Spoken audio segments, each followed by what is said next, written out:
我身为顶级家族的继承人，选了柳如烟9年都没成功，还在众目睽睽之下被他退婚。她扬言嫁给狗也不会嫁给我。这柳如烟要天赋没天赋，要背景没背景，要不是我的帮助，柳家连3流家族都够不到。我实在搞不懂，前身是眼睛里塞了驴毛吗？会看上这种忘恩负义的女人？你以后别在我面前出现了，那所谓的婚约我不承认，你的死缠烂打让我觉得恶心。你太吵了，少叨叨2句，退婚就退婚，你吼什么吼？什么？你同意退婚了？啊，对，明天我会亲自上门与你解除这可笑的婚约，并在京都宣布与你柳如烟及整个柳家不再有任何关系。此言一出，众吃瓜人脑海中只有一个念头：京都要变天了。柳如烟的家族，算上她太奶的骨灰，也才10几号人，若不是靠陈家的帮助，早就被吞并了。是啊，如今一旦退婚，柳家估计顷刻间就被吃干抹净。不过，身为当事人的柳如烟却没有察觉丝毫不对，反而是笑出了一朵大菊花在脸上。口说无凭，你敢发誓吗？咦，这柳如烟长得倒是挺漂亮，可惜小脑好像有点萎缩了。她这是不把自己家族搞死，不肯罢休啊！我陈龙对天发誓，不会再对柳如烟有丝毫喜欢之情，明日就登门退婚，永世不悔，否则必将道心破碎，直至消亡。好，我相信你了，当然也仅限这一回。柳如烟的表情很是愉悦，吃瓜群众却好像看着一个傻子。没了陈家的帮助，柳家离落魄也不远了。真是小刀拉屁股，给哥开了眼了。3流家族一脚踹开了顶级家族，倒反天罡吗？不是。正当柳如烟转身准备离开时，我慢悠悠的声音在她背后响起：既然不想和我有交集，那便麻烦柳同学将你手中的 B 级超凡合金武器，还有你右手食指上戴的戒指都一并还回来。这不是你现在能拿的东西。你什么意思？你陈龙送给别人的东西还要收回去吗？这柄 B 级超凡合金武器对他意义重大，这关系到半个月后的毕业考试。他的楚风哥哥很需要一把趁手的武器。B 级超凡合金武器，这可是7品宗师都眼馋的武器，估计整个柳家都没几把。他右手戴着的那枚戒指一样不是凡物，这是由武圣强者打造的防守道具，里面蕴藏着武圣一击之力，在遇到生命危险时，这绝对是能救命的至宝。这样一枚戒指，哪怕是9品大宗师都会眼红。你不是说不想和我在一起，不想和陈家有任何关系吗？那这些属于我陈家的东西，我为何不能要回来？而且我不是在和你商量，我是在通知你。这时一个人影突然护在了柳如烟前面。难道堂堂陈家少主就只会欺负女人不成？这不是楚风吗？他什么时候和柳如烟混一块了？送出去的东西哪有要回来的道理？而且这都是你自愿赠予，凭什么要收回？柳如烟看着挡在自己身前的楚风，小脸微红，美眸闪烁不已。风哥哥，你怎么来了？见你许久未出来，便回来找你了。别担心，这里有我。哟呵，天命主角登场了，我这个反派可等许久。你是什么东西？我和他的事情轮得到你一个外人在这插嘴吗？我送出去的东西何曾说过自愿赠与4个字？哼，堂堂陈家大少，竟然连送出去的东西都要收回，这说出去怕不是令人笑掉大牙。我没有理会这个小丑，将目光继续看向柳如烟。我再问一次，还还是不还？柳如烟轻抿嘴唇，没有回话。众人见状，更是议论纷纷。我去，第一次见到这般不要脸的人，嘴上说着讨厌不喜欢，结果收东西却比谁都要积极。关键是他还委屈上了，明显就是不想还啊！呸，就这还校花呢？柳如烟受不了众人的七嘴八舌，她一把摘下戒指，连同手中的 B 级武器同扔给我。还给你行了吧？一旁的楚风神色一变，想要阻止却已经来不及了。好了，你们可以滚了，回去记得让你父亲准备好东西，明天我会亲自上门退婚。楚风，我们走。柳如烟拉上楚风的手便要离开，楚风看着我手里的 B 级武器，心头很是不舍，就感觉自己的东西被人抢走了一般。柳如烟也感觉到了楚风的异样。风哥哥，你放心，我会让我爸给你找一件趁手的武器，不会比他送的差。围观的众人顿时炸起一片哗然之声。卧槽，难怪他不舍得还东西，原来是要送给这男的啊！拿着舔狗的礼物去养男友。呸，真不要脸，难怪他刚刚会站出来阻止，原来这东西是准备要来给他的啊！柳如烟刚回家，就迫不及待把退婚的消息告诉了老爹柳豪，换来的却是一个大逼斗。谁让你擅作主张跟陈龙退婚的？你干嘛这么怕他？他不过是一个依仗家里荣光的秀二代罢了，我和他是绝对不可能的。哼！在柳如烟心里，陈龙只是一个不学无术的二代，根本比不上身旁的楚风。楚风出生普通家庭，不仅凭借自己的努力考上京都武大，就连修为也很高，而且还懂得照顾人。爸，你不是已经7品后期巅峰了吗？很快就要突破到8品，到时候还需要看陈家的脸色吗？以前爷爷在的时候，我们柳家在京都也是有名有姓的大族，哪里会像现在这样，出门就会有人说咱们依附陈家才有如今的地位。爸爸，我相信你肯定会亲自拿回属于我们柳家的一切的。在柳如烟看来，陈家只是一个有9品大宗师坐镇的家族，至于武圣这种超凡人物，根本无从得知。不只是他，就连整个柳家都是这样认为的。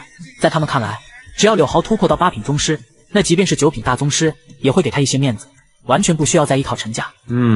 既然你不喜欢，那等陈龙那小子上门之时，我便好好敲打他一番，将这门婚事退掉。还是爸爸你最好。一旁的楚风见此情形，眼底升起一脸姨母笑。柳家强大，他自然乐意看到。放心，等陈龙那小子上门，我必然会让他给你道个歉。退婚是他的损失，我家嫣儿可比他优秀多了。呵呵，不知柳家主想要我怎样的道歉？道歉之前，柳家主，不知你拿我陈家的东西可曾准备好？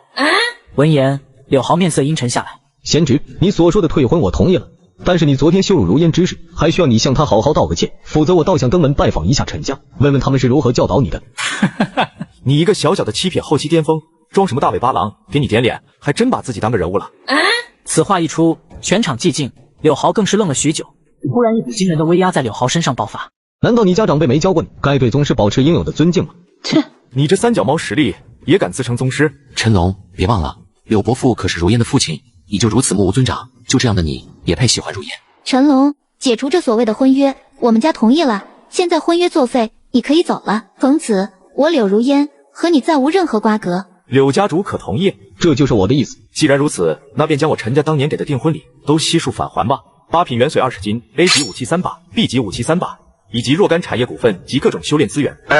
听到陈龙所说的资源，柳豪很是不爽。陈龙，别忘了这几年你是如何跪舔我女儿的，这些订婚资源是你自愿给的，可是现在说退婚的也是你，凭什么再回去？陈龙，你要还是个男人，就该明白，这婚是你退的，这聘礼也没有理由再还给你。这么多资源，哪怕是一流世家给出去都会心疼贵，而且自己没有拿到 B 级合金武器，绝不能如陈龙所愿。好，看来柳家是不想退还这些资源。兄弟们，由于生活所迫，陈龙把下一集放在了左下角，超长续航，一次看个爽，请好兄弟吃根辣条可好？我身为顶级家族的继承人，舔了柳如烟9年都没成功，还在众目睽睽之下被穿书而来的我上去就是一个大逼斗。退婚就退婚，你好什么好？我来到柳家索要聘礼，柳家却是一副无赖嘴脸。陈龙，别忘了这几年你是如何跪舔我女儿的，这些订婚资源是你自愿给的，可是现在说退婚的也是你，凭什么再回去？好，看来柳家是不想退还这些资源了。退婚你提的，聘礼不可能还你。另外，现在你离去，我可以不计较你对宗师不敬之罪。这还真是好笑啊！你笑什么？还不给我住嘴！柳豪，你不过一个7品武者，谁给你的勇气敢如此对本少主说话？此话一出，柳豪再也忍不住了。既然你如此不识时务，那我便将你擒住，去你陈家好好问问9品大宗师是如何教导你的。柳豪身形瞬间消失在原地，一拳打了过来。突然一道虚幻掌印浮现，一掌拍在柳豪脸上，将他击退数米。8品金身强者，看着挡在我身前的人影，柳家人脸色大变。8品金身强者怎么会出现在我柳家？难道是我柳家的仇人？柳豪神色慌张，躬身行礼。不知前辈是何人，为何要对我出手？为何对你出手？一名小小7品后期巅峰，你哪来的胆子对我陈家少主动手？什么？一名站在武道巅峰的8品金身强者，竟然能被陈龙擒住？吴叔公，何必跟他说太多？一个未入8品的武者罢了。来人是我的护道者，身为陈家少主，我又怎可能独自一人行走在外？一名井底之蛙，不给他点颜色看看，还真觉得我陈家好欺负不成？蝼蚁一般的末流家族也敢妄议陈家，小小7品也敢谈论教训9品大宗师之子。对于陈龙和柳如烟退婚这件事，家族都是十分支持的。毕竟一个连8品武者都没有的家族，有何资格能与他们陈家结亲？陈家难道想违背规则吗？高等武者不得对低品级武者下杀手。下杀手倒不至于，不过让你跪在这里却是可以的。爸，陈龙，你混蛋，赶紧让他放开我爸，不然我这辈子都不会原谅你的。柳如烟美眸通红，紧咬嘴唇，看着他这副高高在上的态度，我忍不住嗤笑一声。都到这个时候了，柳如烟你还是没有认清形势啊！陈龙，你就是个混蛋，自己没有本事，只会到处仗势欺人。一旁的楚风看到自己心爱之人受此委屈，当下心中升腾无尽怒火。陈龙，你不过是个仗势欺人的垃圾罢了。今天我楚风便向你发起挑战，你要是个男人，就给我接下。龙国有规矩，红镜切磋，高品武者不得插手干预。好，我接受你的挑战。得到我同意的答复，楚风顿时爆发出4品中期武者的力量。陈龙，跪下给我的宝贝赔罪吧！切！果然是个高傲自大的蠢货。只不过仗着家里资源才有这种成绩，竟然在战斗中如此随意。就知道狮子落兔也有权利。去死！不可能，你怎么会是6品武者？小垃圾，你搞不明白的事情多了去了。你的力量还不错嘛，在你的诠释中，我还感受到夹杂着精神力的味道，不错不错。这如同长辈一般的语气，气得楚风双目发红。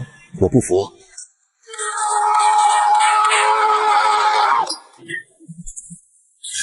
夸你2句还真嘚瑟上了，说你力量尚可，那也不过是和小孩子比，不代表你真可以和大人叫板。陈龙，你……楚风大叫一声，竟然彻底昏死过去。刘家主，不知现在可以返还我陈家的聘礼了吗？在原书里，这柳豪也不是个好东西，这边吸着陈家的血，那边又用我陈家的资源养着主角楚风。等小白脸羽翼已丰，便反咬一口是陈家强迫柳家订婚的。陈龙，你混蛋！明明退婚是你提的，凭什么要我柳家承担这一切？柳如烟见父亲和爱人都被打趴，哭唧唧冲到我面前，抬起手打算扇我，却被我直接用精神力定住。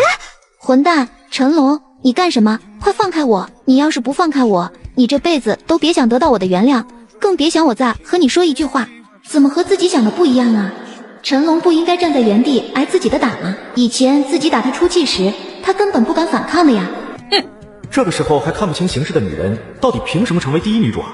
陈龙，赶紧放开我！另外，赶紧放开我爸！退婚我同意了，你现在立刻离开我家。还有，你打伤楚风这件事，我也会报告学校的，你必须要为这件事负。柳如烟的声音突然戛然而止。柳如烟，我想你搞错了什么事情。第一，我不是在跟你商量；第二，你可没有任何资格站在我面前大呼小叫。我稍稍用力，柳如烟的脸色越来越难看。柳豪看到自己女儿的脸色开始泛紫，连忙求饶：住手！我愿意归还陈家的聘礼。柳豪不甘地扔出一枚储物戒，我确认无误后，一把甩开柳如烟。哈哈，既然事情解决了，那陈某便不再多待，告辞。此时的柳如烟得以喘息的机会，瘫坐在地上大口喘着粗气。此刻她的眼神里再没有了轻视和鄙夷，有的只是浓浓的恐惧。走出柳家大门，我直接放声宣布：各位，这场闹剧也该结束了。在这里，我向大家宣布一件事：我陈家与柳家再无任何关系，与其名下的产业将断绝所有业务往来。一夜的功夫，整个京都掀起一场轩然大波，震惊陈家和柳家彻底断绝所有业务往来。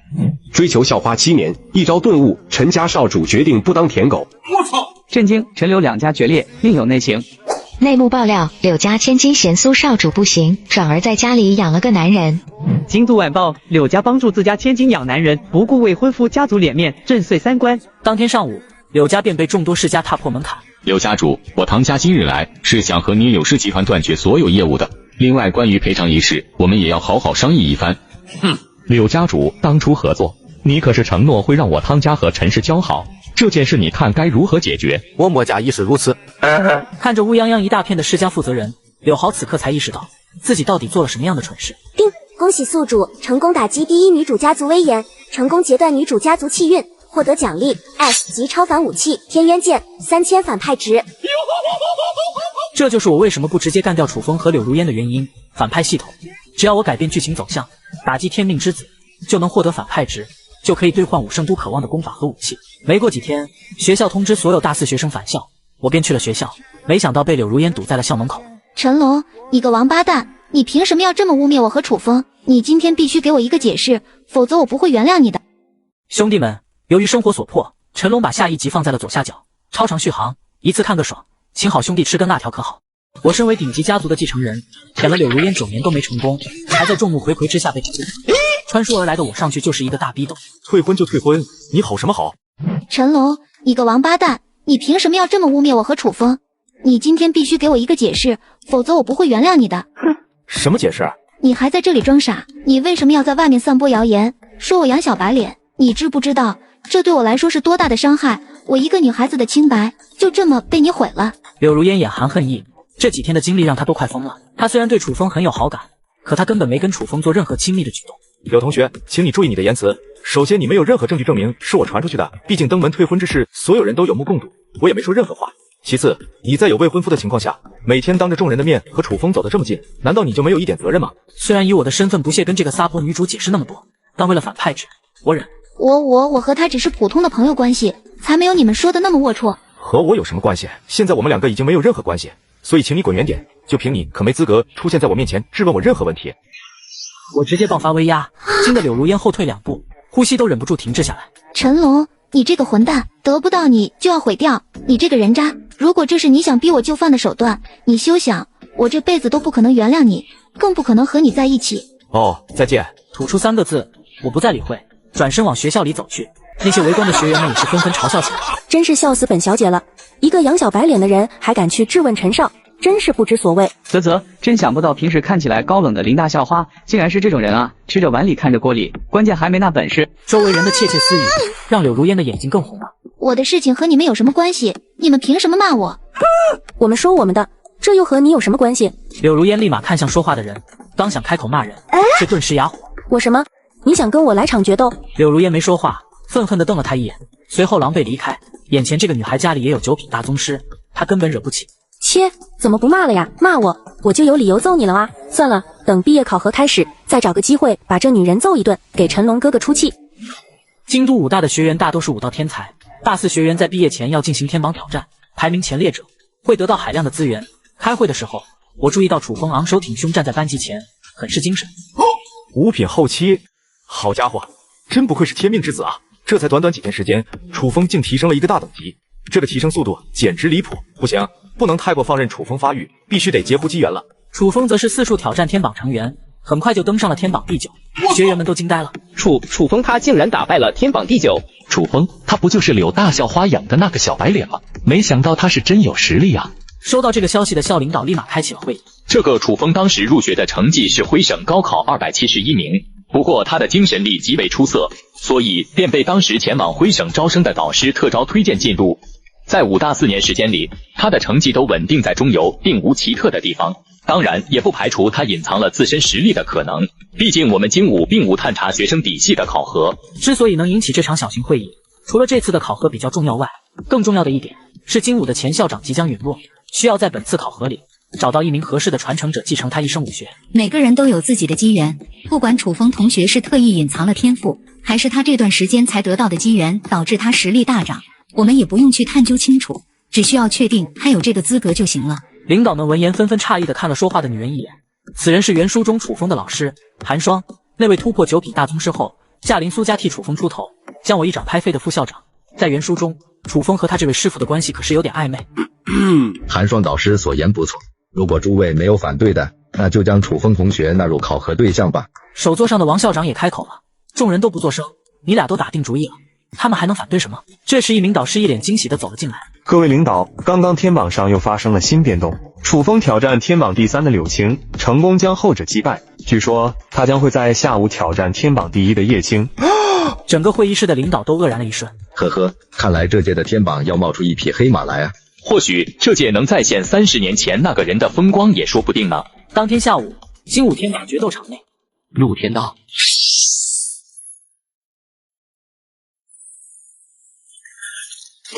战斗结束，本次比赛胜者楚风。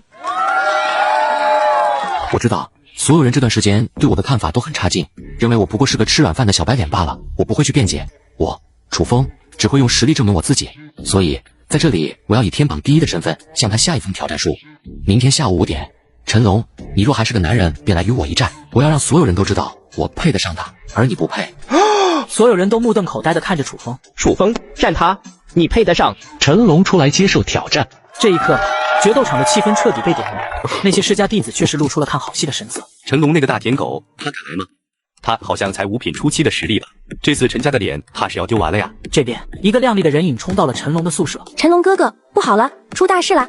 这个女孩正是回校那天和柳如烟起争执的女孩叶莲心，她是武道总署署长叶涛的女儿，在书中倒算是楚风想得到又不敢得到的女人，因为楚风就是被叶涛看好，才让武圣家族也不敢动她。莲心怎么了？他刚刚叫自己啥？莲心啊！他居然叫自己叫得这么亲密，难道他真的不喜欢林盼熙那个女人了吗？虽然激动，不过叶莲心也清楚自己来此的目的。是这样的，柳如烟养的那个小白脸刚刚打败了我哥，现在正在和你宣战呢。这样吗？随我去决斗场看看吧。看来天命之子都是不甘屈居人下的。兄弟们，由于生活所迫，陈龙把下一集放在了左下角，超长续航，一次看个爽，请好兄弟吃根辣条可好？我身为顶级家族的继承人，选了柳如烟9年都没成功，还在众目睽睽之下被穿书而来的我上去就是一个大逼斗。退婚就退婚，你好什么好？我楚风在这里以天榜第1的身份向陈龙下一封挑战书。明天下午5点，你若还是个男人，便来与我一战。我要让所有人都知道我配得上他，而你不配。楚风拿下天榜第1，便当众挑战我，一个5品后期而已，真当自己无敌了。不必等明日吧，我时间有限，现在就开始吧。只要你能接下我一招，陈某便退出陈家。我操！此言一出，整个决斗场的人只感觉虎躯一震。压的也太狂妄了，他以为他是谁啊？也不看看人楚风的实力就敢说大话。就是楚风刚才打败了6品中期的叶青，他一个舔狗能比叶青实力还高。楚风上啊，打败他，在学校里打伤他，即使陈家来了也不敢多说一句话。哼，陈龙，你欺人太甚，今日我定要洗刷我所受之耻。星辰剑法，我说过了，我只出一招，只要你能接下，我退出陈家。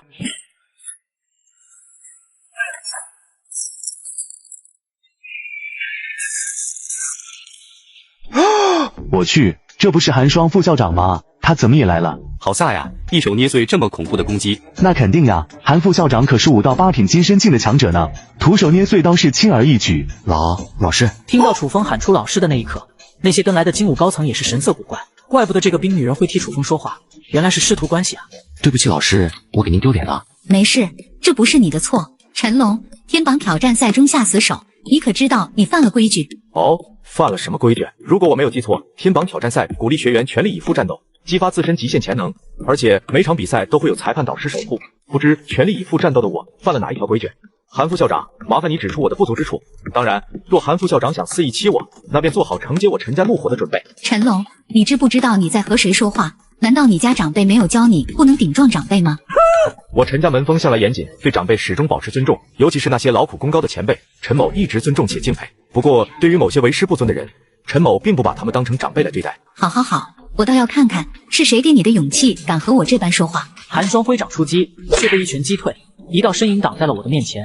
来人正是武叔公。韩副校长，老夫在此，我也想听听我侄孙所犯何事。若他真犯事，是发是杀，我陈家绝无怨言。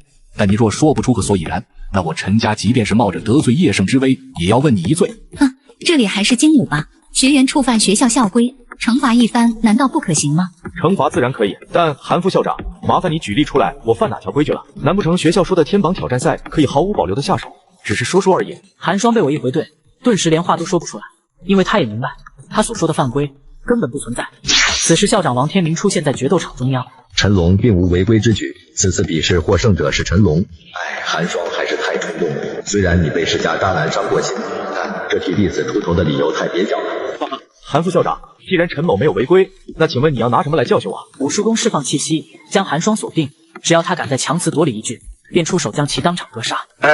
这件事是我没有调查清楚，并冤枉了陈龙同学，抱歉。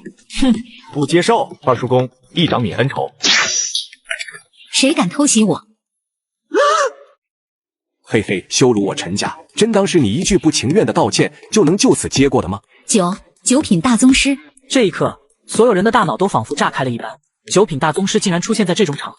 二叔公，辛苦你跑一趟了。哈哈哈，陈龙，不错不错，我陈家之人当该如此，不卑不亢。既然没有犯错，那他人想要把屎盆子扣到我们陈家头上，那就做好要付出代价的准备。韩副校长，既然口头污蔑我陈家之人，那就不是一句道歉所能解决的。如今这一掌是治你污蔑陈家，不敬武圣世家之罪，你可服气？寒霜的脸已然变得扭曲起来，可是9品大宗师在前，他也没办法还手。我服。见老师被对方逼得低头道歉，楚风脸色一变，万分难受。陈龙，今日之事我记下了，30年河东，30年河西，今日之耻我唐三。嘿，我楚风记下了，来日定当亲自登门挑战你，以洗刷今日之辱。30年河东，我又没找你退婚，你和我说这些逼话干嘛？你在我这里不过是一只稍有价值的寻宝鼠罢了，想要脱离我的掌控下辈子吧。好了，今天的事情就到这里，明天是天榜封榜最后一天，望各位同学抓紧修炼，争取拿下一个好名次。明天封榜之后，天榜前20将会有机会获得我们精武9品敬老校长的武道传承。9品大宗师的武道传承有意思。恭喜宿主成功打脸天命之子楚风及其师尊，获得奖励反派值加15000天元丹1枚，断魂经。无暇级天元丹，可在6品后期时服用，突破7品之境时，凝聚天魂成功率提升90%。断魂经由某位神秘武神所创的精神力修炼法，修炼断魂经可提升精神力。哈哈哈，这次真是赚大了，果然还是得针对主角和他老师才有大收入啊。不过最大的机缘还是在域外战场里的那个遗迹，那里藏着武神的最大宝藏，还是先将那老东西手里的钥匙弄来吧。我随后服下天元丹，顿时方圆数里的灵力都被吸引，甚至触发了整个京都的强者都被吸引注意力。这是精武哪位天才在突破天魂宗师？难不成是叶圣之子？能在7品境界引来天劫，此子前途无量啊！我靠，这是什么劫云？太恐怖了吧！是校长渡九品了吗？很明显不是，这个雷劫虽然恐怖，但比起九品的雷劫还是差远了。那是谁在渡劫？这个方向好像是陈少的别墅啊！一群学员叽叽喳喳的讨论起来，柳如烟却是脸色铁青。他不是个不学无术的废物吗？怎么可能这么快晋升7品？哼，先让你得意一段时间，未来楚风一定会超越你，并将你踩在脚下。此时毁天灭地的雷霆降我脸上，这个雷劫就能让我升成8品无所关系。我直接一头扎进了天空中的雷海，吓得校长和二叔公担忧不已。陈龙他在干什么？安稳度过雷劫就能成就7品天魂宗师了，为何他要去激怒雷劫？这小子在搞什么？雷劫可不是这么个渡法呀！哈哈哈，陈龙，你真是不作不死啊！明明可以安稳成就宗师，继续打我的脸，可你偏偏自己找死，劈吧劈吧，最好把你劈死。在雷海，如同即将熄灭。二叔公这位9品大宗师也紧张起来，他气息涌动，似乎想要冲入雷劫。大宗师先别急，你要是现在冲入其中，恐怕会加剧雷劫的强度，届时陈龙恐怕真的会死。该死，这小子生命气息快消失了，不行，我要将他拉。兄弟们，由于生活所迫，陈龙把下一集放在了左下角，超长续航，一次看个爽，请好兄弟吃根辣条可好？我冲到雷云中渡劫，在毁灭中寻求生机，急得二叔公差点出手干扰雷劫，忽的一股生命力量爆发，雷劫消失，一道身影缓缓显现。哈哈哈，终于踏入7品了，这具肉身自毁灭中蜕变重生，不如就叫毁灭之体吧。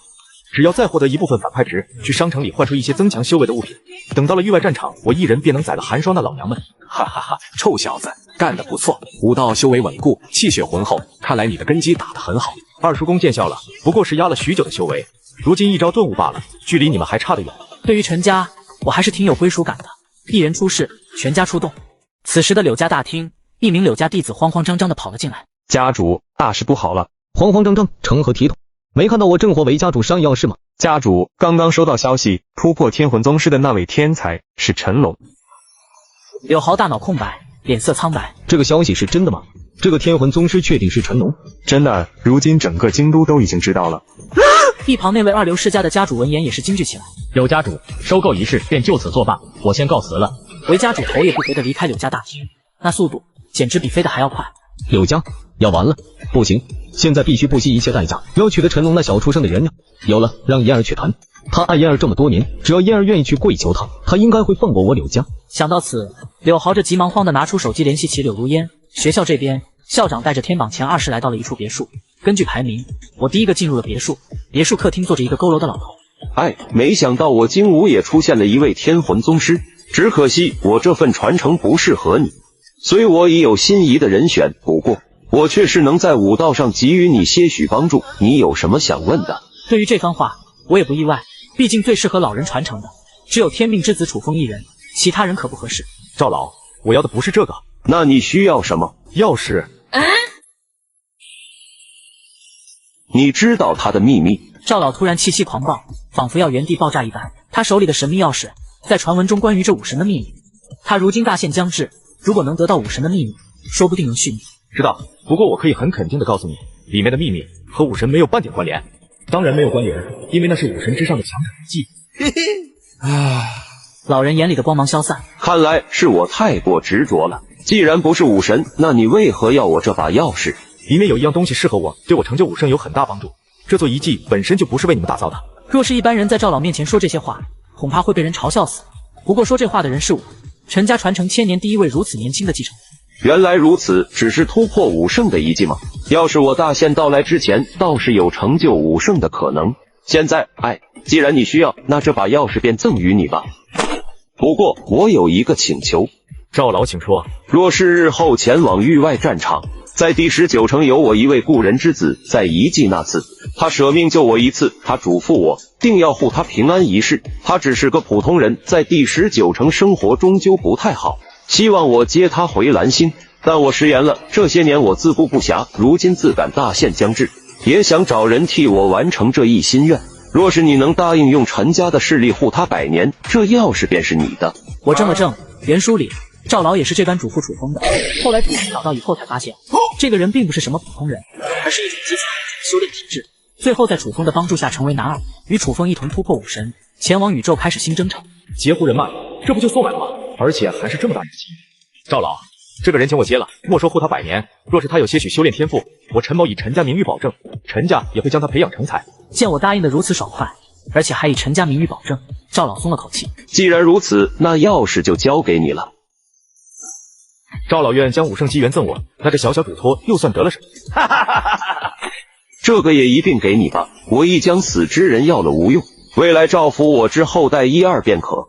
好了，你是陈家之人，我的武道传承你自看不上，出去吧，趁着我还清醒，我这一身的武道传承可不能断了。我缓缓退出别墅，楚风则进了别墅接受传承，毕竟他早就内定了。恭喜宿主截胡主角机缘，获得奖励反派值2万，9品修为卡，虚空刀法。我操！星辰级武技可是超脱地球的，我不由大笑起来。此时的楚风也是大笑。得到师傅的传承，再配合我能24小时自动修炼的特殊性，超越陈龙指日可待。陈龙，纵使你成了天魂宗师，可依旧不如我。等楚风出来的时候，精武的天才纷纷上前恭喜。楚兄恭喜了，看来你的天赋让赵老看上你了。是啊，楚兄，你的未来一片光明啊！诸位都是精武的天才学员，我不过是侥幸获得赵老看好罢了。楚兄莫要谦虚，你的天赋和实力我们服气。是啊，楚兄有机会一起喝酒。那等考核结束，我们便小聚一次吧。说罢，他还不忘朝我投来一个眼神。你是武圣世家少主又如何？可你不得人心，而我却是能和大家一起喝酒。你再强，也免不了会被天子排挤。切，呵呵，朋友，等7天后前往域外战场，你就知道，不是什么阿猫阿狗都能和我做朋友的，他们还不配。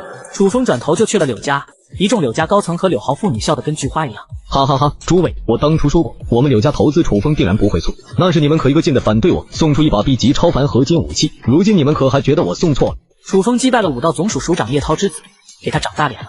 是我等一叶障目，没有看见楚风小友的潜力，我们错了。是啊，家主慧眼识珠，力排众议，为我柳家带来了一位强有力的盟友。柳伯父谬赞了，若不是柳家顶着陈家给的压力，依旧支持我，楚风定然没有今日的成就。楚风走到柳如烟身边，拉住她的手。如烟，我回来了，以后有我护你一生，我绝不会让任何人再欺负你。柳如烟眼眶通红，只觉得这段时间的委屈瞬间消散。好，这是你说的。看着两人爆发出来的暧昧荷尔蒙味道，柳家众人全是会心一笑。楚风贤侄，明日后你们便要前往域外战场，还望你能好好照顾我燕儿，若是有机会，尽可能照顾一下我柳家子弟。自然，柳家对我有大恩，柳伯父和柳家众人都没看不起我，甚至还帮助我许多，此等大恩怎敢相忘？伯父，此次前来，我有一事想要和你们说。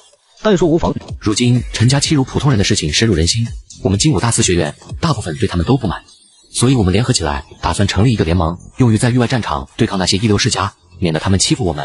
我希望伯父你能替我组织各大2、3流世家一同上。兄弟们，由于生活所迫，陈龙把下一集放在了左下角，超长续航，一次看个爽，请好兄弟吃根辣条可好？寒门天才主角联合众多2、3流世家天才，准备在域外战场对付我。殊不知，域外战场才是我们这些武圣和一流家族的真正地盘。众学员很快来到了域外战场，一座巨大无比的城池映入眼帘。哈哈，诸位天之骄子们，欢迎来到域外战场。众人循声望去，只见城池上方，一名身穿军装的男子站在那里，他的修为没有刻意隐藏，是8品金身境强者。我是第9城的城守将军秦拓，军部少将军衔，同时也是你们的负责人。你们是最后一批到达本城的5大学员，除了你们，这座城里还有军校的学员前来。现在进城吧，我们已经为你们安排好住宿的地方，安顿好后，下午5点全部来第9城广场集合。众人很快来到宿舍楼，以楚风为首的那些学员一栋宿舍楼把守住，不让我们一流家族子弟进入。我没有争辩，只是默默去了另一栋宿舍楼。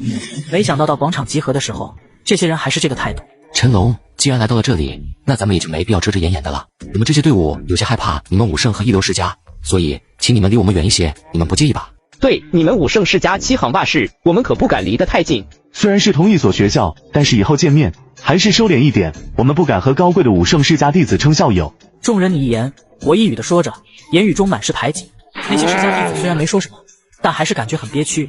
楚风见状，脸上的笑意更加灿烂。你看，大家都害怕你们，所以请不要靠近我们吧。不等我回话，这时一群身穿军校校服的人整齐走了进来。看到这数千人数的军校队伍，楚风眼前一亮。若是将这群人拉进我的阵营，未来谁敢轻易得罪自己？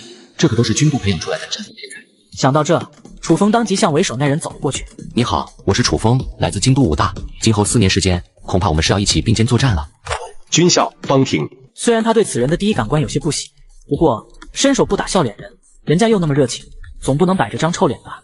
打完招呼，方婷的目光四处游动起来，似是在寻找着什么人。当他看到不远处的我时，他怔了怔。方兄，来，趁着将军还没来，我们去那边好好聊聊。方婷没有同意，只是指了指我的方向。他们是，他们也是我们精武的学员，不过因为某些事情，大家对他们都避而远之。参加军校的一般都是普通人，或是世家身份较低的人。楚风断定，如果将陈龙做的事情说出来，这些军校的人定然会排挤他们。不知是什么事情。他们领头的人名叫陈龙，仗着他是武圣世家的身份，强行订婚我一位朋友。后来被我朋友拒绝后，他又登门退婚。不仅如此，他还仗势欺人，将我朋友的父亲打伤。这件事情整个京都的人都知道，你知道的。当年那个武圣世家到底做了怎样的滔天罪孽？如今又有武圣世家的弟子出来为恶，你说我们普通学员能不害怕吗？大家都不敢与他们为伍，生怕被他们谋害。楚风很会说话，除了退婚和打伤柳豪外，其他的事一点不说。柳如烟这个时候走了过来。他当年趁我家危难之时，逼迫我与他订婚，追求我7年，在前阵子再次被我拒绝后，他便向我提出了退婚，我也同意了。可是他后来来我家退婚时，不仅态度蛮横的可怕，还命人将我爸打伤。我们家因为惹不起陈家，也就不敢说什么。可群众的眼睛都是雪亮的，如今精武的大部分学员都对他们敬而远之，他们不就仗着家境好吗？至于这么将人赶尽杀绝吗？柳如烟边说边哭了起来，她是真觉得自己委屈。方婷转而望向其他精武的学员，你们也是这么觉得的？是啊，同学，你是不知道他们世家的人到底有多霸道，退婚还要打人，简直比流氓还要流氓。太可恨了，就知道欺负我们这些普通人，高层也不处置他们，真是心寒。那你们都被迫害过吗？还是你们当中有谁跟他有一样的遭遇？此言一出，原本骚乱的人群立刻安静下来。齐齐摇了摇头，方婷嗤笑一声，不再说什么。楚风也是有些许尴尬和懊恼。方兄，这些世家的人行事十分霸道，你可要当心一些，别被他们阴了。他们真的很可恶，尤其是陈家的人，太欺负人了。方婷看了他们一眼，随后一把甩开楚风的手。方兄，你这是……方婷没有理会他，转而看向远处面带微笑的我。陈少，这就是传闻中那个小白脸和看不上你的女人吗？他俩还真是郎才女貌啊！他的声音很大，顿时整个军校的学员哄堂大笑起来。没想到一个不怎么样的女人还看不上陈少，太搞笑了。我快笑死了，他们真的不知道陈少的身份吗？别逗我了，我能笑这俩人10年好吧？他们这一笑，直接让楚风那边的联盟变得茫然起来。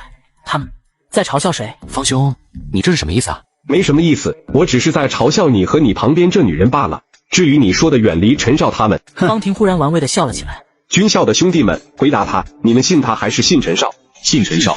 这一洪亮整齐的声音，让楚风的眼神陡然变得呆滞起来。他们这是什么情况？井底之蛙，莫非你真的以为凭借你那蹩脚的3言2语便能糊弄所有世人吗？陈龙，你又搞了什么鬼？楚风不理解，为何军校的人都不仇视陈龙？他们应该最讨厌陈龙这种世家子弟的呀。我可没空弄你那一套。我转身面对军校学员，你们告诉他们，信我陈龙是欺行霸市、蛮横无理的人吗？不信。相信我一人说的话，还是相信他们2762人？信陈少。回答他们，我陈家的武圣世家身份，你们害怕吗？不怕。我告诉他们，他们生活的世界，他们脚踩的这片土地，是谁在守护？武圣大人。最后一个问题，告诉这些自诩被我们世家压迫的寒门贵子，你们所有人的出身，生于微末，他们当中没有一位世家之人，他们来自龙国各个贫寒之地，他们为何不怨恨我们？我们军校的人信陈少，不是因为他是武圣世家少主，而是在当年大疫时，陈少还没转入精武，他在军校曾以铜镜修为，挑战我们3000名学员不败，懂吗？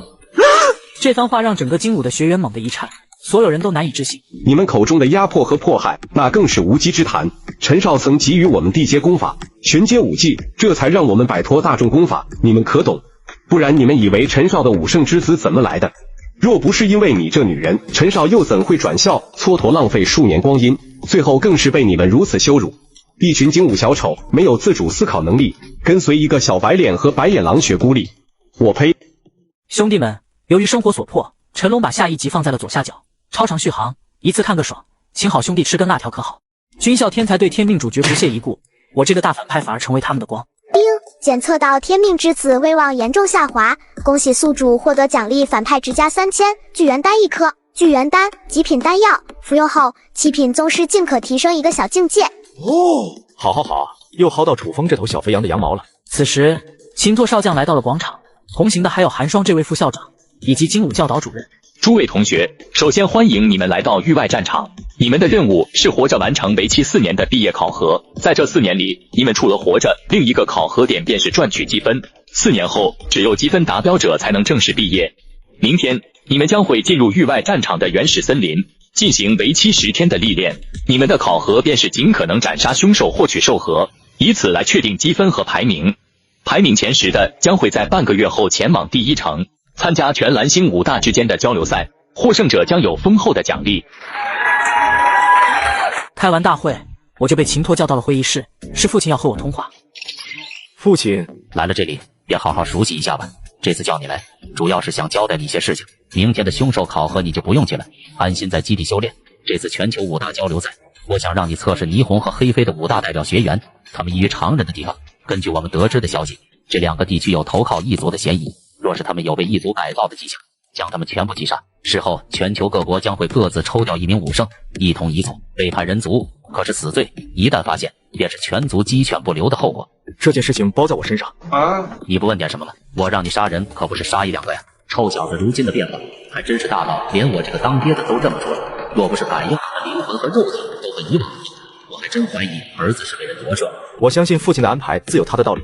同时，这2个地方的人我也是最不惜的。他们既然敢背叛人族，即便让我亲自动手将他们移族，也没有丝毫问题。既然你有这个胆量，那就放手去做吧。这件事有武圣撑腰，那我就放心了。对了，父亲，等考核结束后，我想去前线看看爷爷。在原书里，爷爷陈占天会在1年后陨落。这个庇护人族100年的武圣，我必须得救回来，说不定还能造一个半神腿。不错，这么多年过去了，你爷爷也是嚷嚷着想回去看看你。只可惜前线一族武圣看得紧，没办法脱身。时间很快来到交流赛出发这天，参加名额早就定了下来。楚风不出意外是考核的第1名，柳如烟这个废柴竟然获得了第10名，也能参加大赛。秦将军，为何陈龙不参加猎杀比赛也能去？这是不是有点太不公平了？秦拓听到他说话，原本还带着笑意的脸庞瞬间面无表情。他是天魂宗师，5到7品修为有额外参加的名额，你有什么意见？钻规则漏洞违规组队，以5品初期的修为去参加交流赛，这不仅浪费了1个名额，同时也拉低了档次，真是没脑子，现在还有脸来质疑。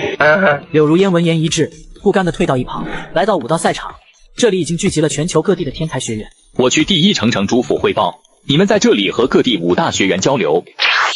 等秦拓离开，众人这才放开身段，四处游走起来。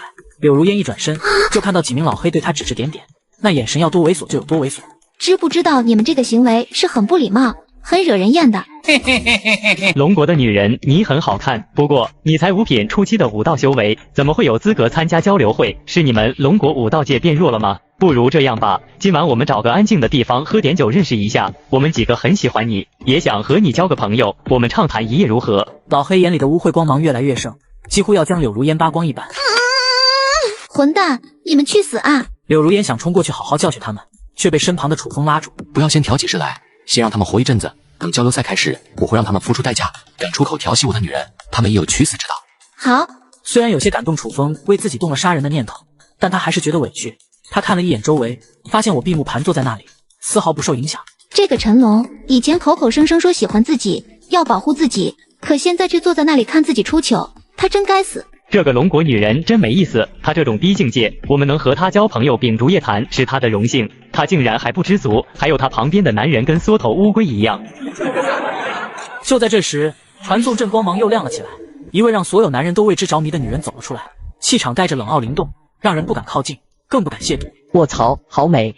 这位龙国美女，我想和你交朋友，不知能否有幸邀请你来我屋子里畅聊武道？滚！女人，我们是在命令你，不是和你商量。能和我们几个睡，是你这辈子的荣幸。你放心，我们会好好疼。若是不会说话，那你就去死吧！混蛋，你知道我是谁吗？我可是来自黑飞的天才，我爹可是9品大宗师，你竟敢羞辱我！黄老黑挣扎过后发现自己竟然无法挣脱出来，这种情况让他又惊又怒。该死的龙国人还不放开高贵的奥德彪公子！他要是伤了，你们龙国这方面不给出完美的解释，我们黑飞跟你们没完！我抬脚再次踩在奥德彪脑袋上。这么说你们是在威胁我了？混蛋，赶紧放开我！其余几个老黑见状，蓄力便要朝我攻击。是你先找事的，既然你要找死，那就别怪我们，就算把你杀了，龙国的人也不能说什么。嗨！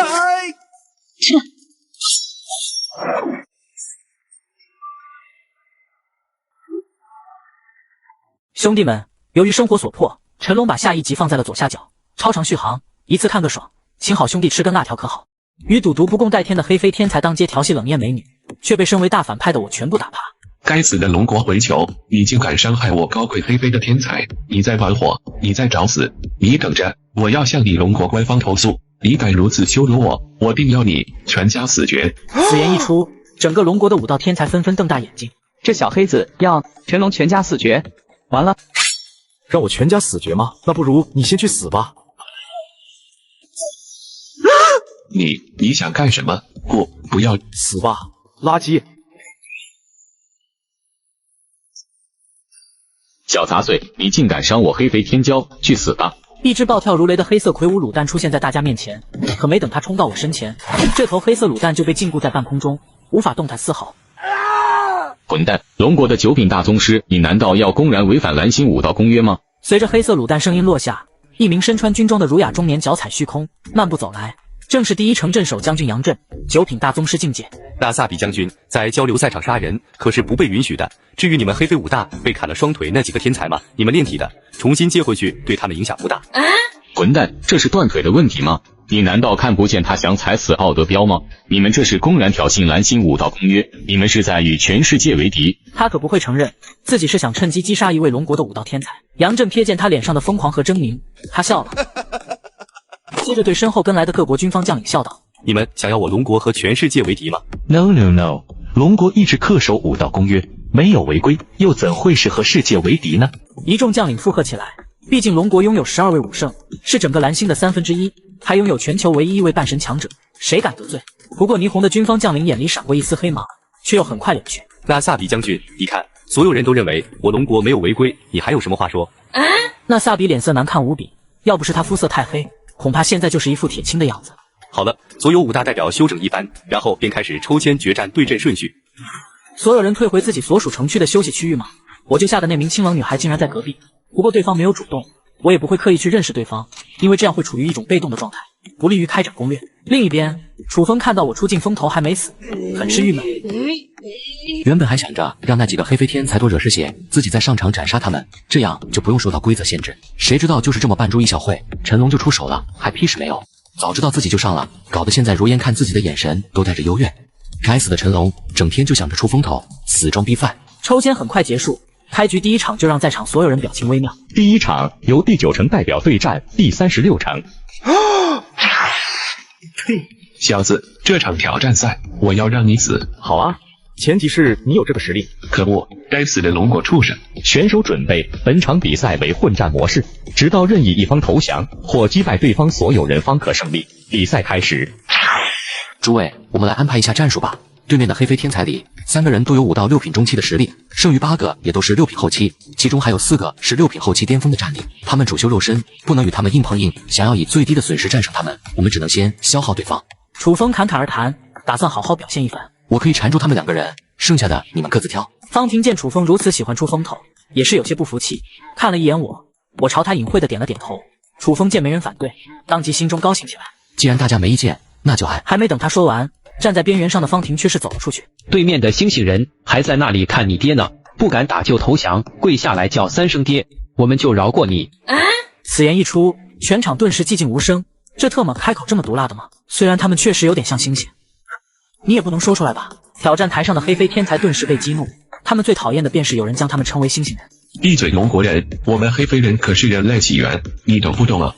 哼，这就是你们进化没有成功的理由吗？操！可恶的龙国人，我要亲手撕碎你的嘴！龙国的猴子，去死吧！因为站位的原因，奥德彪举起棒子狠狠砸向第一个看到的人楚风。混蛋，竟然敢阴我！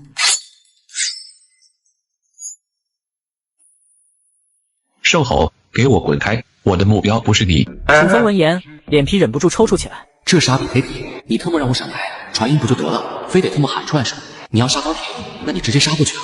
特么来带我干什么？现在倒好，当着所有人的面让我闪开，真要是闪开，别人怎么看我？少废话，双方对战可不分对手是谁。说完，不等奥德彪发怒，楚风连忙传音给他：一会战斗别放水，通知你的人来拦我，你再杀过去。听到传音，奥德彪愤怒的眼神消退一点。这是想利用自己淘汰竞争对手啊？那你就去死吧！星辰剑法，斩星辰。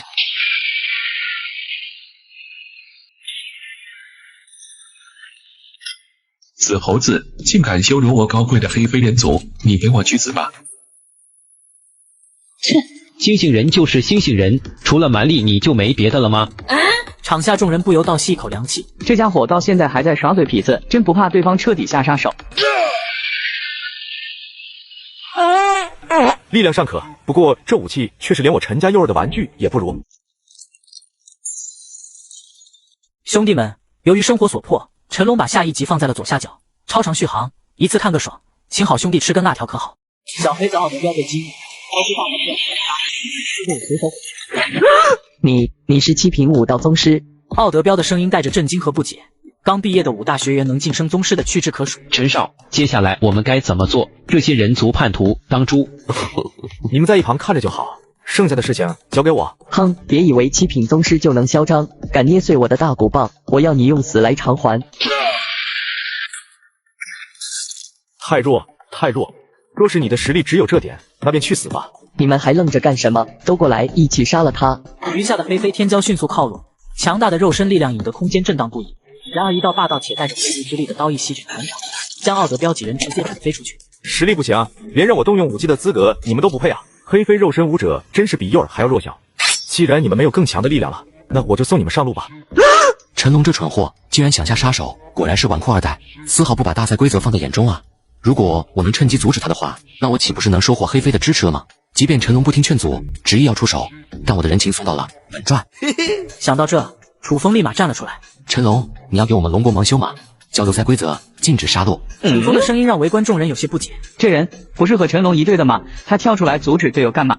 哼，白痴！楚风脸色一怒，刚想指责时，便不可气。奥德彪几人突然肌肉异常隆起，一股邪气在他们体内激荡，同时他们瞳孔里是如同嗜血凶兽的恐怖眼神。不过没等众人反应过来，一道血气滔天的刀气呼之而来。我操！好恐怖的一刀！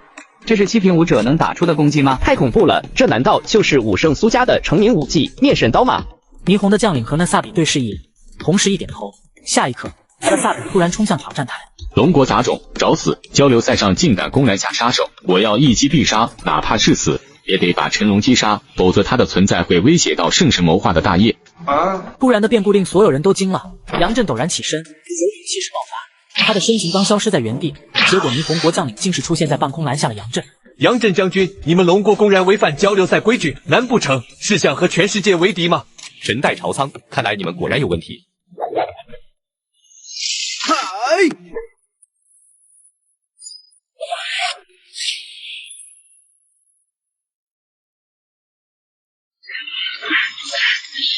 看着向自己袭来的那萨比，不屑一笑。发育不完全的星星人，都给我死吧！不，你不能杀我！我爸是9品，我是圣神看中的传人。圣神，一条异族圈养的狗罢了。可恶，杂碎！我要你死！那萨比对着酋长之子死在眼前，已然疯魔。是吗？那不如我也送你一同下去作伴吧。这一刀明虚空，就拿你这8品初期来献祭他的问世。不可能，我可是5到8品，怎么会对一个7品的武者有惧意？不行，绝不能让他活下去！给我去死！虚空刀法，第一式斩虚空。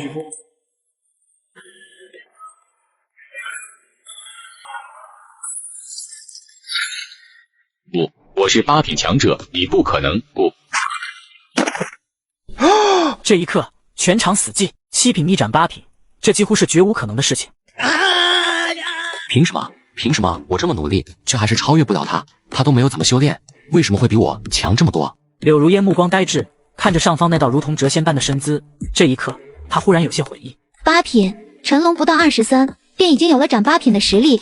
若是再给他10年、20年呢？会不会他已经成就9品？这样的天才，是我一直幻想的白马王子。可为什么是这个自己曾经看不上的人？不行，我不能后悔。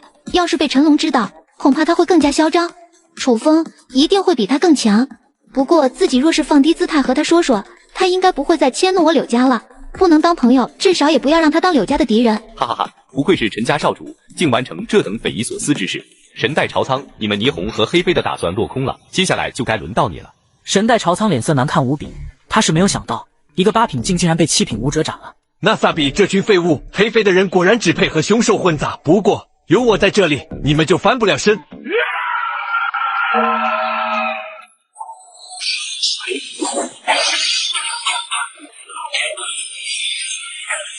在众人欣赏的现在之际，我瞥见楚风偷偷退了出去。在原书中，他师尊寒霜在这里发现过一座遗迹，里面藏有天级武技和地级功法。他提前偷摸出去，正式前往那座遗迹。嘿嘿，小肥猪果然还是忍不住了呀！正好可以收点力气了。楚风暂时还不能杀，毕竟还要靠他找到碎星镜的遗迹呢。但是寒霜那傻逼老娘们却是能先杀了周子清的。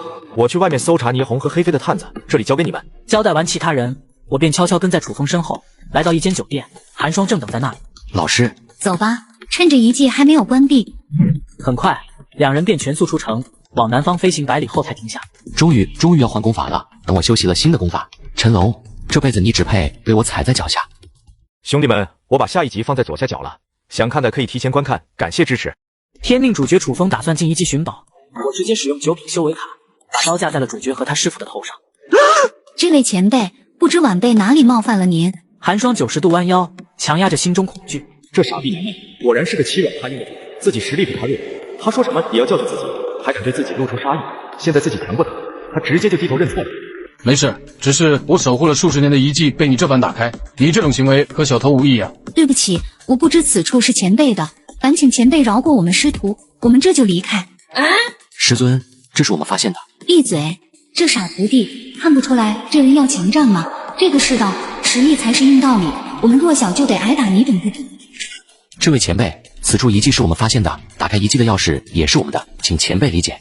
楚风态度不卑不亢，哪怕面对9品圆满的大宗师，他也是挺直脊梁傲然直视。寒霜却是脸色难看，他没想到楚风看不出形势。你的，我守护此处数十年，前段时间更是被贼人偷了我的钥匙，现在你们拿着钥匙出现，光明正大打开我的遗迹，你还说你不是小偷？楚风脸色顿时像吃了屎一样难看。前辈，你蝼蚁也敢质问我，你们谁来以此赎罪？此时此刻，楚风冷静下来，他才明白先前自己的行为到底有多愚蠢。前辈，我们愿意离开此处，请您饶过我们。我师尊是精武副校长，我亦是本届精武天榜第2，有武道总署职位。我们的直属领导是叶涛署长。前辈，我爸是韩信，是武道总署研究所的所长，9品大宗师。若您能放过我等，我们身上的东西都可以交给您。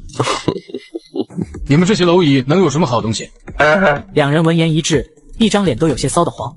确实，他们两个一个是穷鬼，一个是即将突破9品的人，都在拼命置换突破资源，哪里还有什么资源？前辈，我们给你们30秒时间，选择谁去死。我倒要看看，在死亡的威胁下，这俩人的赌气谁能更持久。你们不是师徒情深吗？不是想发生超越伦理的爱情故事吗？那我就看看你们这对鸳鸯谁会先选择单飞。在听到陈龙给出的最后通牒时，两人脸色顿时变了。在死亡的威胁下，他们这对认识1个多月的师徒，自然不可能有那种师徒情深的感觉。这个人，他竟然逼自己走上这种背弃亲人的道路，他该死。10、9、8，我不想背叛，可是我也不想死啊！自己可是要成为武圣的人啊，怎么能就此死在这里？寒霜瞥了一眼楚风，看到他坚定的眼神，他纠结的神色也柔和下来。自己这个徒弟好像还不错，知道以死报答自己。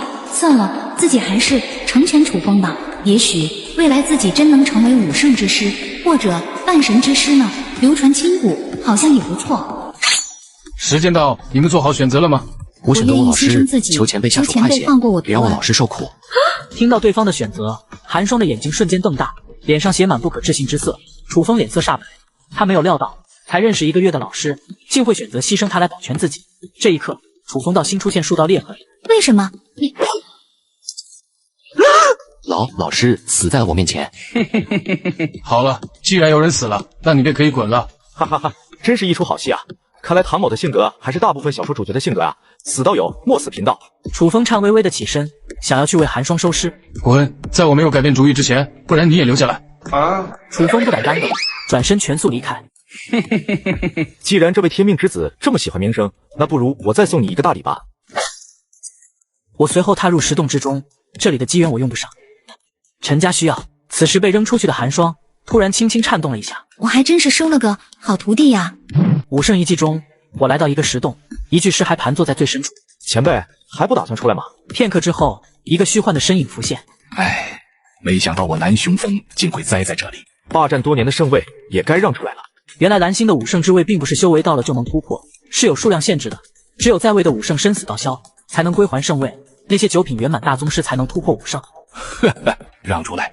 我当年为了成为武圣，付出了多大努力，你可知道？可是我刚成就武圣，就被异族的强者打成重伤，不出3年便到了大限。我还没活够，我才成为武圣。我凭什么这么憋屈的死？我如何能甘心？与我何干？轻飘飘一句话，直接将南雄峰还想继续发泄的念头给遏制住了。哼，多说无益。既然你不肯放过我，那我也不会让你好过。南雄峰疯狂大笑，随后果断。若是他崩溃，哪怕是武圣都得受伤。可惜遇到了我，我双手结印，南雄峰的自爆趋势戛然而止。这是本源封印，你怎会这招？你是陈家之人。答对了，奖励你暂时不死。你最大的作用可是要给我父亲让位啊！这个礼物，想必我那便宜老爹会非常喜欢吧？叮！恭喜宿主成功截胡天命之子机缘，获得奖励星辰级武器藏天刀加20000反派值，境界提升卡星号1。叮！恭喜宿主成功让主角师徒决裂，获得奖励加20000反派值，星辰级武器藏生刀法，星辰级功法人皇经。人皇经修炼此功法可凝聚人皇之气，踏足人皇之道。当凝聚众生意志，踏入本源道后，众生信仰度越高，境界越强，可突破星球上限，至碎心境。卧槽，这藏天刀法和藏天刀简直是绝配啊！自己又多了一个保命底牌，人皇经可以不用圣位成圣，那让老爹成为人皇，再把南雄峰的圣位给三叔公，一下增加2位武圣，我的后台岂不是更强了？楚风这小子果然是送宝童子啊！希望寒霜那傻娘们能给楚风逼到崩溃，这样才不枉我临时起意饶他一条狗。兄弟们，我把下一集放在左下角了，想看的可以提前观看，感谢支持。天命主角为了活命把挚爱老师推出去挡刀，我却留了寒霜一条狗命，让他们狗咬狗岂不美哉？神代朝仓运转数十名各国将领，怎么你们龙国就这点实力？神代朝仓，你这么做不怕我龙国武圣和9品大圆满强者前来吗？敢做出这等背叛人族之事，整个蓝星都容不下你。呵呵，那你猜猜我为何敢出手？为何过了这么久，你龙国武圣和其他国家的武圣为何没有前来？他敢暴露，那自然是做了完全的准备。异族那边同时发生暴乱，纠缠住人族武圣脚步，他要屠了整个第一城，包括这一带的天骄。可恶，霓虹的人果然是这般没有底线，即便过了上千年，还是狗改不了吃屎。以往屠戮人族还能理解为抢地盘，现在竟敢公然背叛，当年就该先屠了霓虹的人。神代朝仓听着众人的骂声，脸色明显不屑。若不是我霓虹起不晚，你们也想有今天的地位。既然你们排挤我霓虹，那我们自然是投靠强者这边。一群蠢货，你们哪里明白强者的力量啊？我玩够了，现在该杀了你们，再去把第一城屠了，我的任务才算完成。霓虹畜生也配叫嚣？一道魔气缭绕的身影矗立虚空，那浓郁的魔气让众人感觉喘不过气。哪怕是在全盛巅峰的神代朝仓，亦是感到若隐若无的威压。你是何人？畜生也配拿爪子指向我？黑刀轻轻一扫，神代朝仓那强横无比的武道金身利爪竟是被一击斩断。你到底是谁？你的话太多了。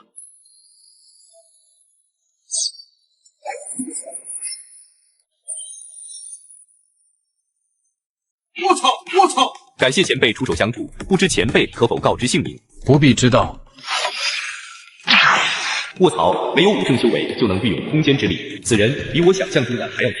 我们也走吧，这场战斗结束了，回去上报武圣大人，看看何时开始讨伐霓虹和黑飞吧。此时我恢复身份，提着一个鬼子回到了交流赛场。楚风正面不改色的和柳如烟聊着天，看来小肥猪是不怎么在意他的老师啊。看到你这样子，我就放心了，不然寒霜那傻娘们我不就白白饶过他了吗？陈少，你这是抓了个间谍回来？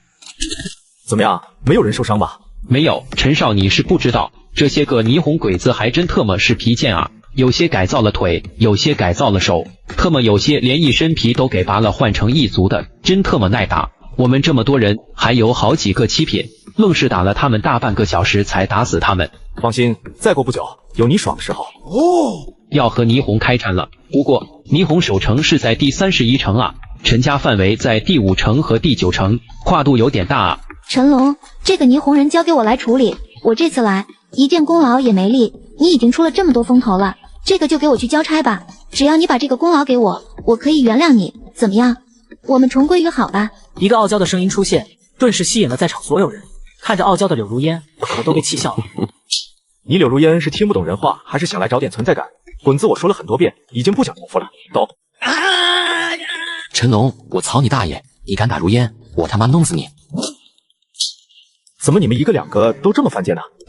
怎么会这样？力量不可能相差这么大呀！我现在是6品境界，而且经脉和丹田容量是别人的1倍宽，为何露头就被秒？你大爷！陈龙，给我松开！我要弄死你！陈龙，你给我放开楚风！有什么事情你冲我来就好，你干嘛要这样子羞辱楚风？我向你道歉还不行吗？你快点给我放开他呀！柳如烟真的要疯了，她最清楚，楚风想要走的是无敌之路，这样被踩在脚下，会对他造成多大的心理创伤。你算个什么东西，也敢来质问我？好可怕的眼睛，陈龙竟对自己有杀意。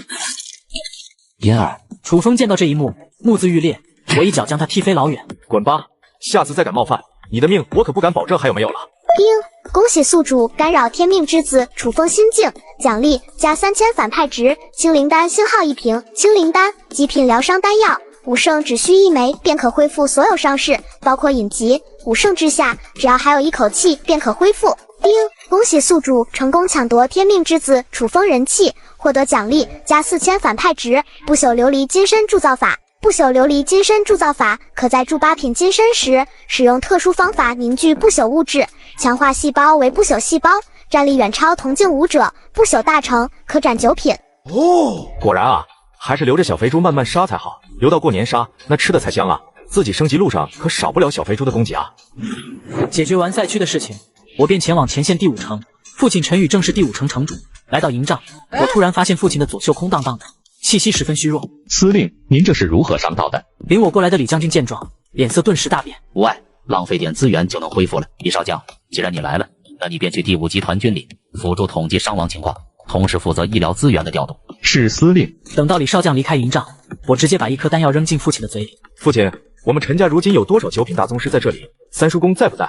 陈宇无奈地吞下丹药，这孩子什么也不说就往我嘴里扔。加上我，还有你3叔公和4叔公，你找你3叔公干什么？还没等陈宇继续追问，突然紫光芒将他包裹，只一眨眼的功夫，他的左臂就生长了出来。虽然还较为稚嫩，但多用不朽物质重启，也能强化到和其他骨骼一样的水准。卧槽，这是怎么回事？这是清灵丹，5胜之下，哪怕父亲你只剩1颗脑袋，我也能把你治好。大可不必如此诅咒我。说吧，你小子要叫你3叔公来做什么？我手掌一翻，一颗透明似水晶的魔方出现。我们陈家的本源封印里面有什么东西？兄弟们，由于生活所迫，陈龙把下1集放在了左下角，超长续航，一次看个爽，请好兄弟吃根辣条可好？我拿出一个本源封印，父亲直接被里面的东西惊到起飞。这里面封印的是一个圣位。是的，父亲，里面的圣位是留给3叔公的，至于父亲你，则是做着人族的皇。听到这句话，父亲身躯猛地一震，站起身来。我左手一翻，一本带有人族气运的古书出现在手中。这是什么功法？人皇经，比天级高阶功法还要更强的存在，星辰级功法。修炼人皇经不需要圣位即可成圣，而且是人族之皇。我操！这本功法你比我更合适，我已经老了，而你还年轻，天赋更是最强。这人族的皇，你来当，我们陈家将会倾尽全力培养你。我父亲，我要走的路不同，这人族的皇我当不得。在人皇经的诱惑下，陈宇都能坚定维护我，这说明了一点，陈家靠得住，这个家族值得自己去倾力培养。我将人皇经塞到父亲手中，父亲便拿去修炼，我有更好的选择。另外，父亲去通知3叔公回来吧，打造一门3圣的计划可不同，不然身为一个反派，结果什么事情都要自己亲力亲为，那有什么意义？当然是培养家族，让他们当打手不同。好，我这就通知你3叔公。不到半个小时，3叔公就从前线赶了回来。陈宇，发生什么大事了？3叔公陈战野也是陈家5圣的亲兄弟。当他看到气息已经恢复至巅峰，左臂也恢复的陈宇时，他整个人顿时愣住了。你的伤势全好了？刚痊愈。陈战也刚想继续问，结果目光便瞥到一旁的我。龙小子，你怎么来了？3叔公，我这次来是给你和我父亲送温暖的。啊？送什么温暖？臭小子，敢来调戏你叔公了？这前线战场如此紧张，你们就为了这事叫我回来讨打？3叔公抬起手就要给我脑袋一下，却是陡然僵住。卧槽，圣位！3叔公，不知这个温暖你可满意？满意，太满意了！没想到啊，你小子还有这等机遇，这下好了，快给你父亲拿去突破5圣，我们陈家将要出第2门5圣了。销售老人激动的就要手舞足蹈，但他没有想要自己成圣，而是想把这最重要的机缘让给自己侄子。光是这一点便不难看出，陈家为何会传承1000年至今，从未有过衰弱的迹象。三叔公，这个圣位是送给你的，至于我爹，他已经有了。父亲将人皇金拿了出来，那蕴含人族气运的古书，让三叔公彻底愣住。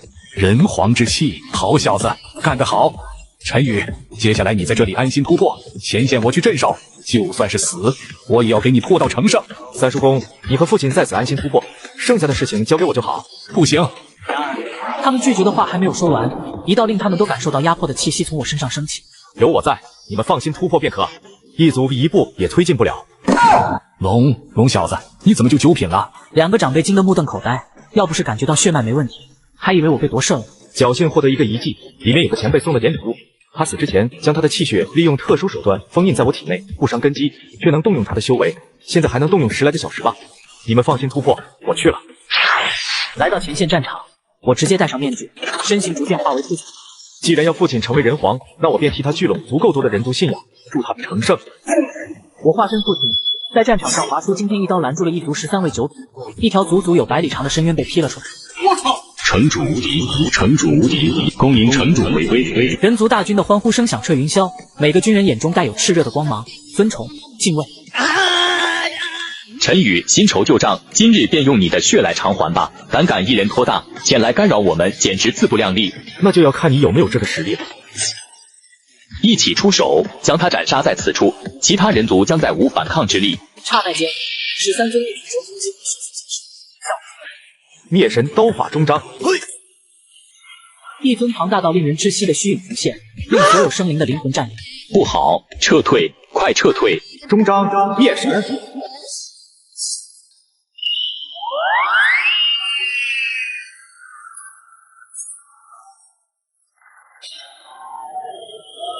城主万岁！城主万岁！城主无敌！每个人都在拼命呐喊父亲的名字，他们眼中的敬畏和崇拜比之前浓郁太多，而这股凝聚了数十万人信仰之力的人皇之气，整个域外战场，包括蓝星都能看到这一画面。有人踏足，人皇到了，哈哈，人族终于再度出皇了。此人身上只有读书人该有的气质，看上去人畜无害，他却是如今龙国武道总署署长半神叶涛。他的本源道和人皇道是相辅相成的教化之道，只要人族在他的制度下愈发强盛，他的实力也会越来越强。叶涛，如今吾族日渐壮大，你这牢笼不出10年吾便能打破，届时便是你人族灭亡之日。叶涛爆发出儒道之气，震散这道诡异的气息。我人族先贤当年能将你族武神带走，那便证明我人族气运未尽。未来我人族必将攻入你族祖心，将你们这些恶心的生物屠戮殆尽。哼，只配当做血食的种族，岂会知道我族底蕴？等着吧，你这本源牢笼也快撑不住了吧？当我突破牢笼之时，便是你人族沦为血食奴隶之日。无尽的虚空里，唯有这道残忍嚣张的声音在回荡。远远望去，便会发现此处虚空竟是被一本散发金光的透明大书笼罩着，如同牢笼一般。兄弟们，由于生活所迫，陈龙把下一集放在了左下角，超长续航，一次看个爽，请好兄弟吃根辣条可好？我怒斩18位一族9品，聚集信仰之力，助父亲成就。丁，恭喜宿主成功抢夺天命之子，处封人皇机缘，获得奖励本命天赋魔灵。恭喜宿主成功改变陈家炮灰命运，获得奖励星辰级战法神像阵御尽。丁，改变原剧情并杀死天命之子，处封，当前进度31%，获得奖励6万反派值，他化自在天魔经购买权限。一连串的系统提示响起，让我乐得有些发晕。这个他化自在天魔经，不正是自己使用9品体验卡时那股无穷的魔力吗？这本功法正好契合我的魔心魔骨，不管什么代价都要拿下。既然无法当个主角，那我便当个让诸天都闻之色变的天命大反派。丁，购买成功，已替换宿主原有功法。就在我研究新功法之际，前线再次迎来危机，异族率领大军来袭，人族高层立马召开作战会议，为首的2位武圣是陈龙的爷爷陈战天和江家上代家主江天正。这次恐怕是场硬仗啊！异族倾巢而出，全力进攻第5城，恐怕会来数位武圣阻击，光凭咱俩恐怕很难拦住。再硬也得打，这次成圣契机不能错过，必须要让陈宇成圣，有新的武圣加入，我们的处境也能轻松许多。那倒也是。江天正苦笑附和，江家和陈家结盟已久，2家是共同进退的。目前有多少位9品？回武圣大人，本次共集合60位9品，其中踏入本源道的9品大圆满拥有20位，剩余皆是初中期，还有21位在来的路上。好，通知下去，今晚奔赴前线战场部署。是。会议桌前的众多九品强者起身走出营帐。这次最后一次为他护法了。看我这儿子的气息，他成就的绝不是普通武圣。哎，奇怪，为何这里会有2股成圣的气息？里面好像还有一个7品。失心疯了不成？成就1尊武圣就是极为了不得的事情了，哪来的2尊武圣？走吧，先去前线。好，就我们2个老家伙看看，一族能派遣多少尊武圣强者前来阻击陈宇成圣？哈哈哈，来多少尊也得给我趴着！我儿子成圣，他们想要阻拦，那得踩着我的尸骨过去才行。边境这边，乌泱泱的异族大军出现，他们的气息森冷异常。突然，异族上空被撕裂出一道巨大口，5尊恐怖的身影缓缓钻了出来。千万血尸，这下我族崽子们可以大吃一顿了。这5尊身影赫然是5位异族圣神，真是好大的手笔！你们5人竟然同时来狙击，人族竟出现此等天赋超绝之人，若是不将其斩杀当场，怕是成圣之后，1人便能对战我族多位圣神了。当年狙杀叶涛失败，结果短短数年，他被突破半神，如今更是将我族族长囚禁于虚空。这等事情绝对不能再发生。半神叶涛这个名字不只是在人族里广泛传播，在异族里，叶涛的名字更是如同恶魔之名。当年一人一书，炼化异族千万大军，甚至还包括1位圣神。此等手段，哪怕是异族，亦是感到惊恐。今日若你人族识趣，将第5成种交出，我等即刻退兵，让尔等多苟延残喘几年。如若不然，今日便先屠了你2人。那就看看谁更强大吧。给我杀！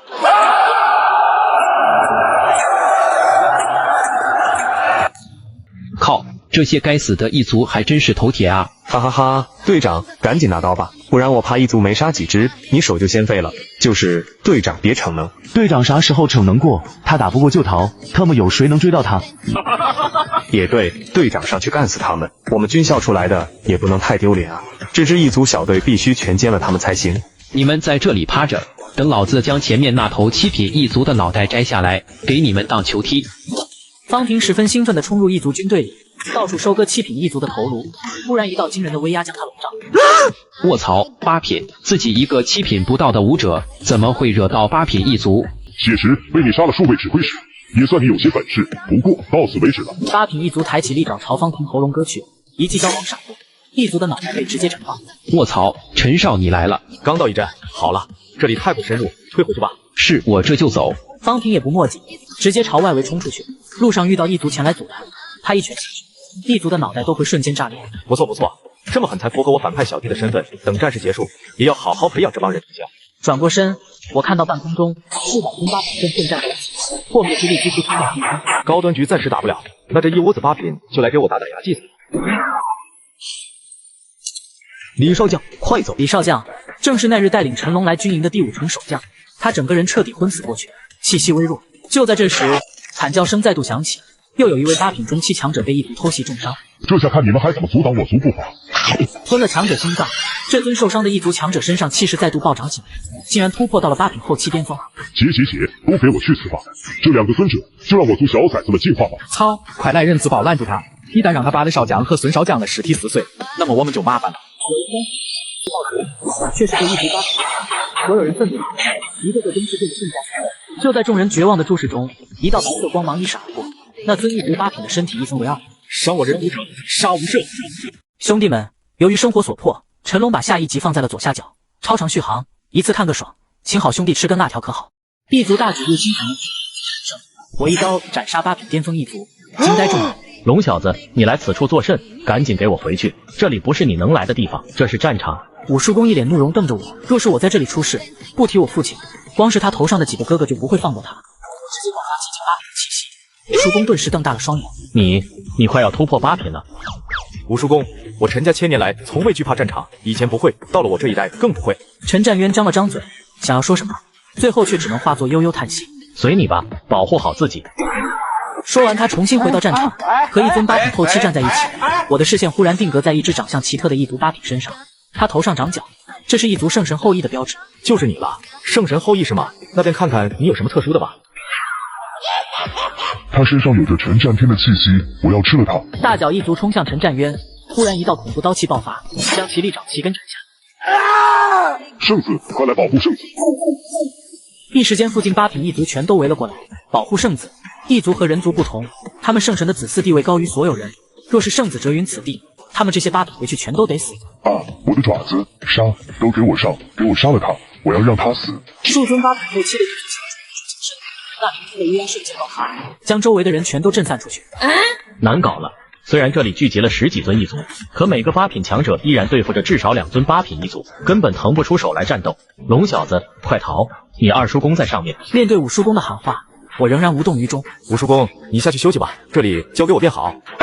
赶紧滚啊！他们是8品后期，不是来跟你过家家的。你这个傻小子是分不清形势吗？动手！给我杀了他！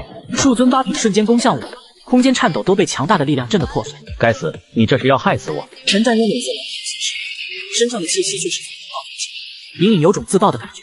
吴叔公，你不懂，这场战斗是我晋级的契机，他们还不足以让我感到威胁呢。我有一刀，可葬万物，可葬天地，亦可送葬众生。既然你们求着我来葬送你们，我便满足你们这最后的夙愿。只是刹那，无穷无尽的死亡之气凝聚，片刻时间便将所有围攻的一族所笼罩。死气入体，令这些8品一族大惊，他们的能量对这股死气完全不起作用，甚至有被同化的趋势。这是什么能量？为何会破坏我的器官？无名物质不起作用，快逃离可用范围，不然我们坚持不了多久。我操，神马情况！龙小子到底经历了什么？怎会修炼了如此恐怖的武技？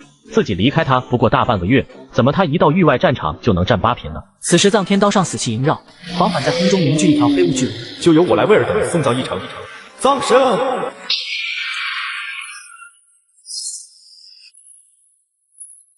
一招之下，10几位8品后期一族灰飞烟灭。一只大脚一族呆滞地看着这一切，眼中满是恐惧。快，全都给我过来，杀了他！给我杀了他！这时，所有一族放弃攻击，全都赶向此处。接近300尊一族8品出现，人族8品也全部来到我身后。诸位，这里有我一人足矣，你们去另一处吧。这句话说得很轻，可却透着不容置疑的霸道和绝对的口吻。卧槽，这位陈家少主想要一人单凿272位8品，怎么可能？哪怕是9品来了，也不敢说这些大话吧。你别犯浑，赶紧给我回去！五叔公是真的着急，然而我不再理会。战吧！龙小子他是要一人独占所有8品，挣到8品极境。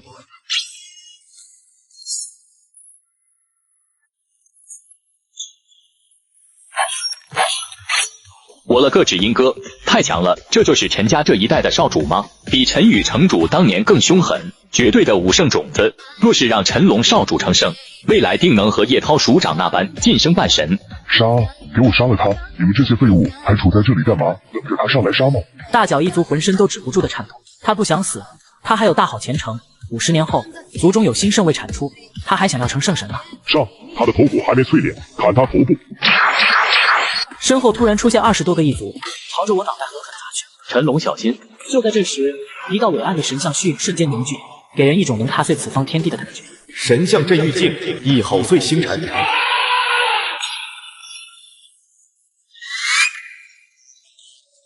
8品突破成功。不要杀我！你不能杀我！就在这一掌即将拍到大脚一族身上时，一道恐怖能量将我震退。说死而敢伤我族圣子！9品一族，看来你这个大脚怪的命还挺硬，这都死不了。哼，卑贱的种族也妄想残杀我族圣子，看来你是不知道此字怎么写。此时的3眼一族也是后怕不已，仅差一些圣子就要身死，到时候回去，他定然难逃一死。废话少说，既然你是9品，那便出手吧。9品初期巅峰的一族，够我放开拳脚战斗了。嗨！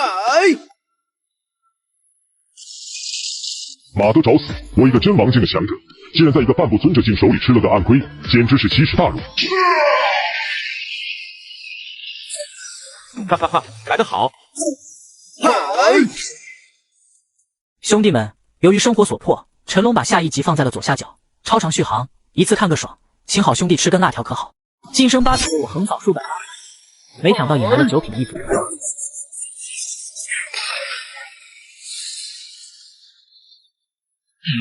又有雷劫吗？看来这9品一族还是有点用的，帮我打造了完美金身。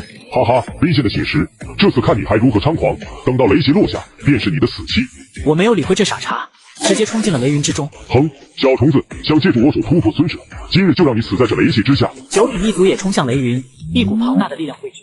这一幕看得其他人目眦欲裂。龙小子，快跑！先别渡劫，再不跑你会死的。快来叔公这里，叔公替你挡着。陈战渊疯狂燃烧气血，向九品一族冲去，整个人激进疯癫。找死！九品一族的进攻被干扰，他瞬间冲向陈战渊，手中利爪闪烁着寒芒。若是落下，陈战渊必将被撕成碎片。忽然，空间被撕裂，一只强有力的手掌踏了出来，一把捏住了九品一族。干扰我渡劫，还敢来对我武术掌入杀意，你这只臭虫想怎么死？当一道伟岸人影从空间裂缝中走出，炎黄之气尽数爆发，无数人族不自觉地弯腰躬身。恭迎武圣大人出关。圣神镜！原本不可一世的九品一族，看到陈宇之后，眼中唯有深深的恐惧。真是好大的狗胆！九品境界竟敢来插手战场之事，莫不是认为你们一族赢定了？五叔，抱歉，最近在稳固本源道，没有及时前来。哈哈哈，你这小子终于成圣了，我陈家终于有双圣坐镇了。陈战渊激动的语无伦次，浑浊又虚弱的眸子里满是欣慰。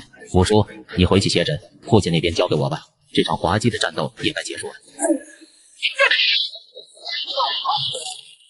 哈哈哈！陈战天，就你和江天正，你想挡住吾等？痴人说梦！武尊狰狞的一族武圣刚想再次出手击杀人族二圣，却瞧见一道人影陡然出现在二圣身前。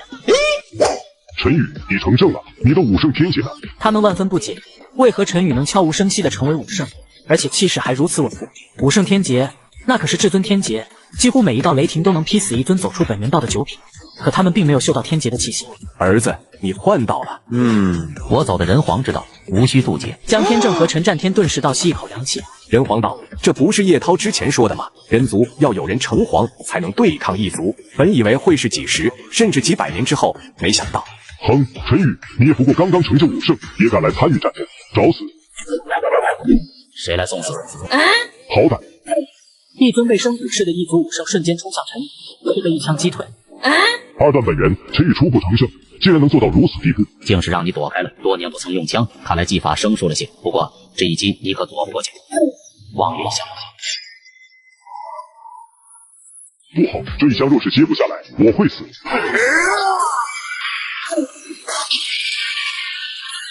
仅仅坚持半秒，五赤武圣的武器被击碎，整个人被打飞出去上千里。你们一起上吧。一族剩余那四尊武圣死死盯着陈宇，满脸的不可置信。你到底是如何成圣的？前几日的雷劫不是因你而来？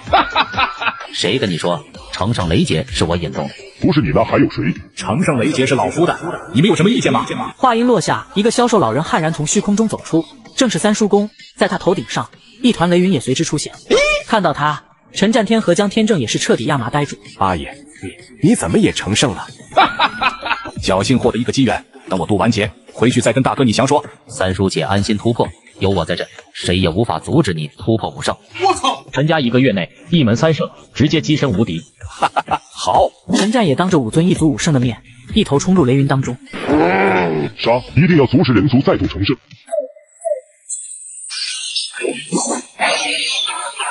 没过多久，我的8品天劫安然度过，成就完美金身不朽琉璃身。三叔公也度过天劫，一股无边狂暴的圣威席卷战斗空间。今日我陈家一门3圣。前面5打3的时候都很吃力，现在又多了一位人族武圣，武尊一族武圣很快被打得灰头土脸。狙杀失败，我们撤吧。他们张狂不了多久，等族长脱困，便是他们人族灭亡之日。100年前，我们收到圣王从宇宙深空里传回来的消息，他已经在准备突破碎星。100年已过，恐怕圣王也将归来，届时蓝星必然会成为无族战利品。这次算你们走运，下次避免尔等全族，哪怕叶涛也无法再阻拦吾等脚步。眼见一族武圣逃走，陈宇忽然举起手中的银月枪，蓄力威名。下一秒，5赤武圣向四处，5赤碎成数段。既然战败，那便留下战利品再走。霸道的话语让下方数百万疲惫的龙国士兵虎躯一震。太霸气了，这便是我们龙国新晋武圣吗？此次争斗落幕，我把手里的青灵丹和星辰极武祭藏天刀法交给了父亲，强大陈家，同时散出大量功法资源，培养方婷一众小弟。恭喜宿主间接导致天命之子楚风名声大损，获得奖励4万反派值武神修炼法。什么情况？自己这段时间也没有去薅小肥猪的毛啊，怎么小肥猪又净收入来了？回到城主府，一道黑袍身影出现在我面前。启禀少主，您此前吩咐我监视的精武副校长寒霜已回第1城内，他受了不小的伤，如今境界只有7品左右。回到城内，他便找了人宣传，他和弟子楚风决裂，他的伤也是因楚风造成的。原来刚刚的奖励是出自这里啊！去安排人先把这个消息压下，等25天后，你们再帮他推波助澜，好好宣传一番，这可是件好事情。不过嘛，得等到自己出关时亲自去办才有意思。若是将杀死寒霜的罪名嫁祸给楚风，他又该如何翻身呢？兄弟们，由于生活所迫，陈龙把下一集放在了左下角，超长续航，一次看个爽，请好兄弟吃根辣条可好？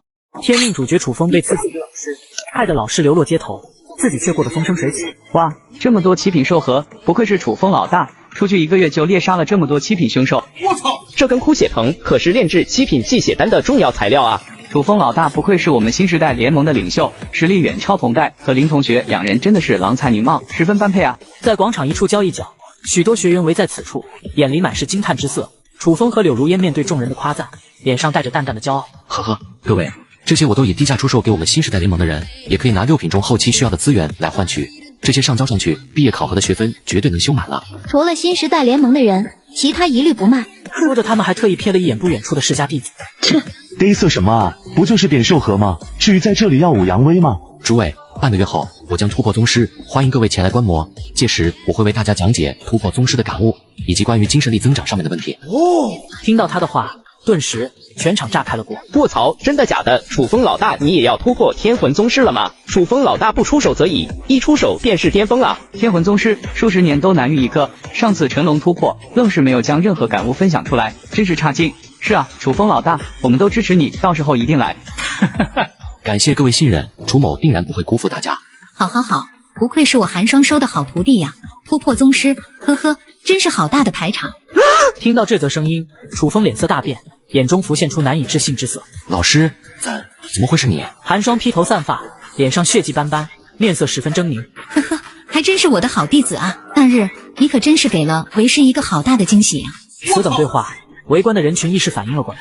我去，还真有大瓜！呵呵，我就说嘛，1个月前传出来的消息说不定是真的，真想不到我们经5天榜第2，还有这么狠毒的心思，真是知人知面不知心啊！农夫与蛇。周围的人叽叽喳喳，几乎每个人眼里都带着鄙夷。那些属于新时代联盟的人，此刻也是骚得慌，毕竟这事太大逆不道了。老师，事情不是你想的那样。那日那个9品将我先飞出去，根本不给我带走你尸身的机会。楚风此刻已是急得满头是汗，这次要是解释不清楚，他恐怕真的会变成过街老鼠。这一刻，他对那个9品强者的恨意更深了几分。你若是弄死老师，哪里还有这些事？非得弄得人不人鬼不鬼。是吗？那你回来这1个多月，为何不见你通知守城将军去寻找我，甚至连我失踪的消息都没有？你不会报告给上面？寒霜眼睛一片赤红，脸上的表情几近癫狂。此刻的他真是恨透了楚风。寒霜转而看向围观的人群，所以你们这段时间可曾听他说过我失踪或者是死了的消息？围观的5大学员面面相觑，随后摇头。你现在还有什么要说的吗？被他这么说下来，楚风的脸色早已苍白的毫无血色。老师，我你什么？说。楚风大脑疯狂转动，想要找到一个合理的借口，可是却没有任何头绪。这么久没回来，第9城还是这么热闹。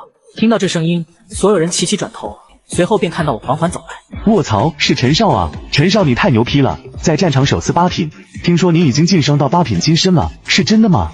陈家这次先后出了2名武圣，随后又是陈少斩杀将近300尊8品，强势晋升金身境。如果是这样，那我只能说太酷了。所有世家弟子目光热烈，满脸敬畏和崇拜的让出了一条道。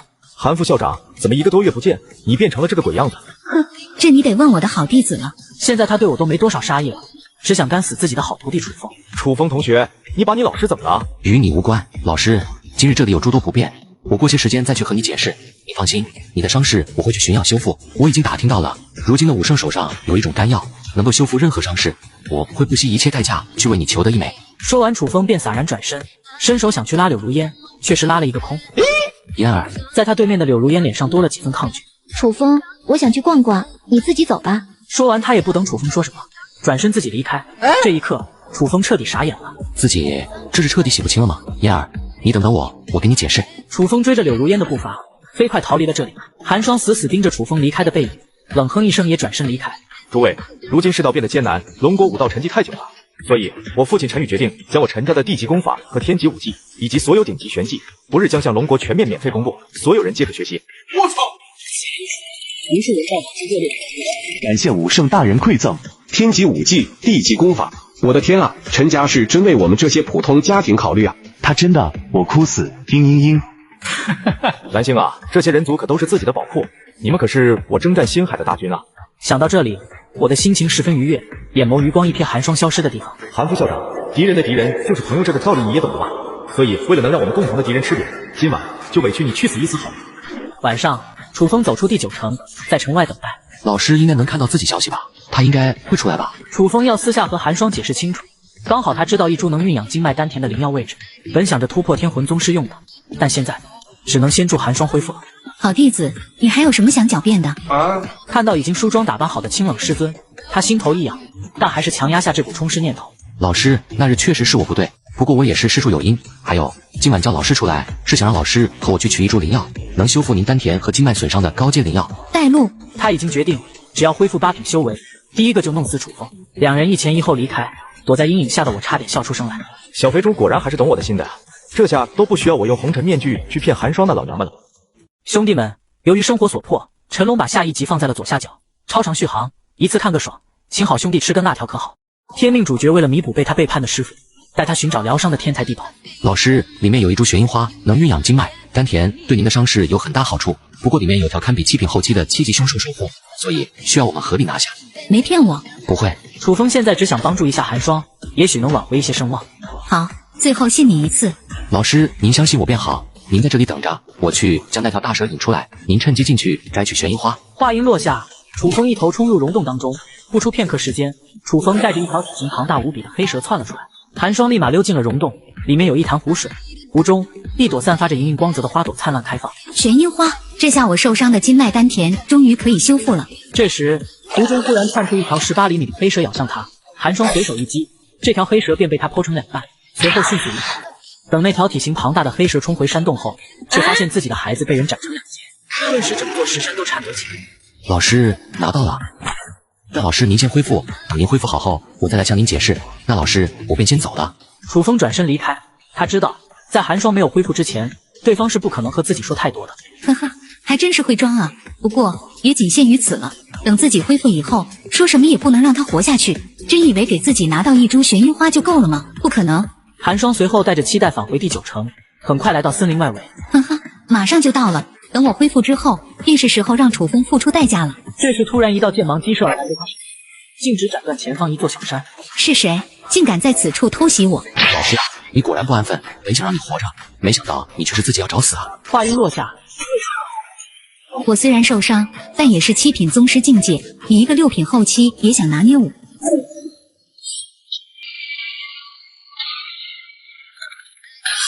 楚风竟这么强，能越阶挑战高一个大境的选手。看来此前他和那条黑色巨蛇战斗时还是有所保留的。老师啊，老师，你果然还是太弱了。楚风踩着虚空，一点点走到寒霜头顶上，居高临下俯瞰着他。太弱了，若不是你境界比我高，也想让我拜你为师。话音刚落，楚风出一道攻击，寒霜的头颅飞了出去。做完这一切，楚风从空间里掏出一张帕子擦拭双手。老师，走好。扔下帕子之后，楚风御空朝着凶兽森林深处的方向飞去，帕子随着微风飘动，最终缓缓盖在寒霜那还残留着惊恐的脸上。死人了！精武的韩副校长被人杀了。这则消息很快传回第9城，一些风言风语也是流传开来。听说了吗？寒霜副校长死了。我的天，我昨天晚上还看到韩副校长出城了。我昨晚也没看到楚风在宿舍。不会吧，楚风应该不至于这么蠢吧？在这种风口浪尖的情况下顶风作案？还不清楚，不过据说武道总署研究所的所长已经带人过来了，准备收集韩副校长还未消散的精神力，准备回溯当时情况。在第9城设立的精神力研究所内，一个老者脸色铁青，愤怒和杀意几乎填满眼眶。老师，虽然我也很想饶了你，但我更愿意相信你的死人。随着画面到此终止，老者9品大宗师的气势再也压制不住。楚风，该死的畜生，竟敢做出如此大逆不道的事情！我一定要亲手宰了这个嗜尸的畜生！在事情查明后，精神力研究所第一时间发布一则通告，重金悬赏楚风，死活无论。若是斩杀楚风，可获得1瓶500毫升的精神原液，价值1000万灵石；若是活捉楚风，可对9品大宗师提出3个要求。这则公告一经发布，瞬间坐实了楚风的嗜尸罪名，同时还有一条悬赏由苏家少主发布。对于同一武大的学员，楚风亦是我校今年的天榜第2，潜力无限，可奈何人品不佳，竟是做出嗜尸这种天理不容之事，我深表歉意。所以我决定以我个人名义悬赏楚风，死活不论，杀死楚风，天级武技1卷，500万灵石；活捉楚风，陈家公法任选其一，1000万灵石。同时对韩新所长痛失爱女表示同情。鉴于韩新所长对龙国精神力提升做出的巨大贡献，陈家愿意投资1亿颗灵石以及1株妖职工研究所解剖研究。这则消息发布掀起无数波澜，所有不用去前线战斗的武道强者纷纷钻进凶兽森林，开始地毯式搜索楚风的踪迹。恭喜宿主获得奖励547000反派值、青帝轮回拳、截天指、不死天刀、本源截断之法、岁月刀。养楚风养了这么久，稍微割一刀就爆出这么多装备，看来留着他过年仔果然是正确的。保命底牌再度增加，我开始继续强大自身，争取早日突破9品。柳如烟此时蜷缩在一间客栈，眼神呆滞，满眼不可置信。不可能，不可能！楚风怎么会想到去杀韩副校长的？这一切都是假的，说不定就是陈龙搞的鬼，一定是他栽赃陷害楚风，楚风他才没那么傻呢。在这场是尸风波里，柳如烟自然避免不了被人指指点点，毕竟他和楚风一直形影不离。就在他胡言乱语之际，一道敲门声突然将他惊到。是谁？燕儿，是我。虽然没听过这个声音，但他知道会叫自己燕儿的只有他爸和楚风。打开房门，外面站着一个身材高大、容貌粗犷的中年男子。你是？是我，楚风。听到这话，柳如烟立刻东张西望起来，接着一把将其拉入房中，关上门。楚风，你疯了吗？你现在竟敢回来！兄弟们，由于生活所迫，陈龙把下一集放在了左下角，超长续航，一次看个爽，请好兄弟吃根辣条可好？天命主角老师被杀，一切证据指向主角楚风。见到楚风的这一刻，柳如烟心弦像是崩断了一样，豆大的泪珠滚滚落下。你知不知道你是失了？整个域外战场的人族都在追杀你啊！你现在竟敢回来！粗犷中年摘下胸口的勋章，外貌恢复到楚风的模样。燕儿，对不起，我被人陷害了。那天晚上，我是带着老师去寻找玄银花，来为其修复经脉丹田伤势的。拿到花后，我便离开了，去突破天魂宗师。说着，天魂宗师独有的威压爆发，令得柳如烟有些喘不过气。你真的突破了？那你是怎么逃回来的？我突破宗师后，偶然找到一个擅长偷盗的9品强者遗迹，在里面我找到这枚可以改变容貌的勋章，连气息也能改变，非武圣不可查。最后，我又反杀了一个前来猎杀我的7品武者。我借用他的身份进的城，我根本没有实施，这一切都是陈龙栽赃给我的。我就知道你没有实施，不过你是怎么找到我的？我呀，先前送你的交流赛奖励里，我留了一丝精神力，所以我才能精准找到你。柳如烟闻言，眼眸中全是惶恐和震惊，并没有楚风预想的感动。你为何会像陈龙那般恶心，竟然拿这种东西来跟踪我？我怎么了？柳如烟倒退数步，戒备地看着他。你现在的行为给我的感觉和陈龙一模一样，当初他便是这样打着送我东西的幌子，在里面注入一丝精神力跟踪我，没想到你也学他。楚风闻言顿时哭笑不得。燕儿，你觉得我是陈龙那种人渣吗？我这么做只是为了能知道你的位置，我有自己的事情要做，不可能每时每刻都守护在你身旁，所以只有这样我才能第一时间找到你。这么久了，你见我何时骚扰过你？楚风极有耐心地和柳如烟解释，毕竟对方在自己声名狼藉的情况下，依旧选择相信自己，这样的女人值得他付出。真的？我发誓。看着楚风竖起手指，欲做发誓的模样，柳如烟这才相信。不过你现在该怎么办？我愿意相信你，可是现在外界都不信你啊。这种情况，我无法证明自己没有实施，就连老师的父亲也没能找到真相，我根本无法证明。那该怎么办？难不成就要一直背着黑锅吗？如果是这样，自己又该何去何从？自始至终，他也没有想过独立，只想着靠楚风一辈子。我们离开这里，直接潜入凶兽森林吧。我能带着你隐匿气息，藏到森林深处，而且我还知道一个天大的秘密。楚风决定向柳如烟坦白自己的秘密，并打算带着她远走高飞，一起去历练。什么秘密？武神之上的秘密。这则消息一出，像是一个炮弹炸响在柳如烟脑海中。武神之上，真的假的？当然是真的。这个秘密是赵老告诉我的，只要我们一边修炼，一边寻找，到了那里之后，只要我有9品之力，便能强开洞府。届时获得传承的话，我也能站在武圣之巅，甚至武神，更有可能再上一层。北方是异族领土，东方为我人族领土，西方则是一望无际的凶兽森林以及恐怖的域外之海，而南方则是妖之领土。我们从凶兽森林慢慢靠近妖之领土，最后盗取一些生命精华，足以让我们突破到8品。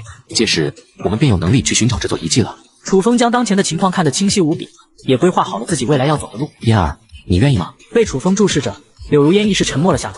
她内心十分挣扎，因为一旦跟楚风跑了，柳家必然会陷入风波当中。可如果她不拼，那柳家谁来拯救？好，我愿意，就按照你说的，我们以后便生活在野外吧。见他同意，楚风脸上的笑容变得更加灿烂起来。这是幻化胸针和幻化勋章是一对，同样可以隐匿气息和变换身形。两人幻化容貌，离开了宾馆，一路朝凶手森林走去，却没有发现一道笔直身影正静静看着他们。收尾剧情开始了。监国少主，家主让您回第5城商议战事安排。随我回蓝星发兵征讨霓虹。属下遵命。